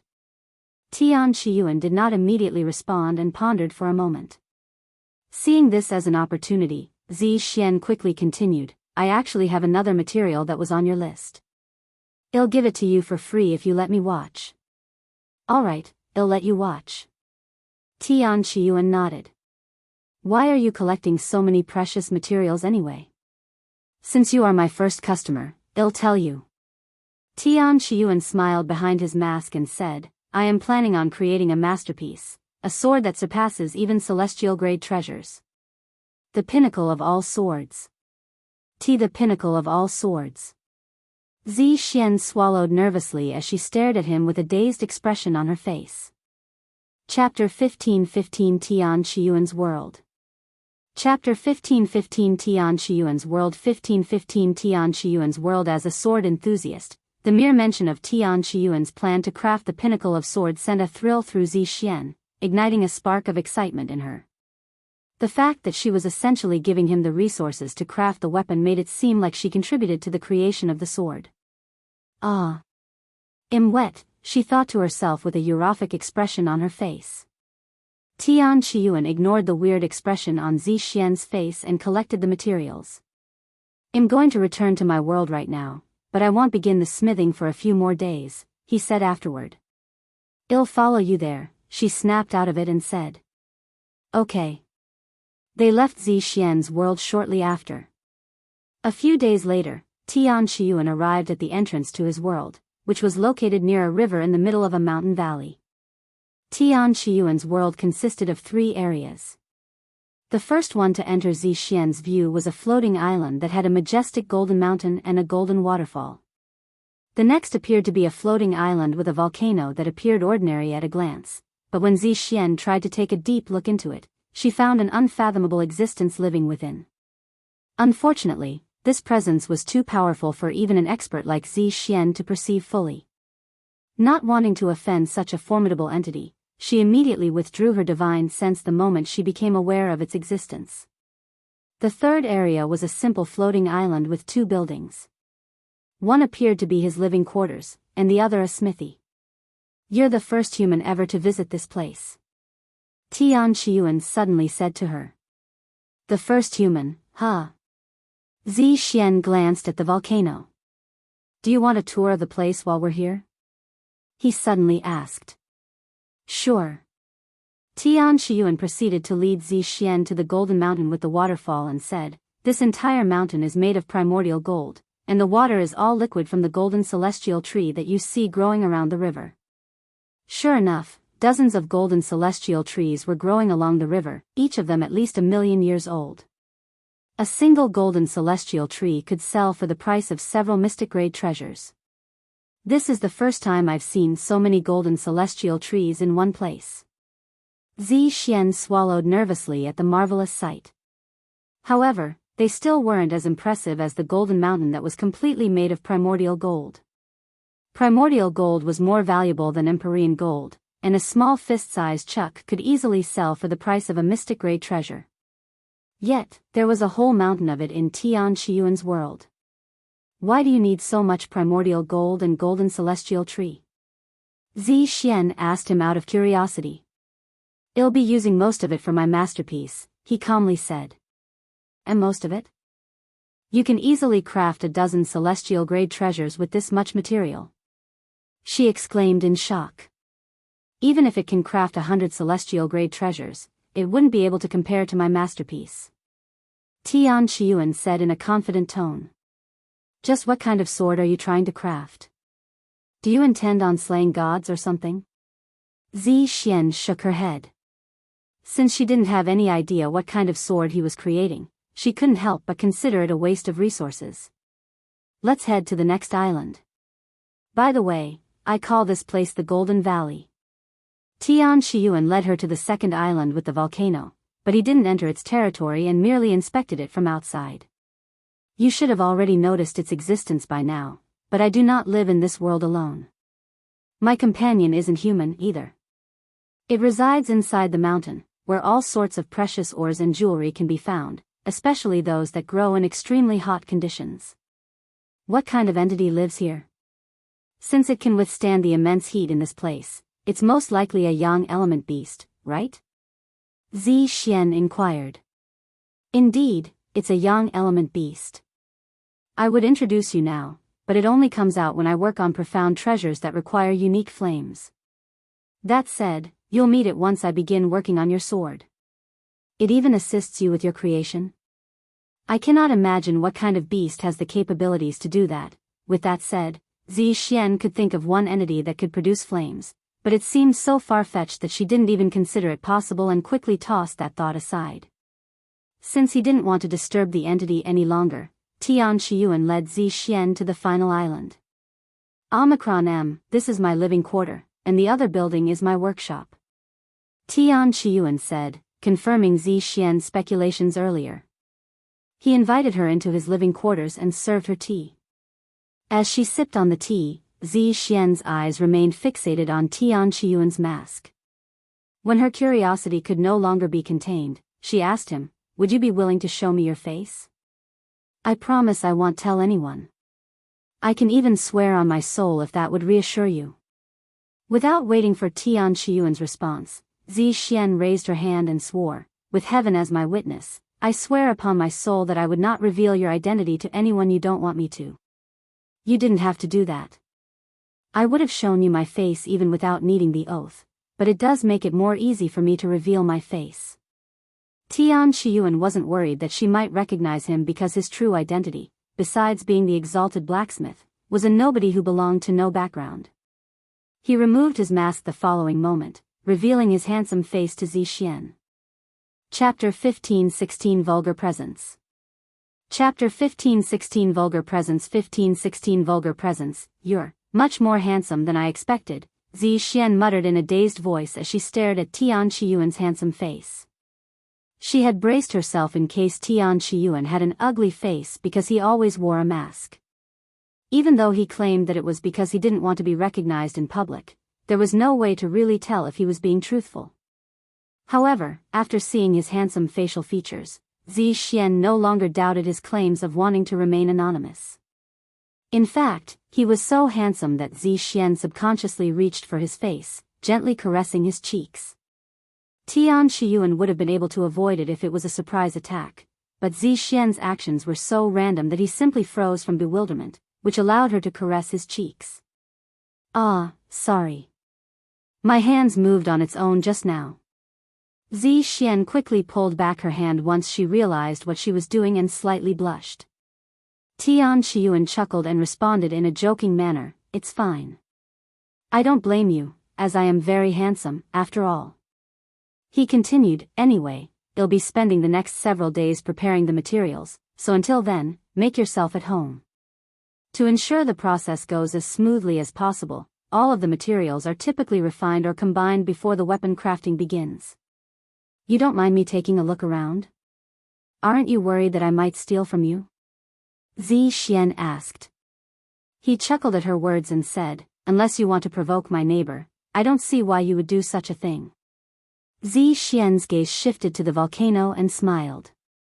"Then you'll have some fun in your living quarters." Zi Xuan entered his living quarters the next moment while Tian Qiyuan immediately began refining the materials.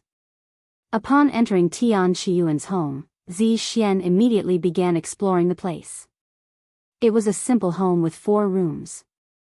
There was a bathroom, a kitchen, a living room, and a bedroom. The atmosphere resembled that of a mortal home since immortal cultivators did not need to use the bathroom or eat. The living room was simply furnished with a leather chair, framed displays on the walls showcasing precious materials that even Zi Xuan did not recognize, and a fireplace. The bathroom and kitchen looked ordinary. Zi Xuan visited Tian Qiyuan's bedroom last. Once she was inside, she took a deep breath through her nose and mouth at the same time. She kept the air in her lungs for a long moment before breathing out again. "What a wonderful smell," Zi Xuan muttered as she focused her gaze on the bed in the corner. Then, without hesitation, she jumped on the bed and started rolling around like some kind of bug. "Ah, why am I so attracted to him? Is it because he can craft amazing swords? No, there's something more to him, but I cannot pinpoint it." Zi Xuan's excitement continued to rise as she lay on his bed.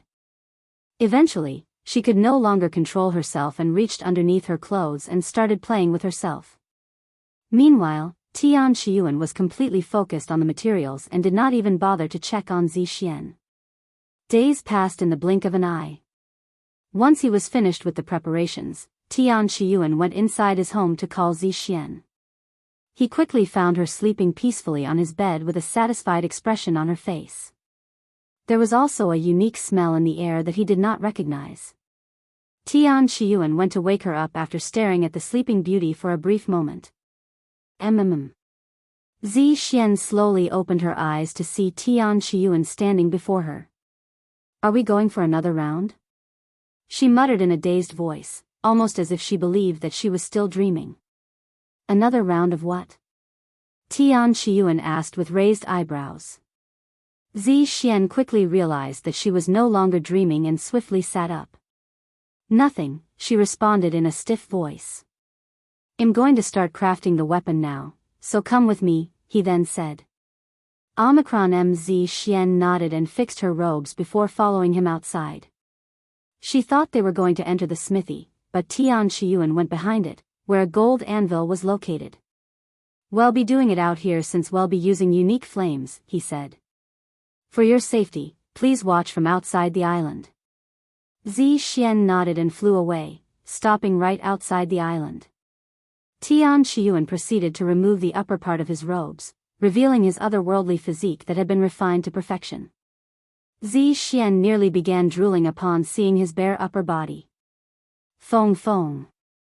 Tian Qiyuan suddenly called out.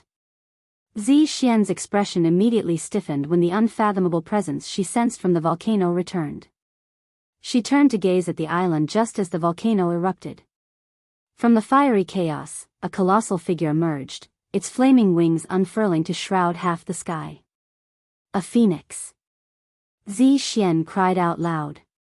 She had initially speculated the beast to be a phoenix when she first heard about it, but the likelihood of a phoenix collaborating with a human seemed so improbable that she dismissed it as a mistake. What kind of phoenix is it? I have seen phoenixes before, but none of them were covered in golden flames like this one. Its presence is also incomparably stronger. Zi Xuan pondered inwardly as the phoenix flew to Tian Qiyuan, hovering above the entire island like a roof. I'll be relying on you again for the next few days, Feng. Tian Qiyuan said. The phoenix did not respond, its gaze fixed intently on Zi Xuan. Zi Xuan's entire being trembled upon sensing its stare. She had a feeling that she was not being regarded favorably. You are dirtying our sacred home with your vulgar presence, human. A cold voice suddenly resounded in Zi Xuan's head. It was undoubtedly the phoenix's voice, but Zi Xuan could not respond. She feared that it might obliterate her if she did. Chapter 15-17 Feng. Chapter 15-17 Feng 15-17 Feng. Not only did you disturb my slumber, you even dared to dirty his room with your filthy bodily fluid. I should turn you into roasted meat. The phoenix continued, even threatening to kill her. Zi Xuan eventually snapped out of her daze and gritted her teeth before responding, as if a beast would understand human love. Once we become lovers, I will dirty his room with my bodily fluid every day. The phoenix's golden flames suddenly flared up, turning it into a bright sun that colored the entire world golden. You and I cannot coexist. One of us will perish today, and it will be you. It screamed in a chilling voice, causing the entire world to tremble. Seeing this, Tian Qiyuan spoke up, "Don't be rude to our guest, Feng." After a moment of silence, the phoenix slowly calmed down. Yet, Zi Xuan could still feel its killing intent being directed at her. Feng. Tian Qiyuan called her out again. The phoenix eventually stopped caring about Zi Xuan. Zi Xuan's entire back was soaked in sweat after her confrontation with the phoenix. Seeing her nervous expression, Tian Qiyuan said, "Her name's Feng Tianru, but I call her Feng since it has a nice ring to it. She was just a baby phoenix when I first found her, and she was injured, so I treated her. Since then, she's been following me like a pet. I think we were destined to meet." "Don't call me a pet." Feng Tianru shouted at him. As you have experienced yourself, her temper is as fiery as her body of flames. Tian Qiyuan chuckled. Anyway, enough chit-chat.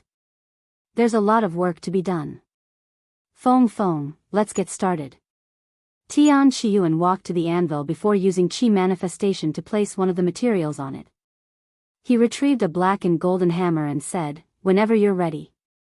A few moments later, Feng Tianru flapped her wings, spewing a waterfall of golden flames not just on the anvil but on Tian Qiyuan's figure as well, engulfing him in flames. What the fu? Zi Xuan's heart nearly jumped out of her chest when she saw this scene. However, she quickly realized that Tian Qiyuan was unharmed when she started hearing the sound of a hammer striking metal. Clang! Clang! Clang! A rhythmic sound filled the world with ripples appearing after every sound. Before Zi Xuan realized it, her heartbeat had synchronized with the rhythm of Tian Qiyuan's hammering, filling her very existence with a sense of harmony. Feng Tianru continued to shower Tian Qiyuan and the anvil with golden flames. A few hours later, Tian Qiyuan moved another material to the anvil without stopping his hammer even a split second. 10 hours, 20 hours, 50 hours, Zi Xuan stood transfixed, her eyes glued to Tian Qiyuan's handsome figure, her heart swelling with a sense of wonder as the hours ticked by. 7 days passed in a blur, and the sound of metal being hammered never stopped. Not even for a second. "You can stop now," Tian Qiyuan said to Feng Tianru, who immediately stopped producing flames for the first time in 7 days. Once the flames dispersed and Tian Qiyuan's figure emerged, his entire body was drenched in sweat, but there was not a single injury on his body. In fact, his physique looked even better than before. He turned to look at Zi Xuan, who looked like she was on the verge of lunging at him like a rabbit in heat. If it weren't for Feng Tianru's presence that kept her sanity in check, she would have definitely defiled every inch of his body. "Your sword is done." Tian Qiyuan extended the sword in her direction, its gleaming blade held steady in his hand. Zi Xuan hastened to his side, her eyes flickering at the sight of the weapon as she hesitated, reluctant to touch it, her gaze lingering on its beauty. The sword radiated an aura of a peak-quality mystic-grade treasure, but its aura was so intense that Zi Xuan initially believed it to be an Empyrean-grade treasure. Its potency was so overwhelming that it eclipsed her usually sharp senses. This sword will increase the potency of all your sword techniques, especially the unrivaled sword art. Its blade was forged with naturally poisonous materials. While it won't kill your opponent, it will paralyze them, and depending on their cultivation, it may be indefinite. It's also incredibly durable, near indestructible. Only a peak-quality celestial-grade treasure would be able to damage it, and even that requires tremendous effort. Go ahead and give it a few swings.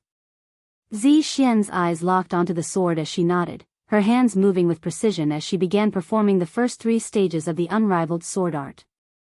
The moment she did, she felt a profound improvement in her technique, as if the sword's energy had awakened a deeper connection within her, and her movements became more fluid and effortless than she had ever imagined possible.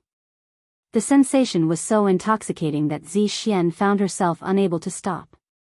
Her fingers moved with a life of their own as she seamlessly transitioned from the 3rd stage to the next, each subsequent step revealing a deeper understanding of the technique as if the sword was guiding her through the motions, her proficiency growing with each passing moment.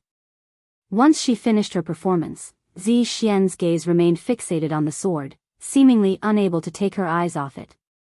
"What do you think? Do you like it?" Tian Qiyuan suddenly asked. Zi Xuan finally stopped looking at the sword and shifted her gaze to him. With a beautiful smile, she nodded her head and said, "I love it. Then I will mark this commission fulfilled." Zi Xuan retrieved the rare materials he wanted and gave them to him as payment. "What else from the list are you missing?" she asked.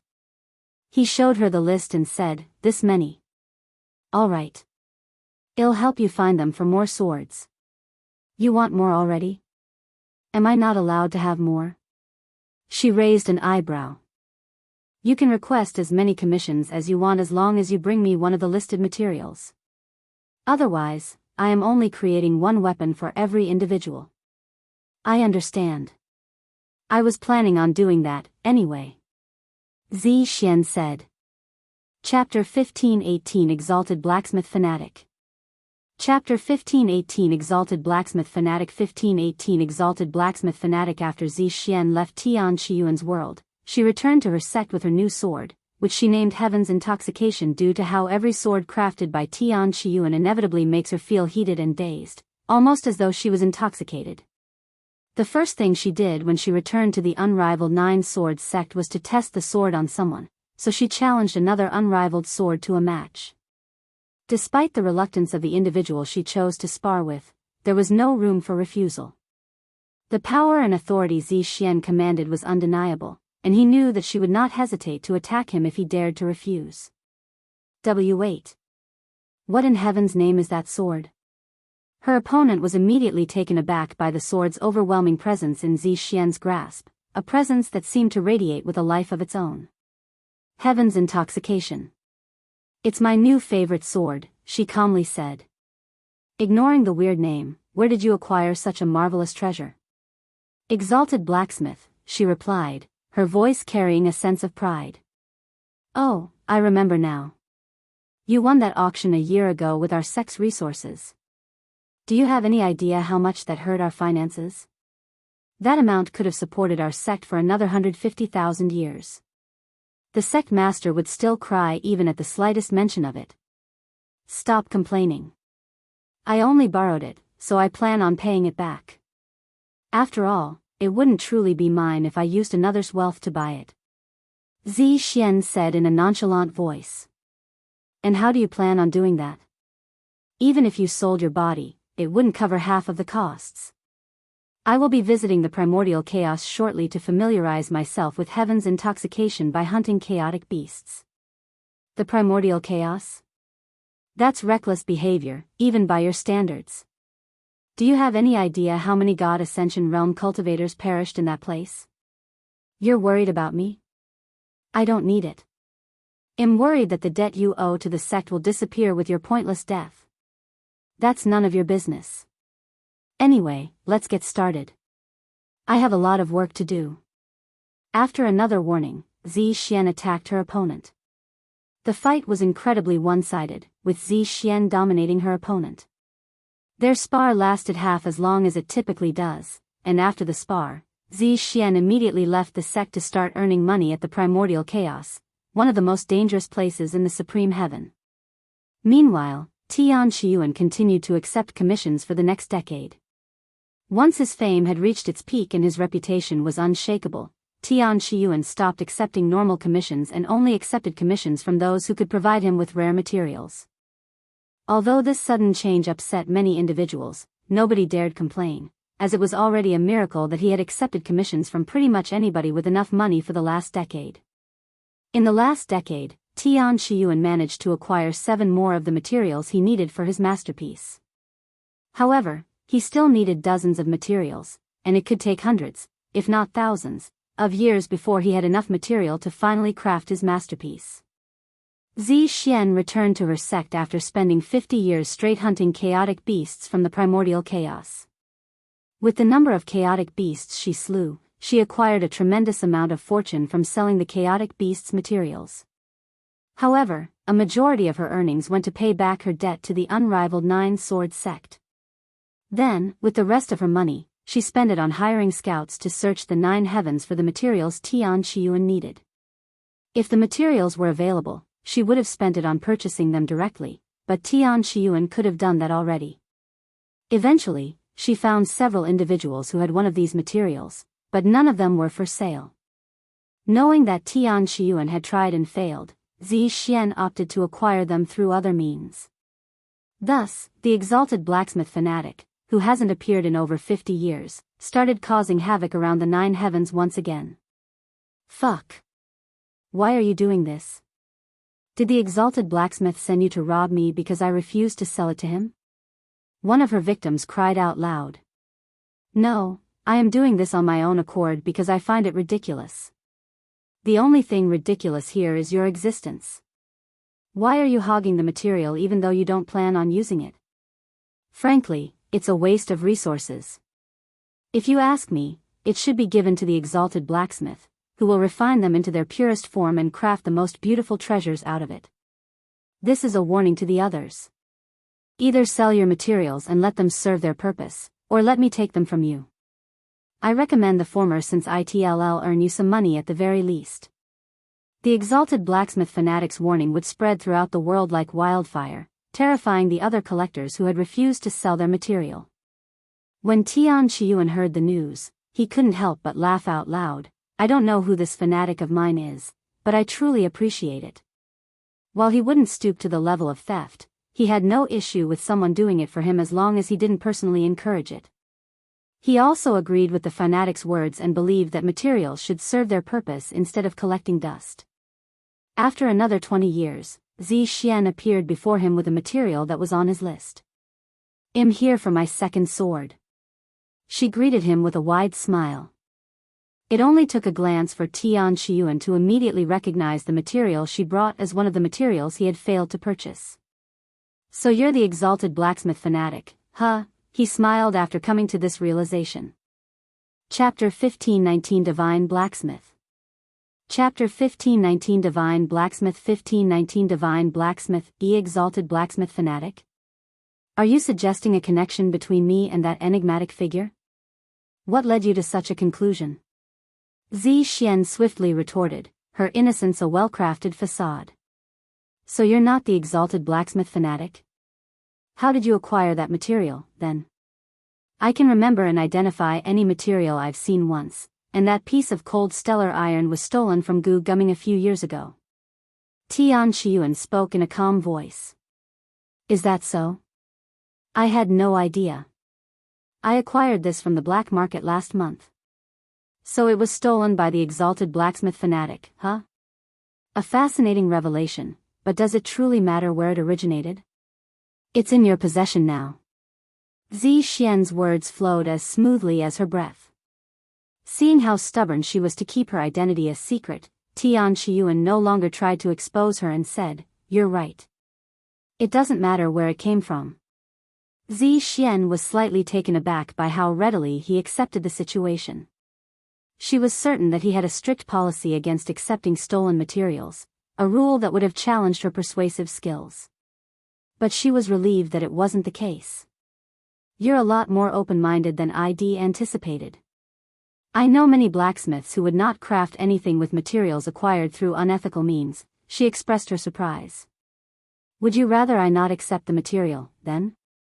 It's not like I don't have any standards or pride. I obviously won't steal anything myself, but how another individual acquires their material is none of my business. Of course, I'm not encouraging such actions, either. Moreover, how can one tell for sure their material wasn't acquired through unethical means? In the cultivation world, where the pursuit of power and longevity often led to questionable ethics, murder was a common occurrence. Given this, Tian Qiyuan's acceptance of the stolen material was hardly unusual. For him, it was just another aspect of the cutthroat world he lived in. "Anyway, what kind of sword do you want this time?" Tian Qiyuan asked. "I don't know, so I'll let you decide." "The same grade? How many materials would it take for you to craft an Empyrean-grade treasure?" she asked. "Well, I'll need at least 5. However, I have yet to craft one, so you'll need to wait a little longer if you really want one." 5, huh? All right. I have 4 here. Zi Xuan retrieved 3 more materials. Naturally, all of them were stolen from their owners in the last few years. "Let me guess, you got them from the black market?" Tian Qiyuan smiled at her nonchalant action. "Yup. It was sold to me as a bundle," she calmly nodded with an innocent smile on her face. "Give me 2, no, 100 years. I'll become a divine blacksmith by then." "Okay.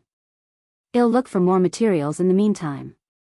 Zi Xuan left shortly afterward. Although she wanted to stay a little longer, she didn't want to delay his promotion to divine blacksmith even for a second. After Zi Xuan left, Tian Qiyuan immediately began working toward Empyrean-grade treasures inside his world. Most blacksmiths struggle to advance to the next level due to a lack of materials. Crafting treasures requires a significant amount of resources, which can be expensive, especially high-grade treasures that require rare materials. Even recycling the materials afterward isn't enough to create something new, making it a major hurdle for those seeking to upgrade. However, Tian Qiyuan didn't have to worry about lacking rare resources since his world had an abundance of them. This is also how he managed to become a grand blacksmith in just a few thousand years, while most would take hundreds of thousands of years to reach that level. While Tian Qiyuan entered seclusion to focus on his craft, Zi Xuan returned to collecting materials for him as the Exalted Blacksmith Fanatic. Her existence has become such a menace that people form alliances and groups to hunt her down. However, Zi Xuan wasn't one of the strongest cultivators in the world for nothing. Even without revealing her true strength, she could easily deal with any adversaries. 100 years later, Tian Qiyuan emerged from his seclusion to auction off his newest creation and to let the world know of his advancements. Did you hear? The Exalted Blacksmith has finally created an Empyrean-grade treasure, officially becoming a divine blacksmith. Heavens! He's a divine blacksmith already. Had become a grand blacksmith not too long ago. How the hell is he progressing so fast? I call bullshit. There's no way that's possible. It's true. He's auctioning off his Empyrean-grade treasure as we're speaking. At the auction, Tian Qiyuan gave a quick speech before the battle, just like previously. Although I've managed to craft an Empyrean-grade treasure, I can only do swords at the moment, so I do not consider myself a real divine blacksmith just yet. I will wait until I can craft other weapons of similar quality before I dare claim that title. His humble demeanor left a favorable impression on many blacksmiths, including the divine blacksmiths out there. And once again, I will accept a personal commission from the winner of this auction. Once Tian Qiyuan left, the auction began shortly after. The auction for the Empyrean-grade treasure was a frenzied mess, even more chaotic than the last Mystic-grade auction. Sure enough, Zi Xuan was at this auction as well. Unfortunately, there were too many powerhouses present in this auction and she was unable to win this auction due to a lack of funds. While she had managed to win the last auction, it was mostly due to the treasure being mere mystic grade, and most of the truly wealthy bidders already possessed Empyrean grade and above treasures, so they weren't as willing as her to spend a fortune on it. In the end, the ancestor of the Holy Sword Monastery won the bid. Zi Xuan was frustrated that she lost, but she did not despair, as there were opportunities to acquire it in the future. Chapter 1520 Advancing Grades. Chapter 1520 Advancing Grades. 1520 Advancing Grades. After the auction ended, Tian Qiyuan had a quick meeting with the ancestor of the Holy Sword Monastery, a powerhouse that rivals the Unrivaled Nine-Sword sect and may even surpass it slightly. The ancestor was a handsome young man with cultivation at the 8th level of the God Ascension realm. Despite his young appearance, his eyes were filled with ancient wisdom acquired over hundreds of thousands of years. It's a pleasure to meet you, Exalted Blacksmith. I am the ancestor of the Holy Sword Monastery, Xianxia. We may have never met before, but you've crafted a sword for one of my disciples. When I saw his sword, I knew that I had to get one for myself sooner or later. I am honored to have someone as revered as you to take interest in my humble creations. Are you going to request a commission from me? Tian Qiyuan asked. Yes, but not right now. Can I save this commission for the future when you can give birth to celestial grade treasures? Of course, but it might take some time before I reach that level. Ha ha ha. By your words, you are essentially claiming to become the next god of creation. Not even the heaven and earth blacksmith or the eternal blacksmith would so boldly proclaim they possess what it takes to become the next god of creation. Xianxia laughed heartily at his audacious claim. He continued, you act humble in public, but you're actually an egotistical bastard. I like you. Naturally, Tian Qiyuan did not find any offense in his words despite being called an egotistical bastard. If anyone can become the next god of creation, it's you, Exalted Blacksmith. I eagerly look forward to the day your creations reach that level. Xianxia ended their conversation there and left the next moment. If you ever need to sell anything, our Mystic Jade Auction Pavilion would be honored to serve you again, esteemed Exalted Blacksmith. Qing Linger bowed to him on his way out. Tian Qiyuan made his way back to his world. However, someone had arrived before him. You're here already? Tian Qiyuan smiled at Zi Xuan's presence. You can craft Empyrean-grade treasures now, right? I also have the last material, so I'm here for my own Empyrean-grade sword. It's a pity that I couldn't win that auction, but there's nothing I can do about it. There are many who are much wealthier than me. Zi Xuan sighed. Let's go inside first. Tian Qiyuan opened the entrance to his world and entered it, with Zi Xuan following behind. Once inside, Zi Xuan asked, have you thought about what kind of sword you'll make me next? Of course. I had plenty of time to do so. However, do you really want a new sword? I can upgrade the last sword to Empyrean grade, too. It'll retain the same appearance and have enhanced abilities. Really? You can do that? Zi Xuan wore a surprised expression on her face.